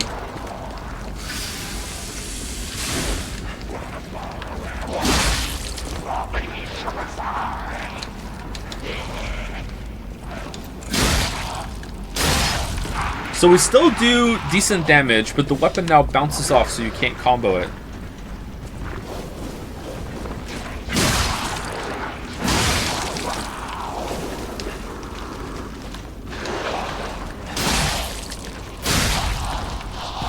Why does my brain associate broken with Genbu now? Sorry. Genbu's broken. It's Genbu'd.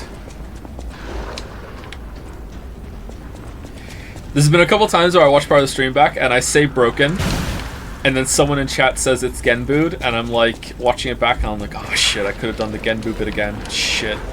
Really missed a beat there, Joe.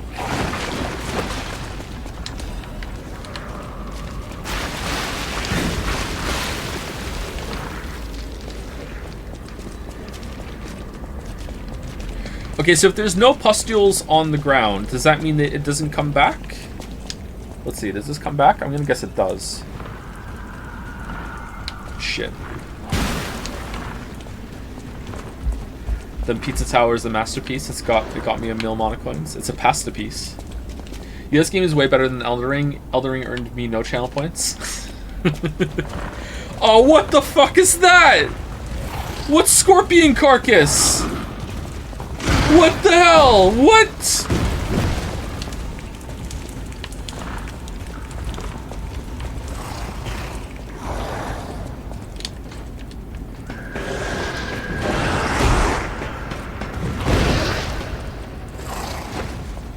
What in oblivion is that?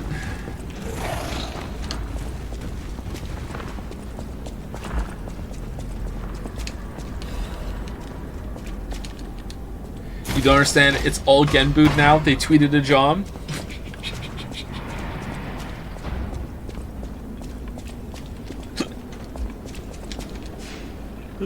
Does our weapon come back? It does. Okay. I wonder if they should have made it so you have to go back to the hotel and fix the weapon if it gets that broken.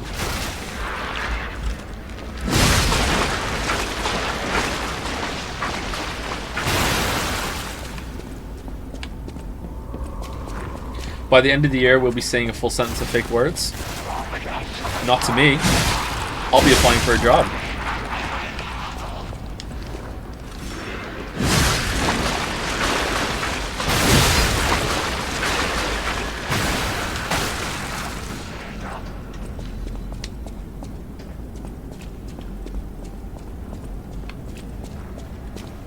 Going to a place.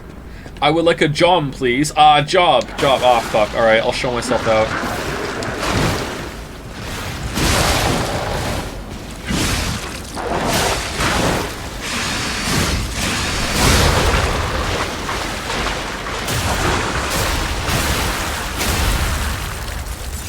Owned. Fucking owned.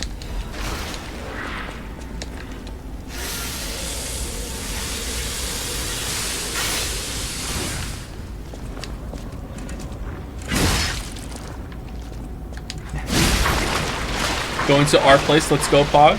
I fully expect to see a Joms on our place next year. Find a corner, Joms. Strippin and Kriken will help us.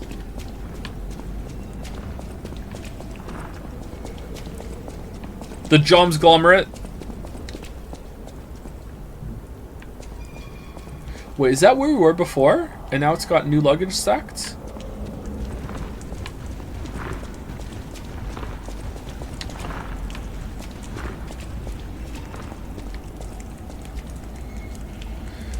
Every time someone says they tweeted a John, I say in the voice of that dude from the Scott Pilgrim movie going, they punched the highlights out of her hair. I don't remember that line! I haven't seen that movie in a long time. That's an older movie now, isn't it?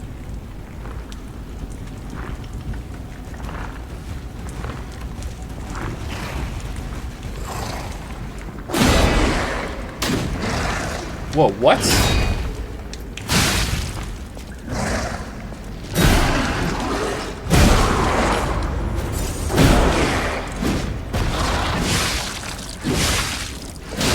Okay, Okay, it doesn't feel like I'm hitting this guy. Quick, the other weapon!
Just saying, chat. If this was a FromSoft game, this would be a boss.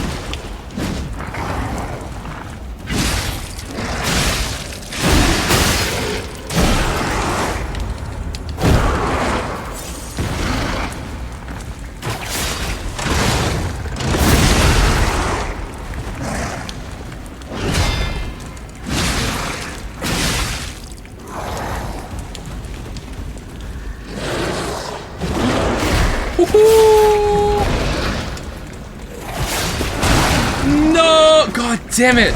I wanted to finish him off with the hook shot. Alright, he's pretty tough. Blue Beast of the Station? Yeah. Maybe they should have been. That's not criticism of FromSoft games. It's just that they do have a habit of, like, giving a mini-boss a boss status. Especially Dark Souls 2. Dark Souls 3 is a little better with it, but there are a couple of stinkers there.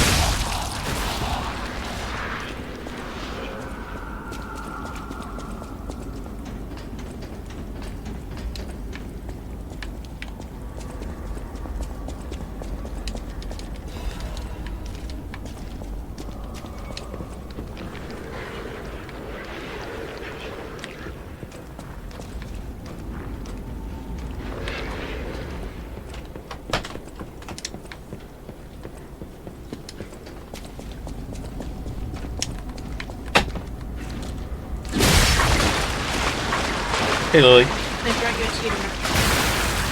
thank you. Can you say joms? Like that? Like that, yeah. Joms. Pretty good. Pretty good joms. Joms. Joms. Joms. Can you say it's Genbu's broken? Say it again. Genbu is broken. Genbu's broken. Genbu's broken. There you go. Can you say it in a British accent? No, I can't. Okay. I can't say anything in a British accent. Alright. Thank you, Lily. Very cool.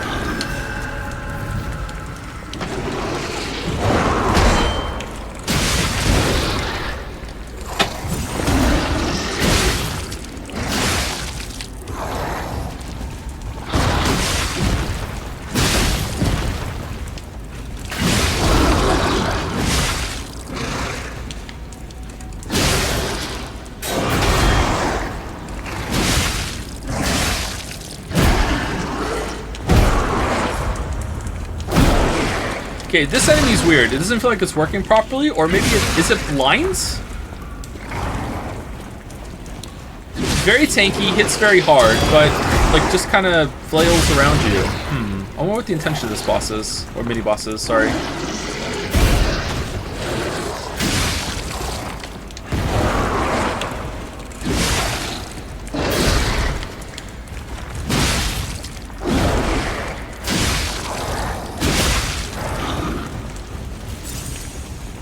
What's the P stand for? Probably Pinocchio, but someone said something about how in Korean it means something else. Yeah, this fight is not rigged properly, I don't think. This doesn't feel right. That's a shame. The rest have been really good.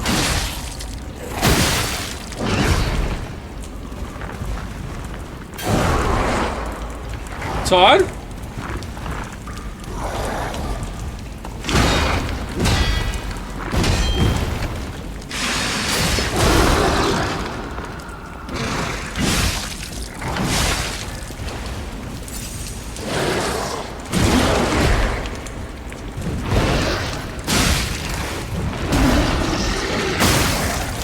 Well, I guess it does kind of feel like you're... Oh, did I just break the crystals on it? Is that what you're supposed to do?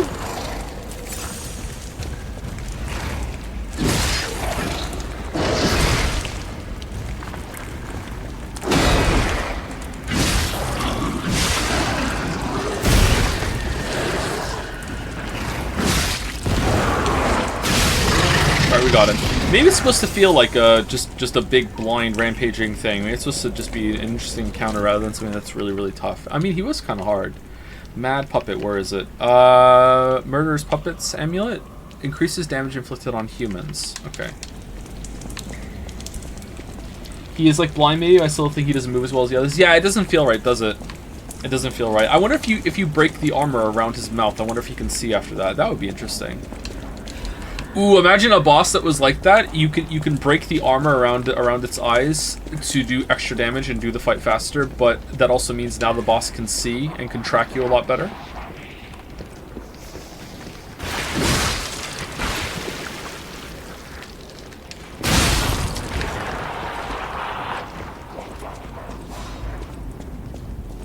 Favorite non-orientable shape?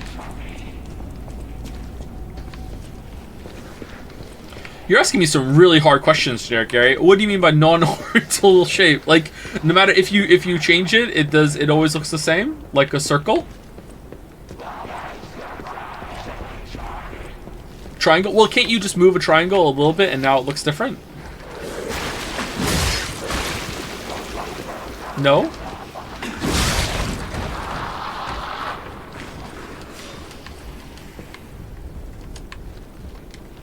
Isn't the sphere the only one? Maybe there's some imaginary objects. When there's no reasonable way to define the surface.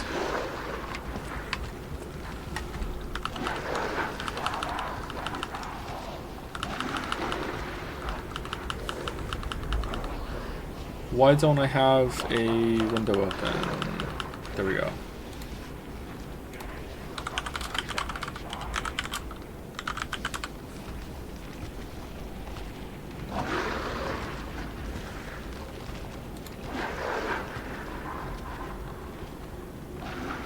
Oh, a Klein bottle.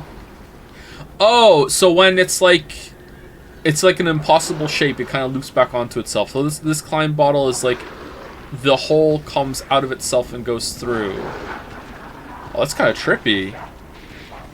What the fuck?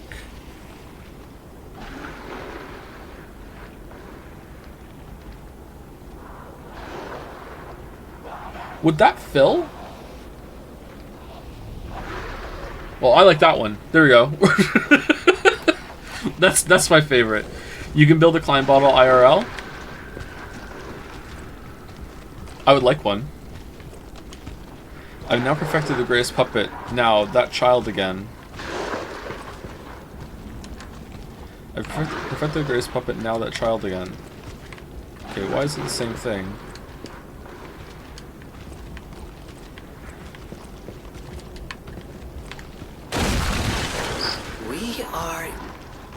Yes, behind the train car where you woke up. Could I have done this the whole time? Wait, what is this? Who would put a workshop like this here? Of all places. Good grief. It's Geppetto. Letter from someone who has gone ahead. Dear Geppetto's puppet, who will come to this workshop train, I'm really thankful to you. A workshop train hidden by Geppetto, isn't that something? If not you. So they're hating it? How wonderful. If not you, how would I have found this place? Unfortunately for Geppetto, I have the ability to read someone's memories. In Malum District, I had a hunch. They thought that if they followed you, Geppetto's puppet, they'd find the relic he stole, and that hunch was right. The relic has been returned to our sacred place. Now that the stage is set, the doors will open. I know all this is confusing, but soon you'll learn everything. Thank you. You were a good guide. S.M. S&M? It's Manus. Stannis the Manus. Please be quartz. Please be quartz. Lada brake cartridge.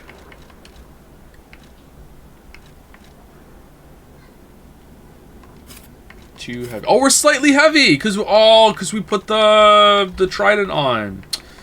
God damn it! All right, there we go.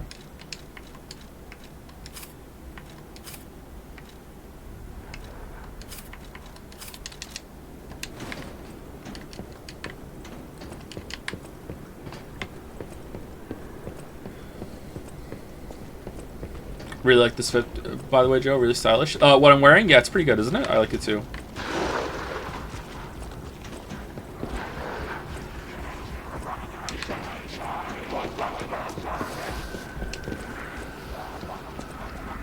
I hope there wasn't a door there I was supposed to go through. How much do you know about Game of Thrones, specifically the 8th season? The only thing I know about anything that happens after I stopped watching Game of Thrones was that something, I guess Dany forgot about the Iron Fleet. That's it. That's all I know. Well, that's not true, actually. I know... okay, now I think about it, I know more than I realize. I know... I know a couple more things. You know what? I'm starting to think maybe I know everything from the spoiler.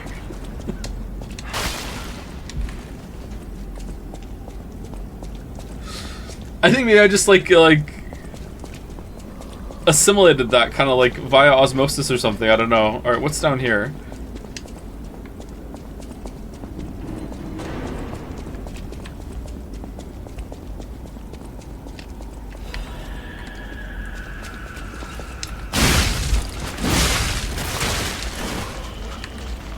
Something about someone who has a better story but character I won't say, and that's just like fucking stupid. It doesn't sound good.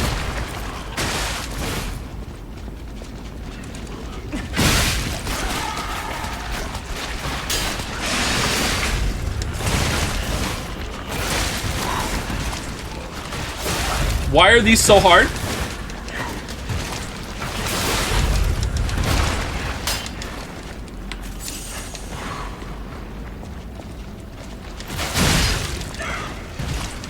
These are the babies, aren't they?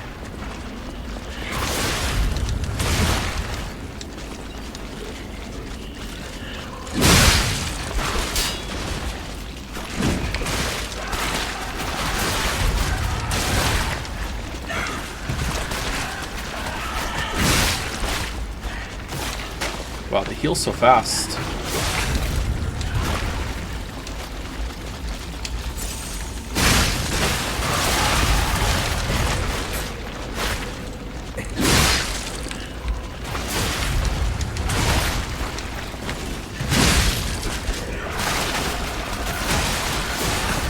Can I kill one, please? What the fuck?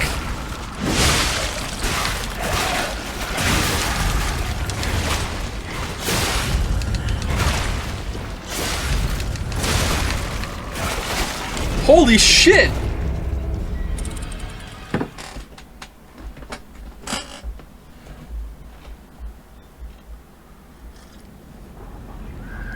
Katana time? Katana would be good there, wouldn't it? Because you could attack while moving and they wouldn't be able to get you.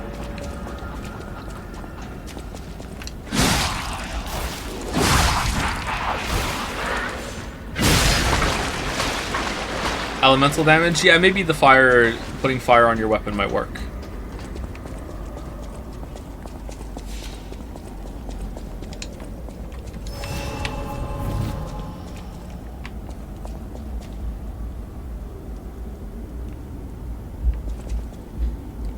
What does that say? In the Lies of Pope?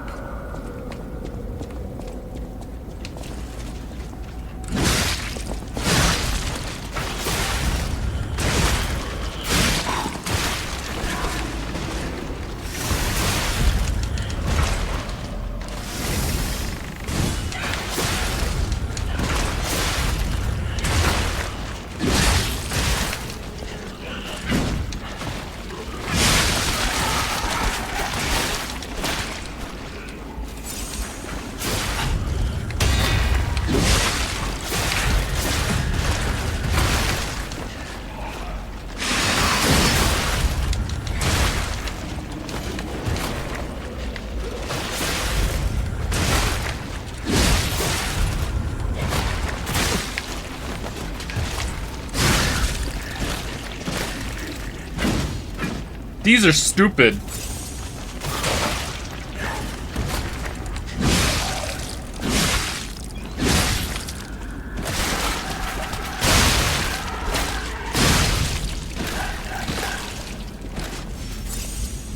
Oh, it's because they're headless! Oh, they really did copy FromSoft! Oh, shit! You went too far!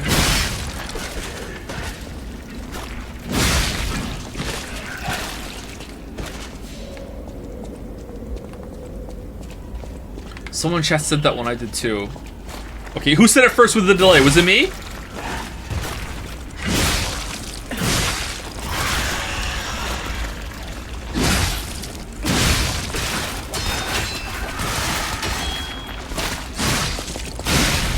Alright, we did it. This better be something really good.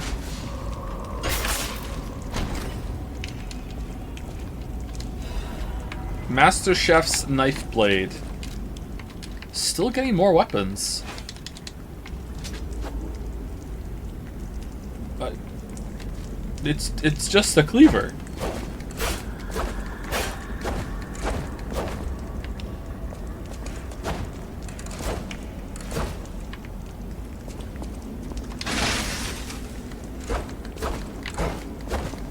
Oh, the regen on it. That's neat.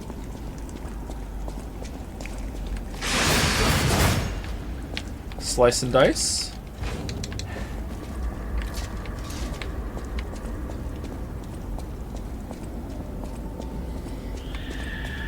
Oh, we can read it. I know there was a collapse, but why did they have to cut off communication? Please let us out. There was a collapse, you say?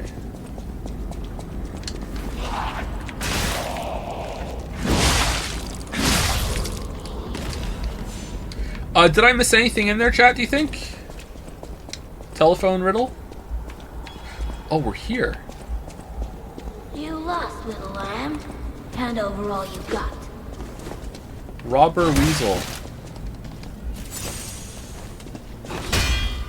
Oh, it's the Reddit build.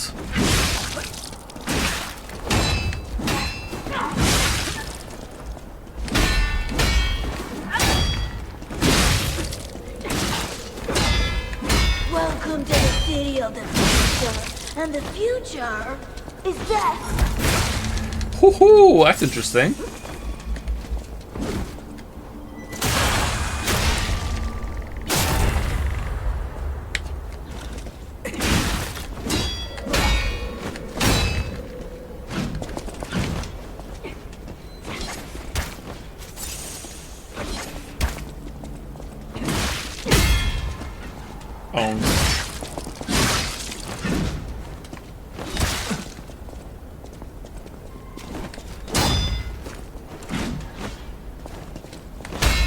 In a city where everything is upside down, the strong rule, not the wise.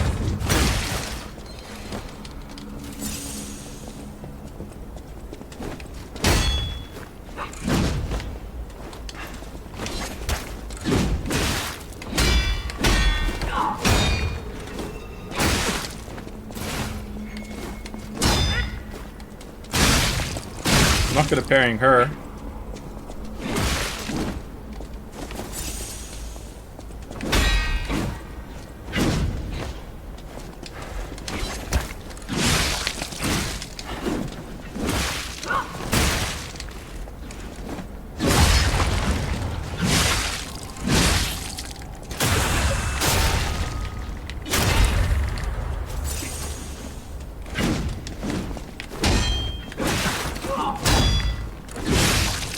You ought to give to the needy.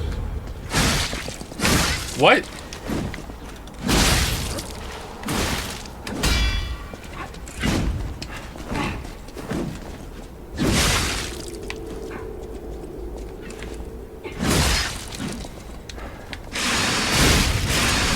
don't want to die.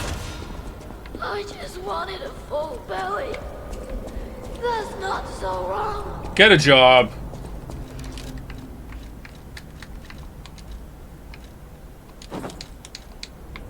Ooh, pretty nice, huh?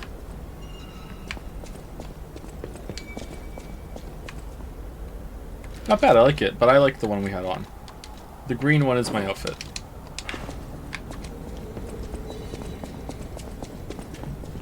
Get a John. Joms. Joms. What would happen if I teleported...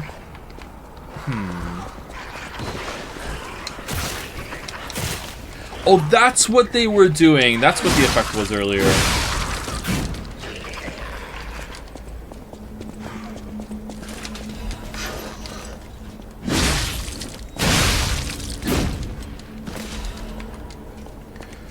What would happen if I teleported to the Stargazer I already have open outside the train station?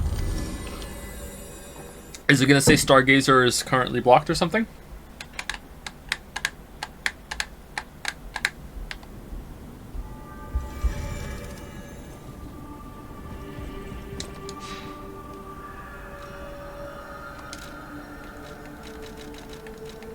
Yeah, they're broken.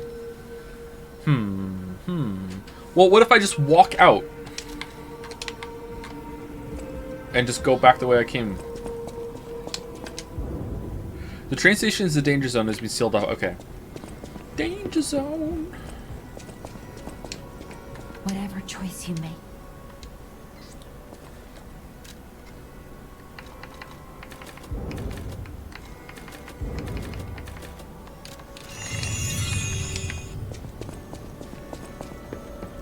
I know my way around. Let's put a technique one on because it'll do more damage, right? Make it scale with A. Nice. And we didn't find any crescent ones to upgrade the katana, did we? No, we didn't. Okay, I think we're good. Alright, let's keep going. Danger, danger, high voltage. Oh, we're over 4 hours too! Oh, I'm sorry. Let's take a break.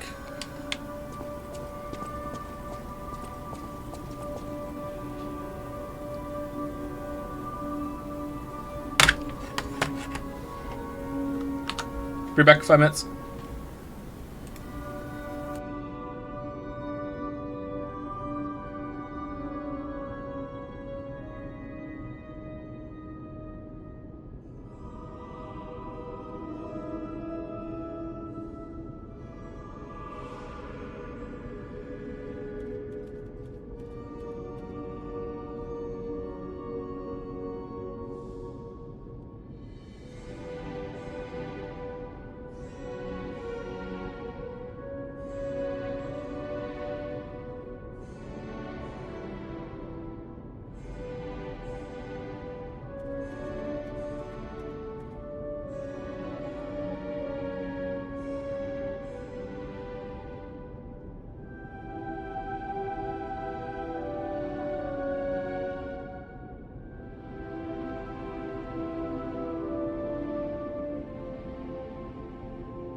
Is Joe gonna finish Lies of P before going on break? Yeah.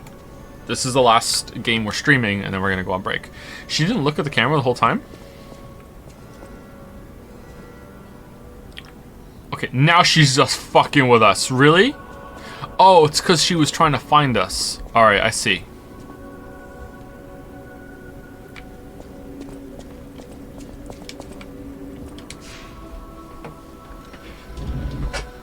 I see, I see.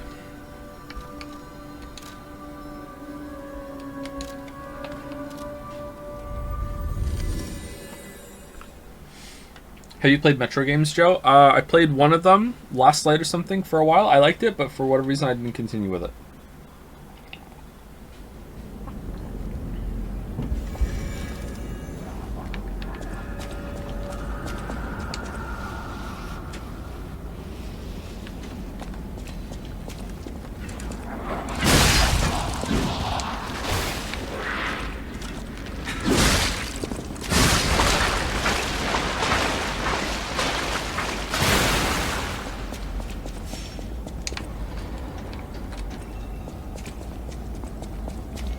Okay, let me see. So we went over there, we killed the big scorpion, we went through the train.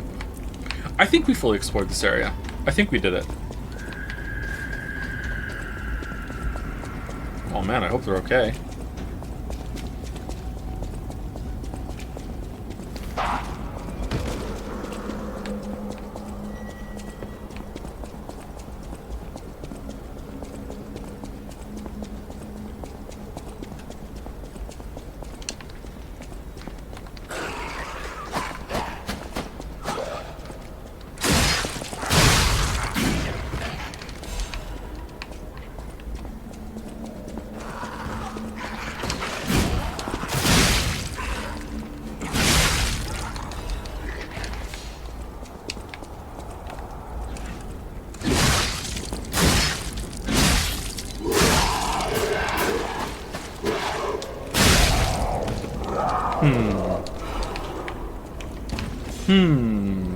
Alright.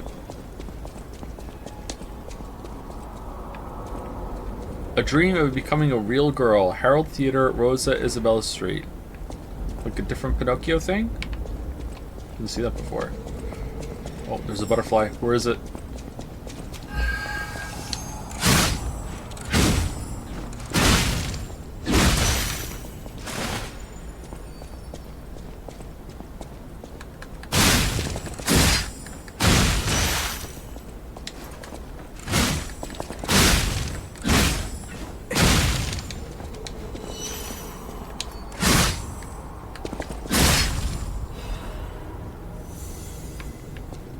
Stabilized alchemical booster. That's for the golden coins, right? We got all the butterflies in the swamp with the puppets of the future, didn't we? I think we did. There was a guy here with a gun last time.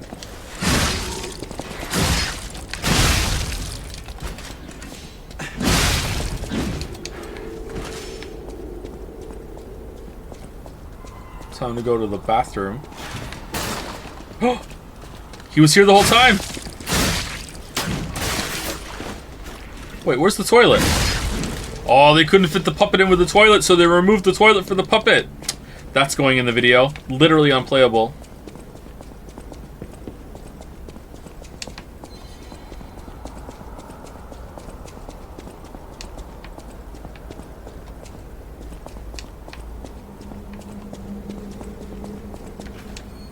Was there a Stargazer here before?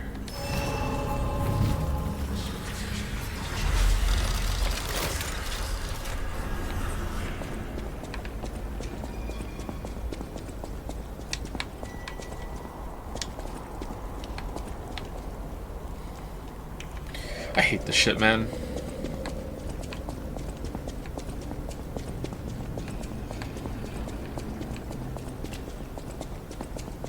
Alright, this wasn't open before. Interesting. Oh, it's a Trinity place. Alright, where are we going to get the Trinity key from? Is Riddlemaster in on this? What's Riddlemaster's endgame? Is Riddlemaster Manus? Welcome to Krat.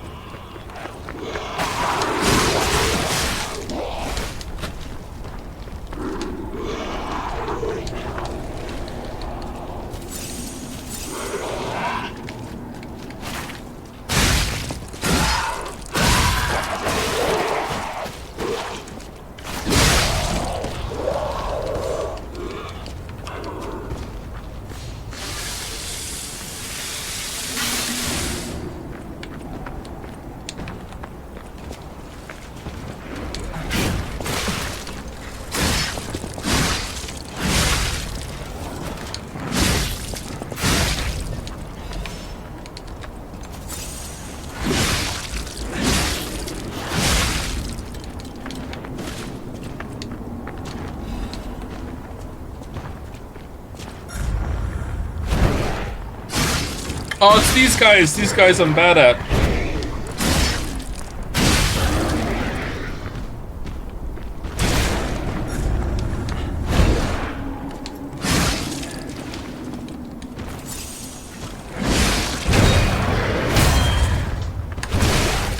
Oh, holy crap!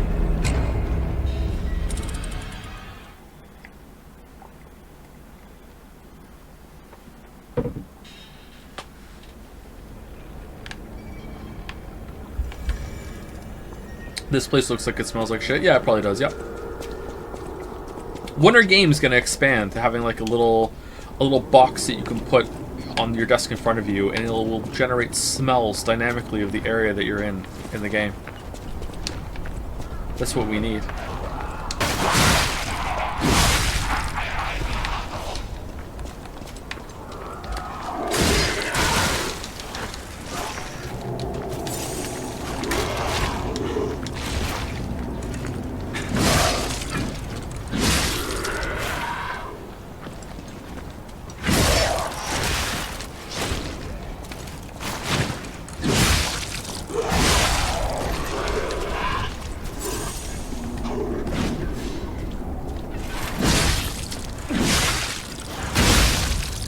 Sewer levels. Accessibility options become being able to change sewer levels to smell like something else. Something nice like chocolate.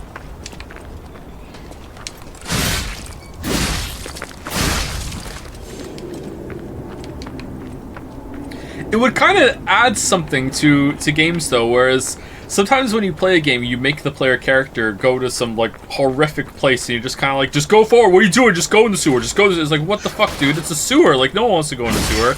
Yeah, trudge through the sewer water. Look through the shit for some treasure. You know, there might be some souls down here.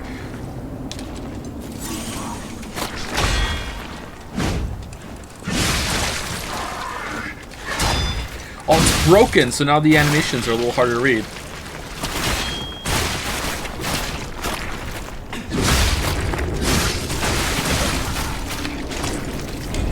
Okay, so when he breaks, he goes a little crazy as he goes down. Okay.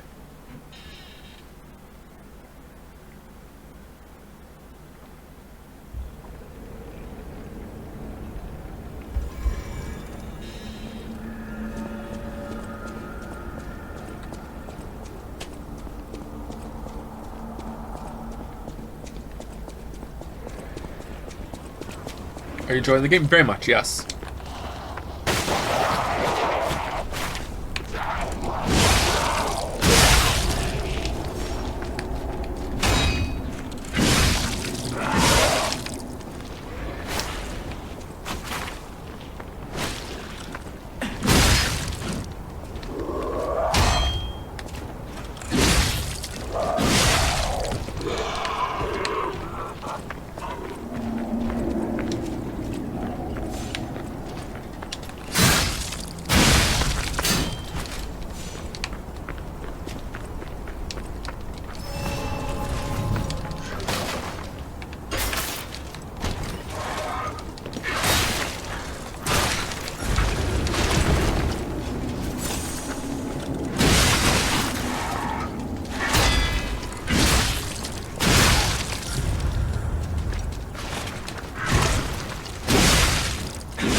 Oh, I thought I parried that. Fuck.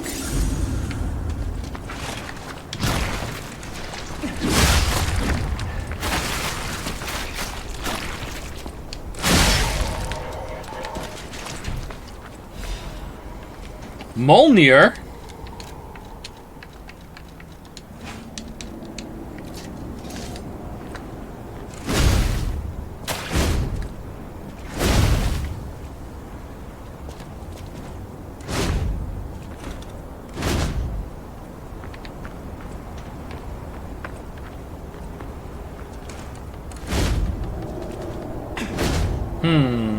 So this has just got the same attack animations over and over. What about the charge?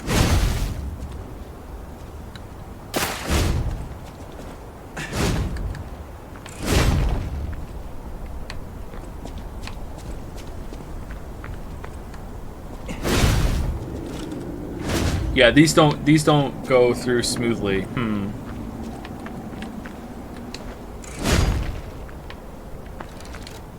Joe, serious question. How can you classify this game as really good? Are you sure it's a serious question? It doesn't sound like a serious question.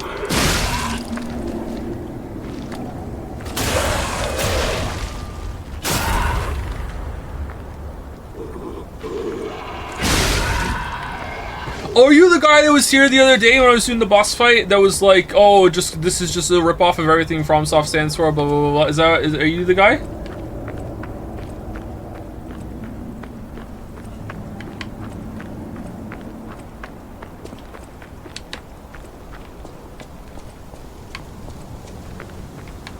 So it's a serious answer to that is that I think that you're not understanding how much Dark Souls and FromSoft copied from other games that came before them. All games are built on their predecessors. Like, you're looking at this and being like, oh, what the hell? Like, this is just copying too much from my beloved franchise, and you're not seeing how much was already there and was lifted from other things that came before it.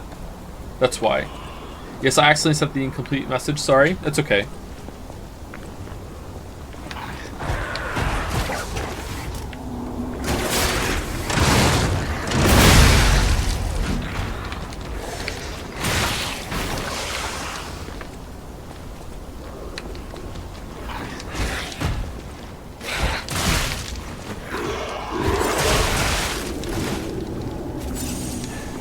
Copy past it.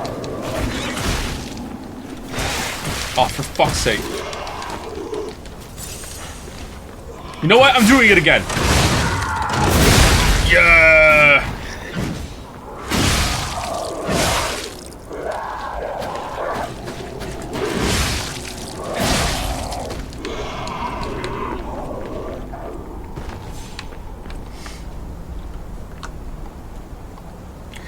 The old question was, and I quote, Joe, serious question, how can you classify this as really good, knowing full well that it's a whole ass copy of another game with almost no originality put into it? Originality put into it. They plundered everything they could from FromSoft games and Disney's Pinocchio, hell, not even the original.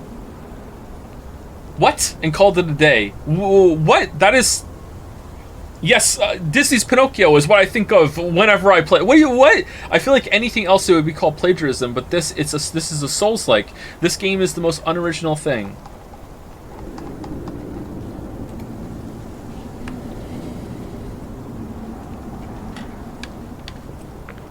How old are you? That's not a dig. Sorry, I should have maybe led with that. How old are you? Because if you're not trolling, I feel like you just don't understand genre.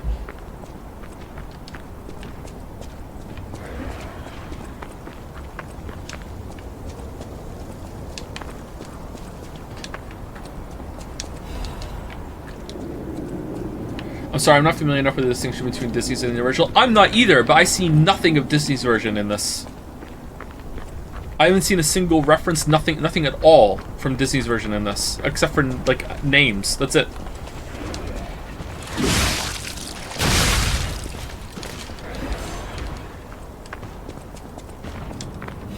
"20 years old, not trolling. I always search for originality in games." Did the Dark Souls sequels bother you then? Because they're not original. Because they're building off the games that came before it.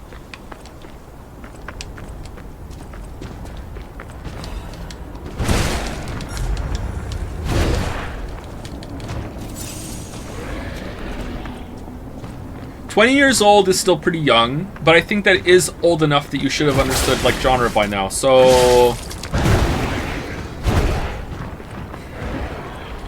I don't know, man. I don't know how to...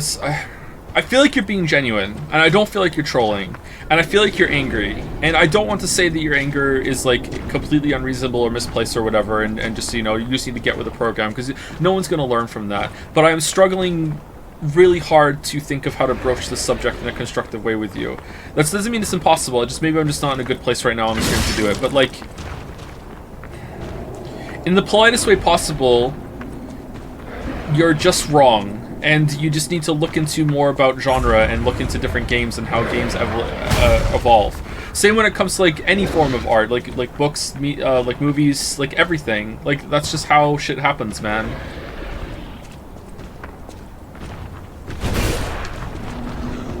Would you be equally livid when like the first round of shooters were coming out and people were calling them Doom clones, and now we just know that we just play first-person shooters and like they're really, really common? Like, are you angry about the lack of originality in those too? Just the way that you're valuing originality rings really hollow to me, because how do you enjoy anything if that's the case? There are so few wholly original experiences. Arguably, there are none. Everything builds off everything else in life. Like, you must be miserable for almost everything that you do then, which it can't be the case. I mean, you're here talking shit in my chat, so maybe, sorry. I couldn't resist, I'm sorry. That was not constructive. I take it back.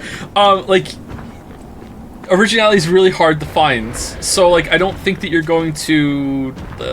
sorry, it just doesn't ring true to me. I feel like you're just upset that your beloved FromSoft has been ripped off in your eyes, and you're just trying to find a way to defend it.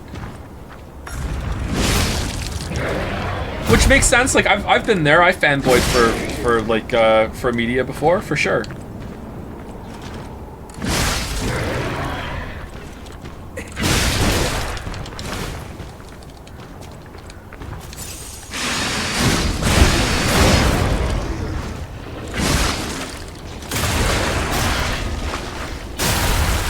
Lol, why projections though? What projections?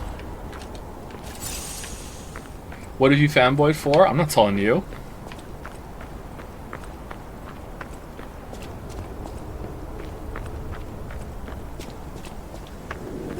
But to go from everything needs to be original to nothing is original is a bit? What do you mean?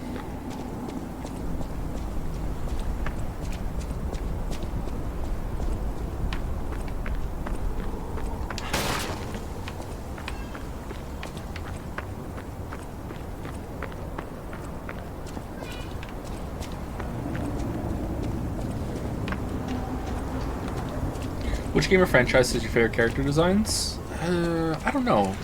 I don't think I value that thing very much.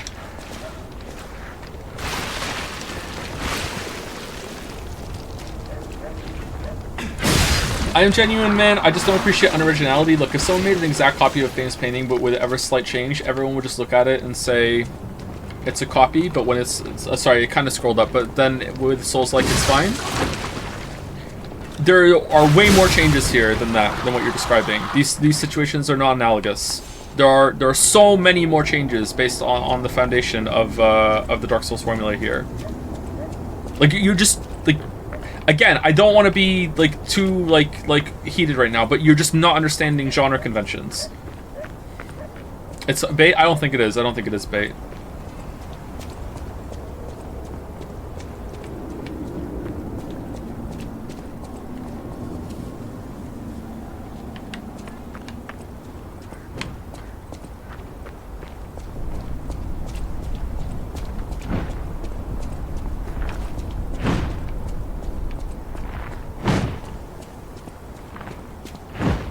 I do appreciate you being so level-headed, and I would have torn a chatter like that. Lol.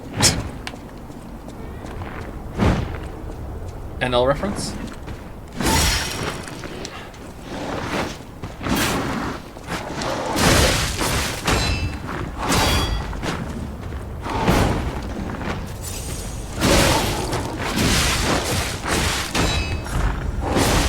Oh damn. Oh, hey James, second stream. You always say you're Canadian, then why do you sound so Irish? Do I sound Irish? I think you're getting me mixed up with the other long-form YouTuber who also doesn't make videos anymore.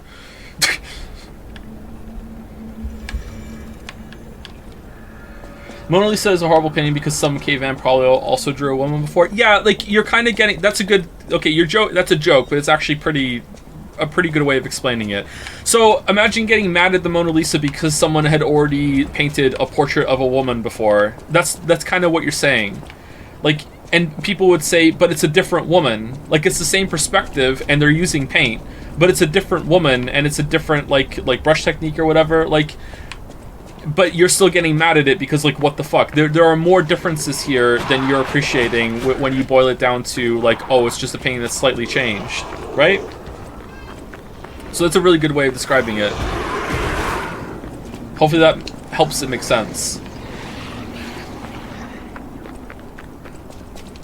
If you're looking at this and you genuinely believe that there are so few differences between this and what the games that FromSoft make, you either have to look much closer to it and study it more, like, or more likely you have to let go of some level of fanboyism or ardent defense forcing that you have in your mind about the series that you like so much. Because it's plainly obvious to almost everyone that there's more here than that. That doesn't mean that you can't say, hey, it's not bringing enough original ideas to the table and moving the genre forward. That's a whole ass other take. And if you want to do that, okay, now you have something to argue about, for sure.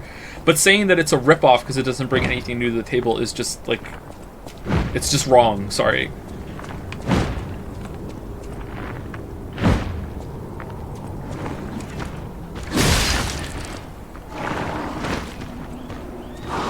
Someone said something how it's a bit about wanting originality is like, and then nothing is really original. There are original ideas and original twists of ideas, but like almost anything you can trace back to, oh, this is referencing this, it's building upon this. Like,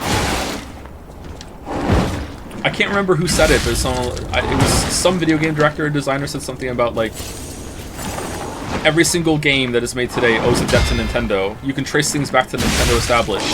And you look at that and go, okay, well, who did Nintendo learn from? That's how everything just gets pushed forward. Everyone learns from each other.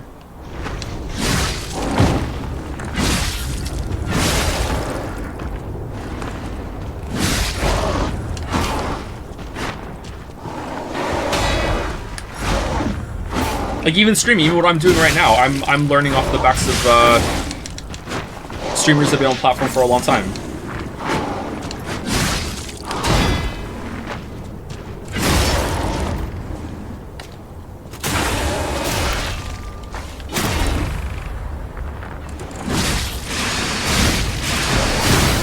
Alright, the difficulty of the trash packs is very much spiking in this area. Holy crap.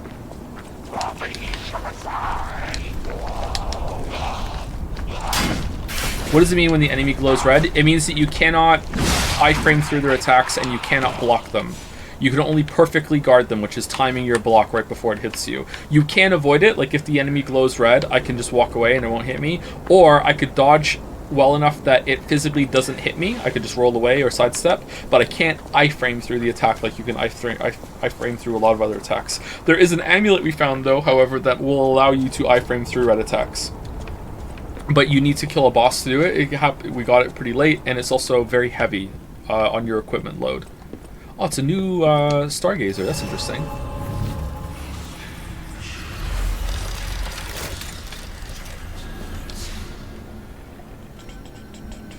I wonder if that guy would say that Neo is a Souls ripoff as well. If he's consistent, then yeah.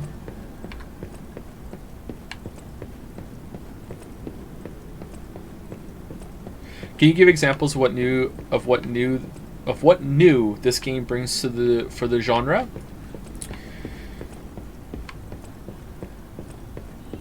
Small things off the top of my head are that you can get your last heal back when you're in a battle. That builds into this feeling that you are on the ropes and you can get back off after you've been like you're almost dead. You can come back. There's these comeback moments. You have to repair your weapon in the middle of the fight, which is also another part of it. There's this increase that you can do here. So you can do that. Lots of little, like there's a sidearm that's kind of like Sekiro and Bloodborne meets together. That's a new twist on that kind of idea. Little quality of life. I'm looking at the screen right now. Top right, when you get level up and you have enough souls, the ergo in the top right is blue right now, and that means that I can actually go back to the maiden and level up. Whereas if I couldn't level up, it'd be white right now. Bigger ones is that you can make your own weapons out of mixing and matching weapons. So these weapons, see the ones that are like full that don't have a line in the middle of them? See these ones here, 1, 2, 3, 4, 5, 6, these ones. These are boss weapons, these are whole weapons, you can never switch them. Whereas these ones here, you can mix and match. So we made this one out of 2 different pieces of weapons. So this one has the handle and then the weapon part. So if I hold it down, see, pretty good, right? Pretty good weapon, right? So there's that one, right? So I can do the same thing at the Stargazer. I can go to the assemble weapon part, and I can assemble different weapons out of different blades I have. So I have this great sword blade, and I can combine it with the Mjolnir handle that I just got. Okay, so now I've made a whole new weapon, just off the fly like that. And there's so many different ways that you can combine this. So now I have this big, huge spear that I just made myself. See? And the handle is the move set, and the blade is some of the scaling, and also one of the special moves that you get. So pretty fucking cool, right? Added on top of that, you have boss combat that utilizes deflections and dodging and quick stepping, and positioning really matters a lot, with perfect guards building up a stagger state that you can knock the boss down. These are things that are found in other games, obviously, but you're going to struggle to find anything wholly original. Although I haven't seen a handle and weapon system mixed like that before, but I'm sure it does exist. That coupled with a great amount of care that is crafted onto the boss fights leads to very, very enthralling and engaging boss battles, where the animations lead to this dynamism. Oh, I said that word almost correctly. During fights, that bosses are very, very difficult, but very, very fair, very readable. Almost every single time that I see a move, I can usually grok it fairly quickly, and after that, I'm not pissed off because, oh, I don't understand how to dodge that. I just don't understand how to get the timing right, and I'm figuring it out, right? They've been very creatively designed, and the way those animations work, I'm really underselling it at the moment, I think. The way those animations work lends itself to these combo extensions on some of the attacks, and instead of being like blindsided by, oh my god, usually he only does 4 punches there, but this time he did 5 or 6, instead I'm like, I kind of felt he was going to extend there, I kind of felt he was going to keep going, and because of that you can really feel it, the fight's better, you can slip in attacks, you can really feel like you're getting better constantly. I cannot praise that part enough. That might be my favorite part of the game, actually, how well the animations are while also looking really flashy and really creative designed. For a specific example of a boss fight, I don't know if this is wholly new, but there was the boss fight against Archbishop, which was 2 bosses in one that was kind of glued together. One half was one boss moveset, the other half was another moveset. I've never seen that in a game before. I wish that they would flip over and do more moves and combo their chains together a little bit. That would be fun, but maybe they do that and I didn't see it very well, but it was really well done. It was really creative. And the boss that we just did earlier in the stream was 2 bosses put together, where it was an old boss moveset mixed with a new boss moveset that was a phase change that was also really, really cool. That brought some new things to the table. So there we go. Most of it is going to be development and tweaks on existing ideas, but again, I would challenge you to think of pretty much anything that's like that, right?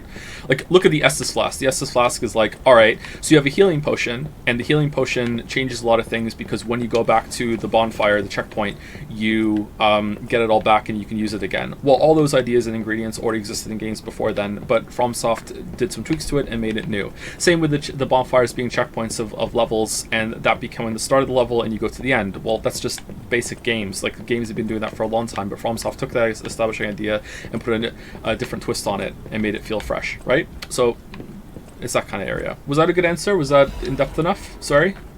I kind of closed my eyes while I was talking there. Thus there lived in Krat a technician who made the friendly three puppets brothers, an alchemist who breathed life into puppets, and a stalker who rectified puppets gone wrong. The 3 brothers built the craftsman's... It's 3 brothers! The craftsman's workshop tower and made phenomenal puppets. The puppets seemed as if they're alive. The good ones helped the people of Krat and worked hard, danced and sang songs. The people were extremely glad and everyone was happy. They said it's all thanks to the 3 brothers. The 3 good brothers lived happily ever after. Okay. On top of that, the game is also just... The game has a high amount of enemy variety, it has a lot of mini-bosses, has a lot of boss content, and the quality's just been really, really high. There's been interesting varied movesets on all of them.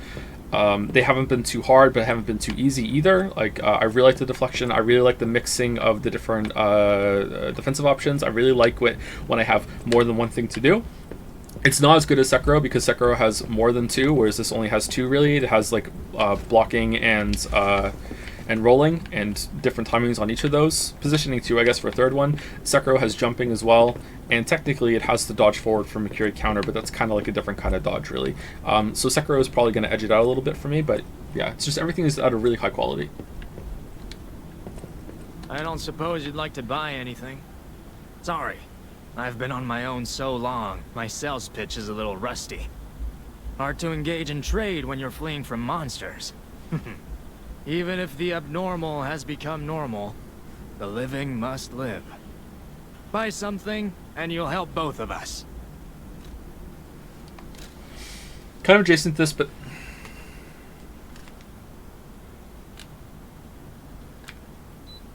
Why isn't my heat pump working, man? Like, it's really hot in here.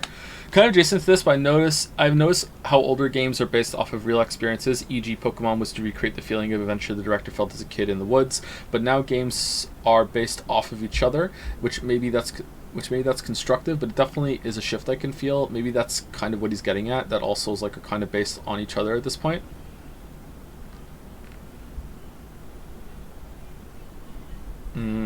I think that's a very generous estimation of that. Oh, it's a shovel! I think that's pretty generous.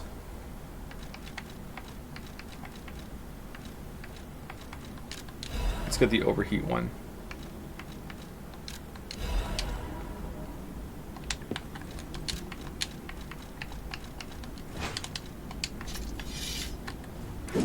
Yeah. Maybe there are too many of these. What do you think? Are there too many handles?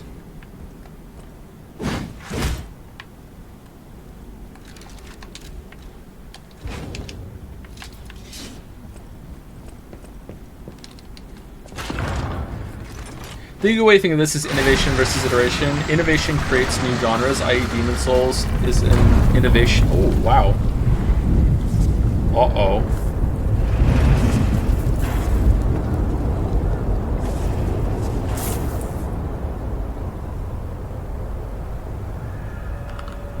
Collapsing Krat.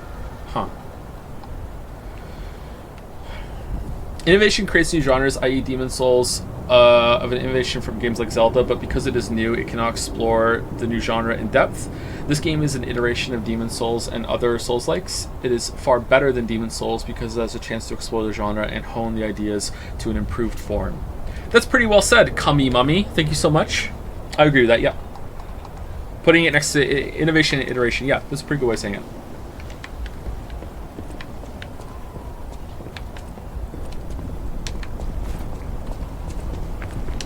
Whoa.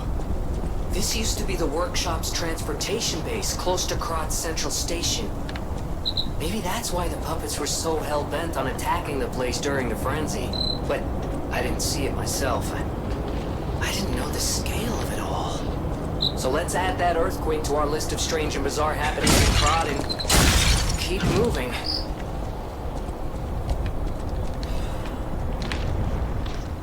To my beloved Gideon, fucking what the fuck? Thank you so much, Gideon.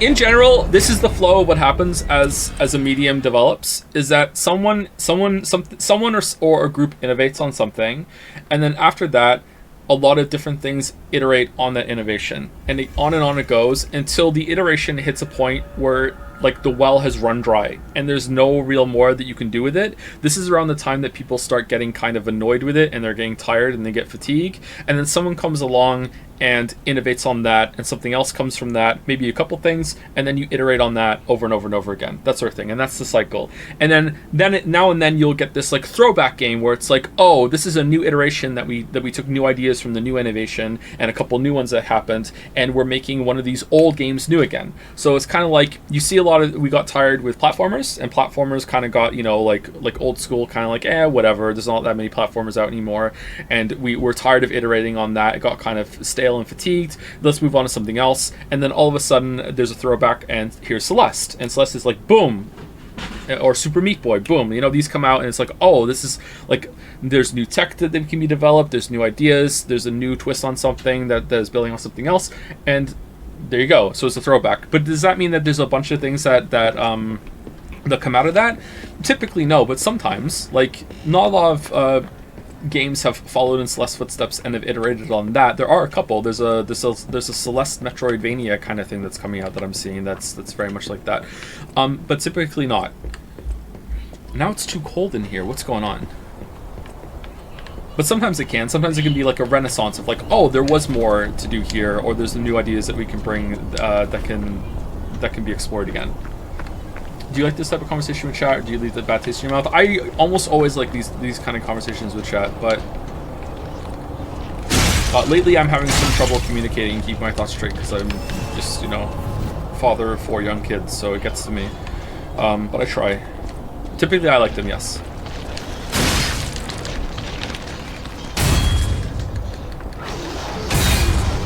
What the fuck?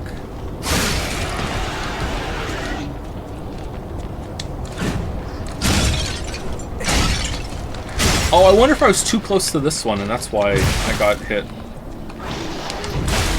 Oh man. I got stuck on the wall there and I couldn't dodge around.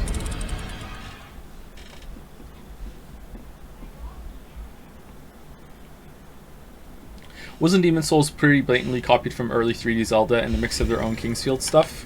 I'm not sure if I would say blatantly, but it does take a lot from 3D Zelda, yes.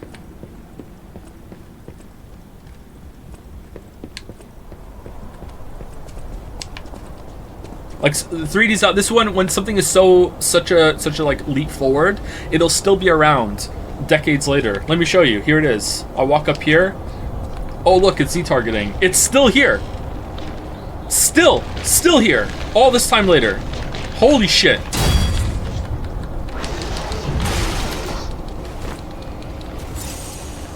Ocarina of Time was 1997? It's still here. Father of 5, nah, father of 4. There's no more babies.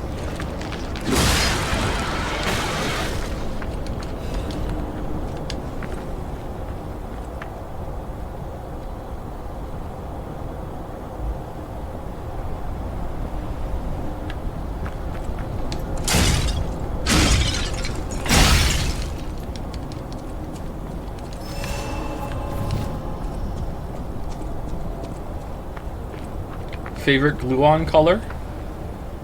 What's a glue-on? Glue on these.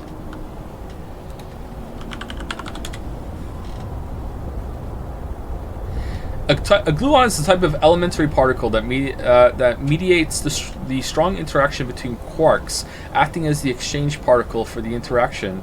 Gluons are massless vector bosons, thereby having a spin of 1. Rainbow. I like my gluons rainbow.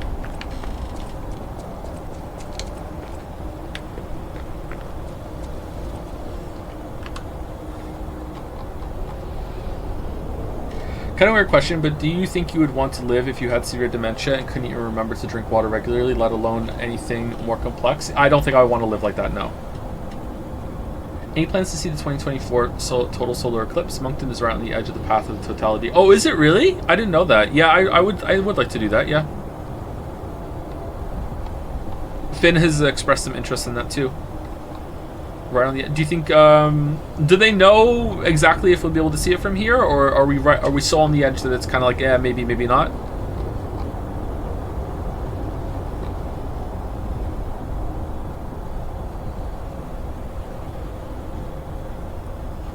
Looks like the game is deceivingly unoriginal for the genre, but details and execution is what defines the game feel, and that's the most important part. Anyway, thanks for the detailed answer. You think it's unoriginal, really? Okay. How much are you enjoying the game so far? Very much, yeah. You have to travel a few miles? Okay. What would it look like if you're on the edge? You would just see part of the eclipse? Joe, would you like to have no games and infinite bacon, or no games and no bacon?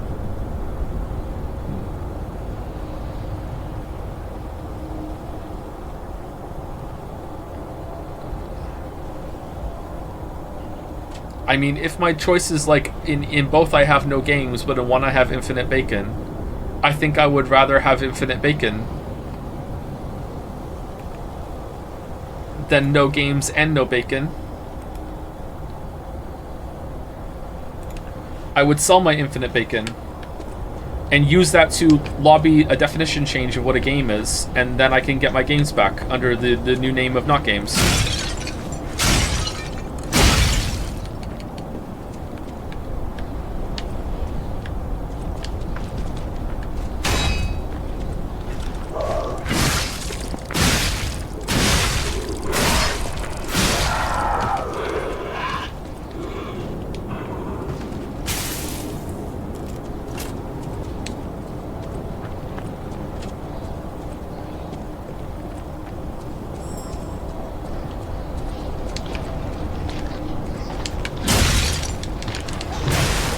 Oh, wow. What the fuck, dude?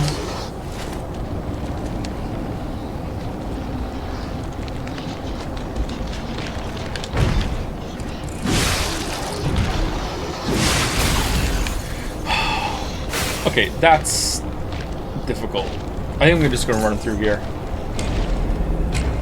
I'll send you the Eclipse map in a DM2 now, I guess. Thanks, Baldur. I feel like this game has the Bloodborne problem of having too many streets levels instead of having levels centered around big structures where you weave in and out of. Maybe. I feel like it's not quite as bad as Bloodborne for that, but maybe. This is the 4th street level, I think. A little bit more visual level variety might be welcome, yeah. Streets ahead.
Okay, where's the butterfly? Is it gone? I think it's gone. It's gone. That is... What is the growl? That is a hard butterfly to get.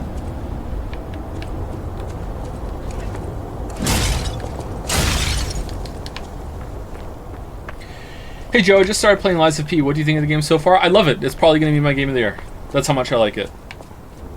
When is it Turn Nights? Not sure. Maybe in November.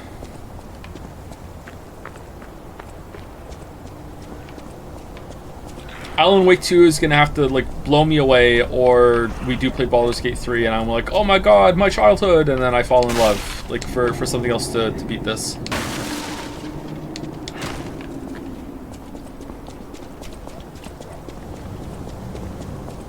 What about Starfield? What about Starfield?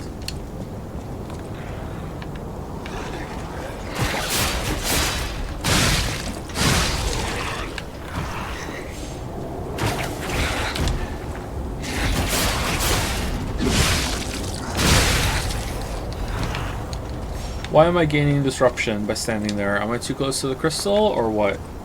How does the combat feel? It feels really good. If you played Dark Souls, you'll be right at home.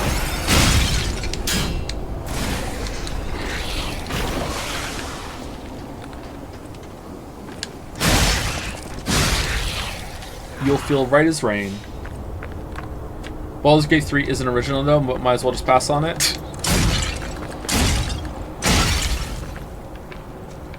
Don't meme the guy too much. If he's being genuine, like, everyone's at different stages of their life and you don't know what they're going through, and like everyone has different like media literacy levels, okay? Like the guys here having a conversation, you know, was coming on a little strong, but still was polite enough. Like, I don't know if we helped or convinced anyone, but usually what happens is that you try and do your best to be constructive, and you just plant some seeds and maybe they grow. But most of the time, one of the best things you can do is to remember that for every single person who says something, there's a bunch of people that are thinking the same thing that aren't saying shit. And if they see the person who comes out and says something and just gets fucking eviscerated, then that just kind of either makes other people not want to talk, or will just either deepen the belief and to be like, yeah, that guy, I feel the same way as that guy, and that guy got like oppressed for it. It's like so fuck, you know what, I'm gonna double down on my beliefs, but I'm just gonna keep them in secret, you know what I mean? Like, you have to be constructive, especially when someone's being genuine. Maybe he wasn't, maybe he was like just memeing, and like saying he was genuine was part of the meme, but you know what, I choose to believe that it's fine. Oh, these are people. Okay, I did dunk on them a little bit though. Gotta make it entertaining.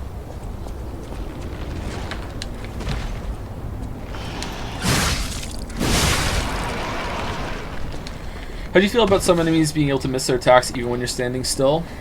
I like it. If you know what the AI is going to do and you can account for that, that seems like it's a fun thing. There was a boss earlier, it felt like it was actually just fucking broken, though.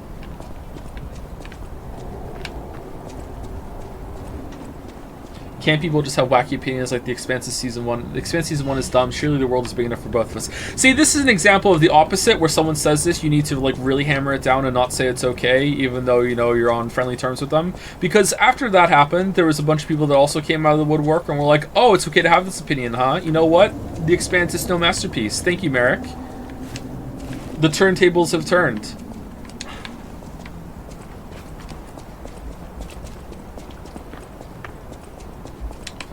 Where are we going?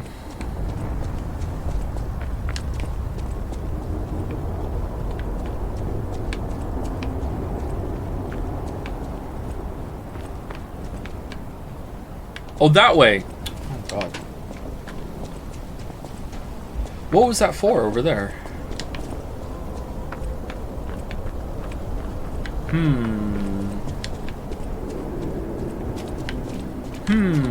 How do we get to you?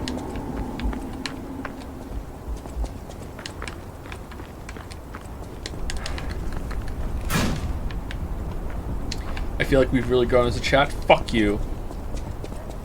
I'm really proud of this community. How do we get over there?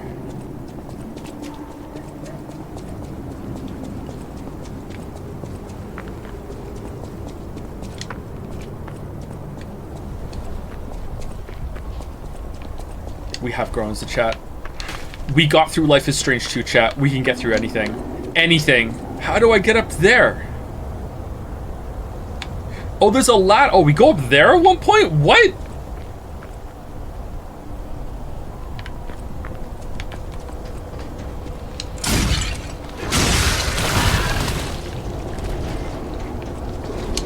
I'm worried I missed the ladder somewhere.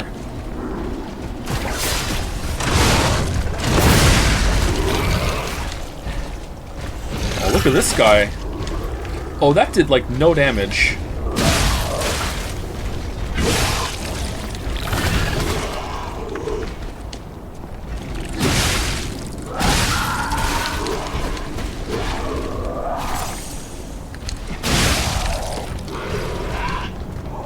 Alright, let's go!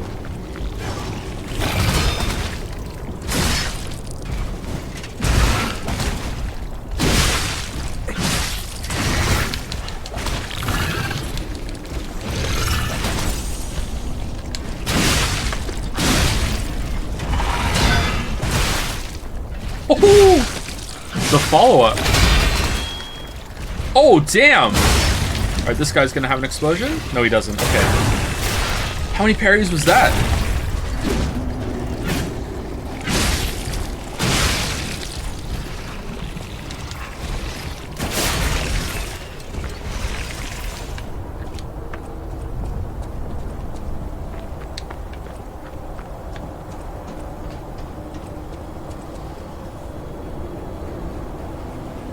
I've watched Expanse after your discussion. I gotta say Merrick has a point, but unlike Merrick, I've watched season 2, and things getting better was a lie of the century. That's not— oh, for fuck's sake! That's not true. I don't believe you. You're just trying to make me angry. There's no way. Expanse season 2, like, so your take is Expanse season 2 is just as bad as season 1? That is fucking, like, objectively wrong. I'm not saying that fucking Expanse Season 2 is like, oh, it's good, you're allowed to not like it, but saying it's the fucking same as Season 1 is just objectively fucking wrong. I'm pulling out the fucking O word. That's just wrong.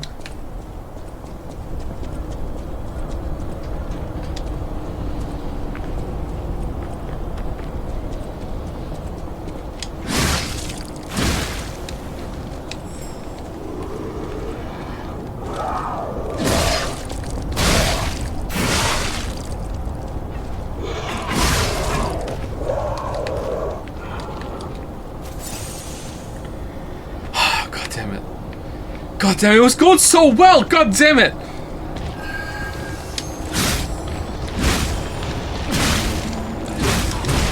Oh, what the— why is that butterfly so hard? How are you supposed to get that butterfly? Do you use your fucking like Legion ability? Not Legion abilities. Can you hookshot the butterfly?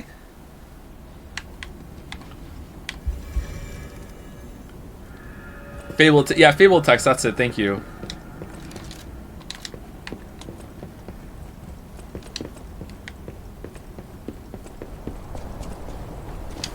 How are you more tilted at someone calling Season 2 of Expanse bad than someone calling this game of Souls copy? Because Expanse is like one of my favorite shows. We're not done with this yet. And I feel a lot more confident in my video game opinions than my TV opinions. So like, it's like, oh, your show you like is actually pretty shit. It's like, what the fuck, it's pretty good.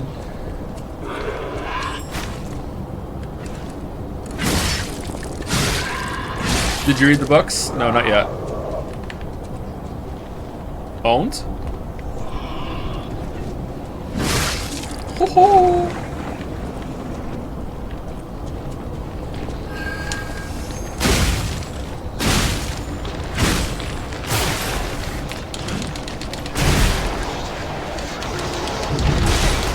Alright, where does the butterfly go? That's definitely teleporting away after you've done enough damage to it. So where does it go?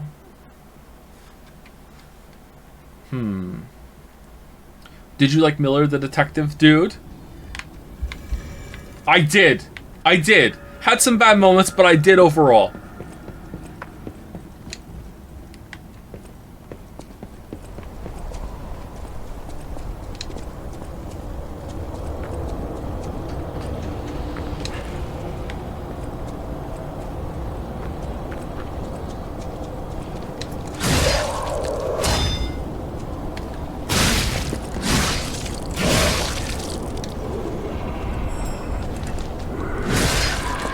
That guy sucked and was boring too. This message brought to you by someone who hasn't watched the show and is just trying to add to the meme fire. Yep, okay. Alright, cool.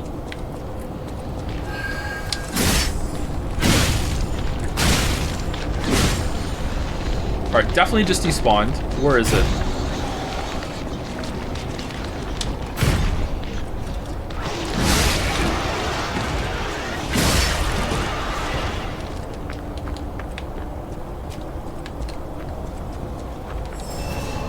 Oh no!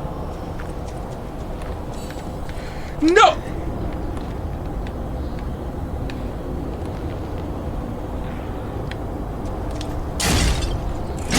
Uh-oh. Phew!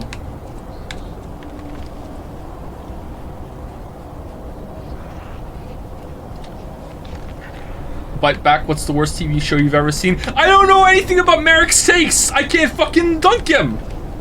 He's a fucking enigma wrapped in a waifu generating machine. No one knows anything about Merrick.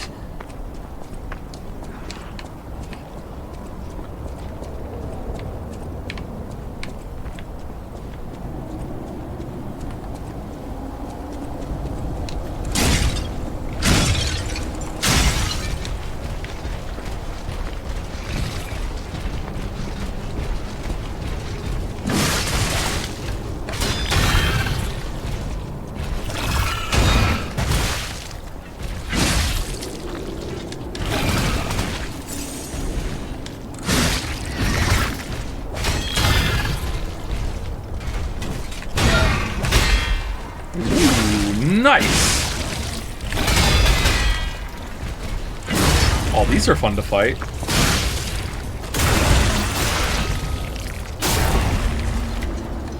Say something about the TV show Friends. Surely you have a hot take on that.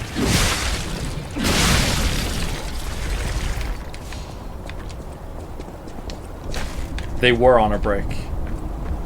Ross was right. Ross was right.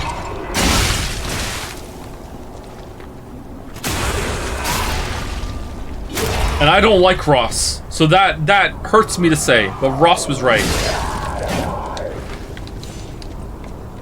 However, if Ross valued the relationship with Rachel, he shouldn't have done it. However, if Rachel valued the relationship with Ross, she shouldn't have suggested the break to begin with.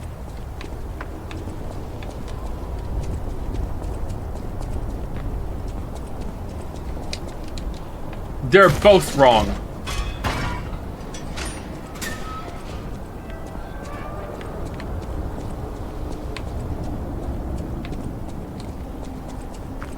Should we get the butterfly? It's probably nothing good, right? What if it drops a quartz? For fuck's sake, what if it drops a quartz? What if it's a quartz?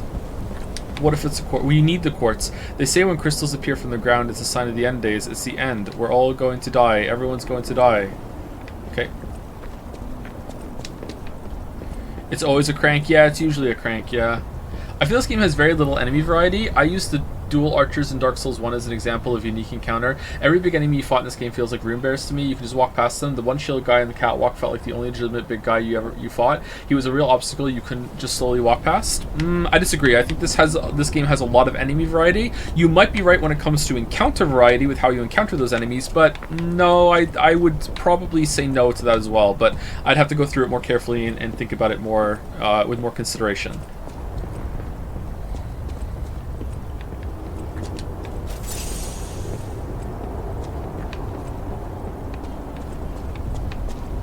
How many notable moments of encounters like that, like the archers in Anor Londo, can you think of for Dark Souls 1?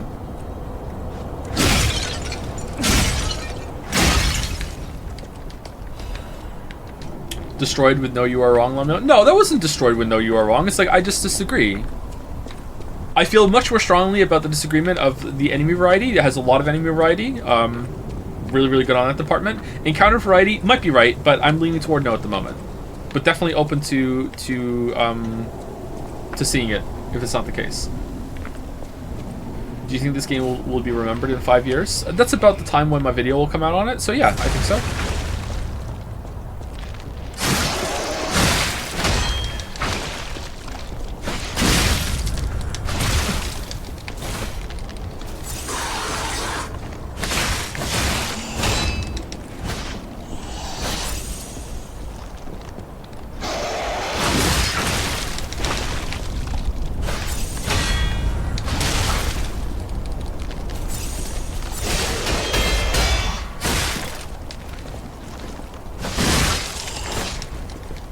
Alright, love, calm down.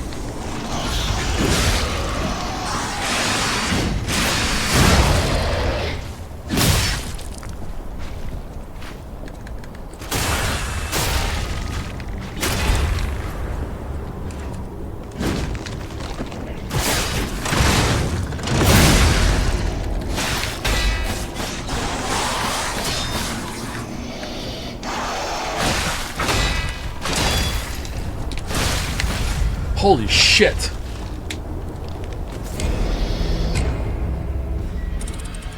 Snakes blocking bridges on Suns come to mind, and all the Blighttown shenanigans, Ghosts in the Walls of New Londo. If you're going as broad as Ghosts in the Walls of New Londo, I think there have been a fair amount of those. Stuff like that. Snakes on the bridges, where it's setting it with the environment as well. Dark Souls, I think, does it more, yeah. There's more thoughtful placement and thinking about the environment that you're in, yeah, for sure. But that doesn't mean that this game is completely lacking in that, or is completely mindless with its enemy placement. Right? How do you feel about the weapon durability? I think it's pretty good. I think it adds enough to warrant its inclusion.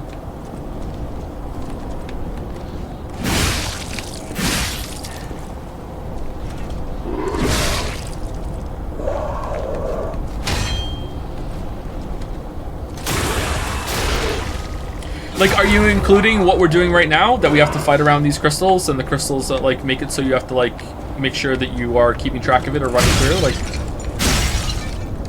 Like, the game is doing it right now, but maybe we're blind to it because it's just kind of like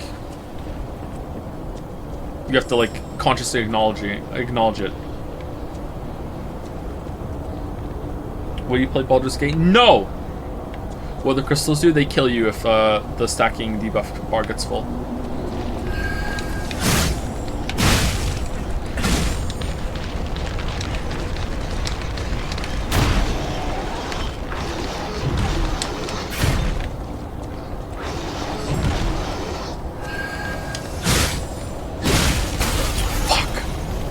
One more hit. Let's try again. Favorite Monster Energy flavor? Neither. None of them. I don't like Monster Energy. I don't drink it. Do you play an instrument? I don't play an instrument, no. If you enjoy the deflection mechanic of Sekiro, then playing piano may unironically be worth trying. Oh, we got a keyboard recently. the kids expressed an interest in learning, and they've been playing around on a little bit.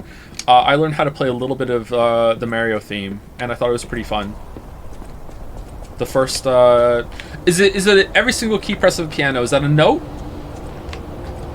Is a chord multiple notes at the same time? Is that a note? Yes. Yeah. So I could play it up to do do do do do do do do do do do do do. I could get that far. I don't know how many notes that is, but it was actually really hard. Like it was. Like, I know that's maybe like baby mode for some of you, but like damn, it was actually really hard to commit to all that. Like.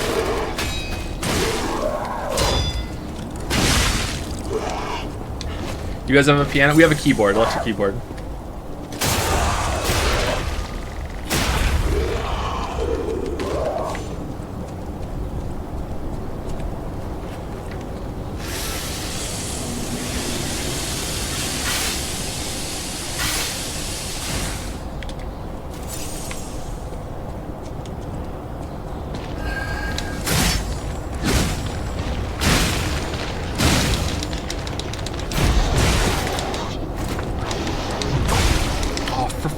They snap forward so far. Okay, like obviously the smart thing to do here would be to clear all the enemies out, but I don't think you have time to do that with the butterfly will fly away, right? Maybe if you do the first level of the butterfly, then kill them, then you can go get the other one. But then by the time, maybe it's like run away, let the disruption go down, and then go in. Clear crystals. Yeah, but if I go to the crystals, the butterfly aggroes. I don't think. Chat's being kind of weird for the past hour. What's going on?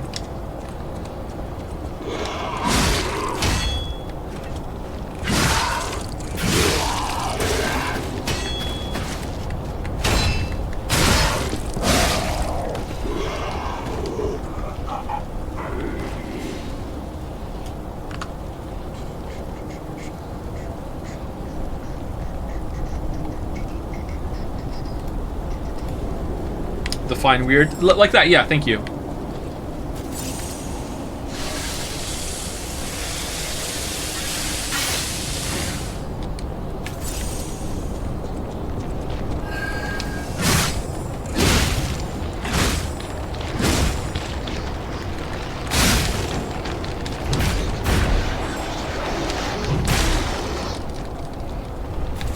Man, they, oh shit! What the why are you here?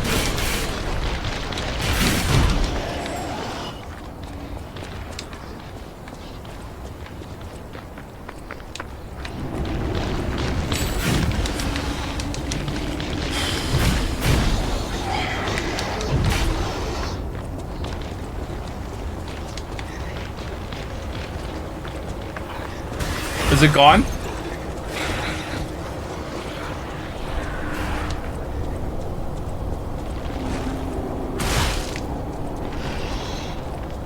Yeah, it's gone. I can't wait to see what drops. Better be a quartz, man.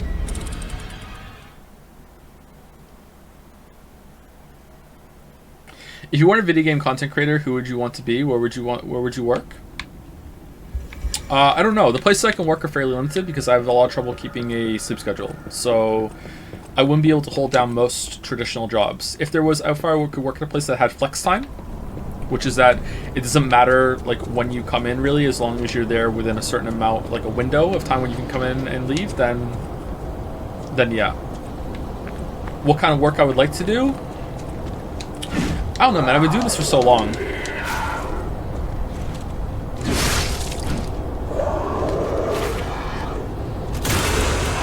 If I wasn't doing this, maybe I'd be making games. Maybe I would have done that. I was trying to do multiple different things when the video making kicked off, and one of them was making games. And I was just doing different things to see which path would open, and this is the one that did.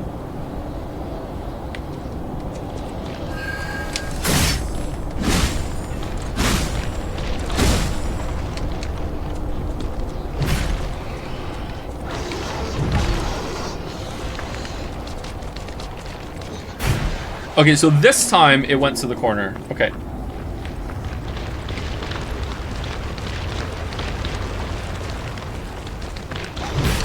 This is the one, chat. This is the one. This is the one. I feel it. I feel it. This is the one. Here we go.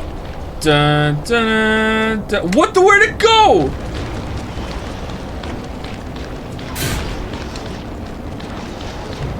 Oh god. Shit. Where did it go? Joe, why am I being Joed? Where'd it go? You took too long? I thought it only shows up when you're there next to it.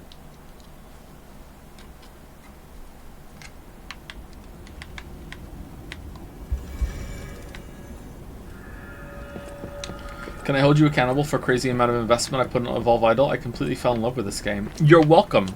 You're welcome. It's weird how you say accountable when you should be saying gratitude. Say thank you. Just use a buff, you're one hit short. Do you think it would help?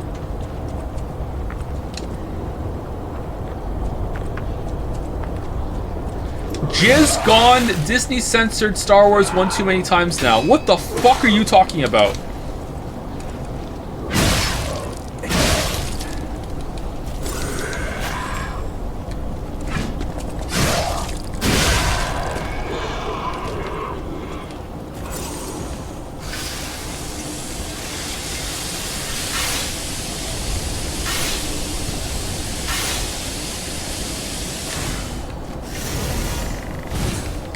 They took out the scene from Return of the Jedi where they're playing Jizz in the cantina. Is that what you're talking about?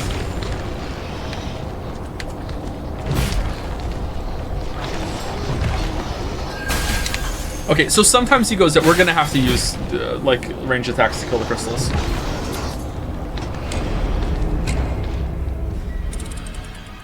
This is annoying. Channeling my inner Gary. What's your opinion on atomic force microscopy? Microscopy versus scanning tunneling microscope?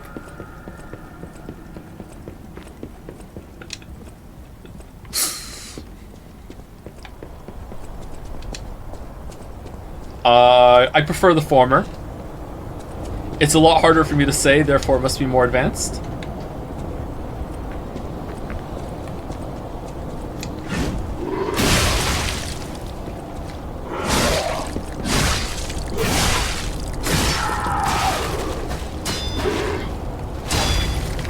Oh, this time we didn't even get a try.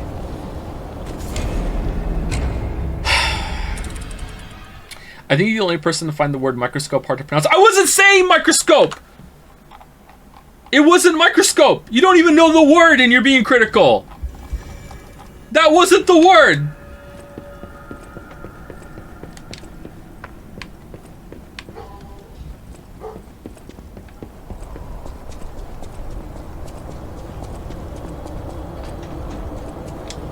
Do you prefer the yolks in your fried eggs runny or hard? Definitely runny. Anyone who says they want a hard yolk is just insane. Runny yolks. What's the point?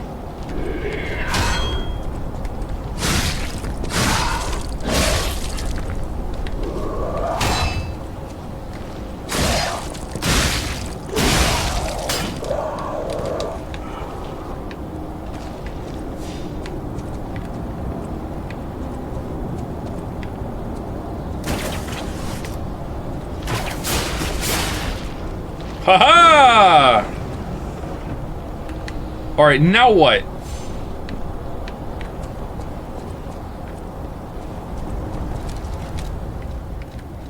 Runny yolks are better, you guys are crazy. Yeah. That chatter was doing what is called a chat vibe check, where they say something that's just demonstrably true, and they see if most of the chat will go against it for the memes / lulz. So now we know people are memeing pretty hard at the moment. Let's throw the shot put balls. Pretty smart chatter.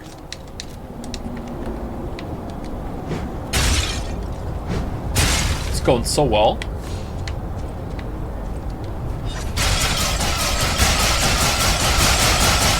Alright, we've done it.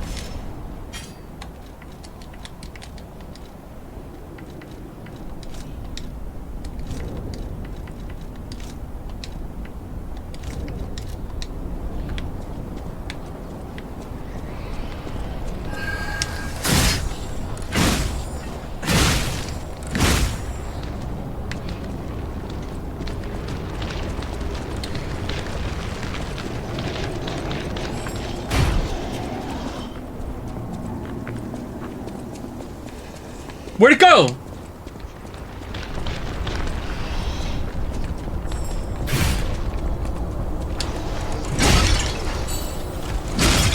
What the fuck?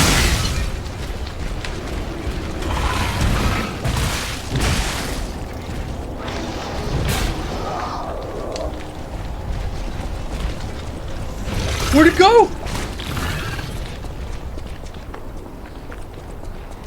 Listen to the audio trigger. What audio trigger?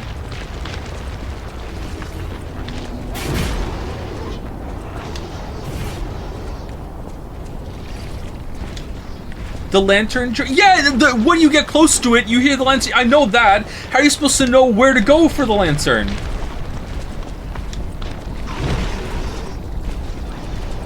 It's gone. It's over.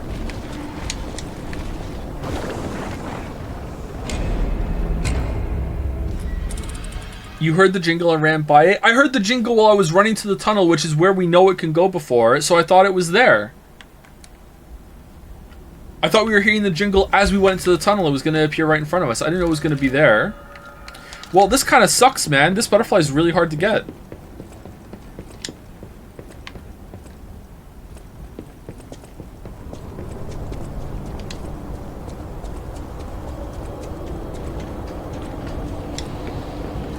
Alright, let's put the...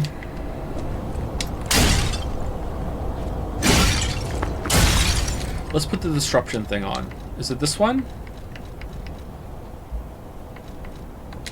Let's put that on and see if that's enough time to hit it.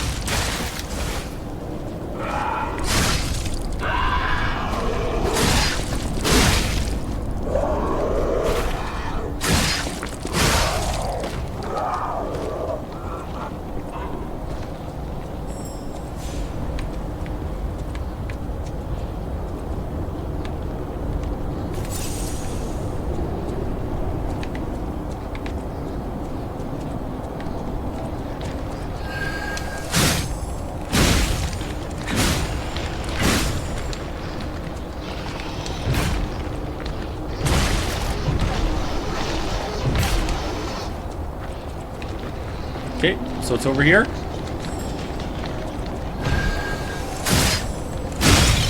Yay! Balance crank, so worth. Actually trolly as fuck, huh? It's just guesswork which way it goes. I don't like that. But we got it, whatever.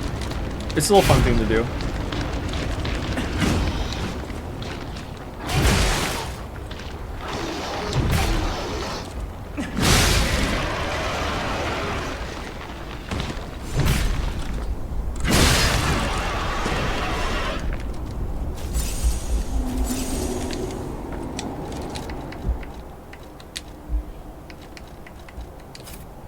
Okay, I think we're way over time.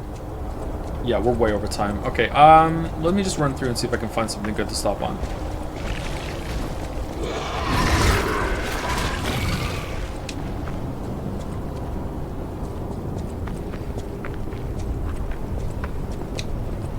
Which game do you think had the more competent, cohesive story? Deadly Premonition or Life is Strange True Colors? Deadly Premonition, easily.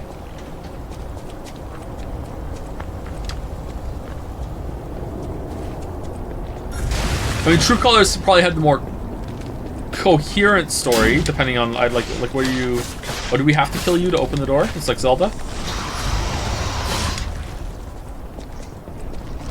But competent story, absolutely Deadly Premonition.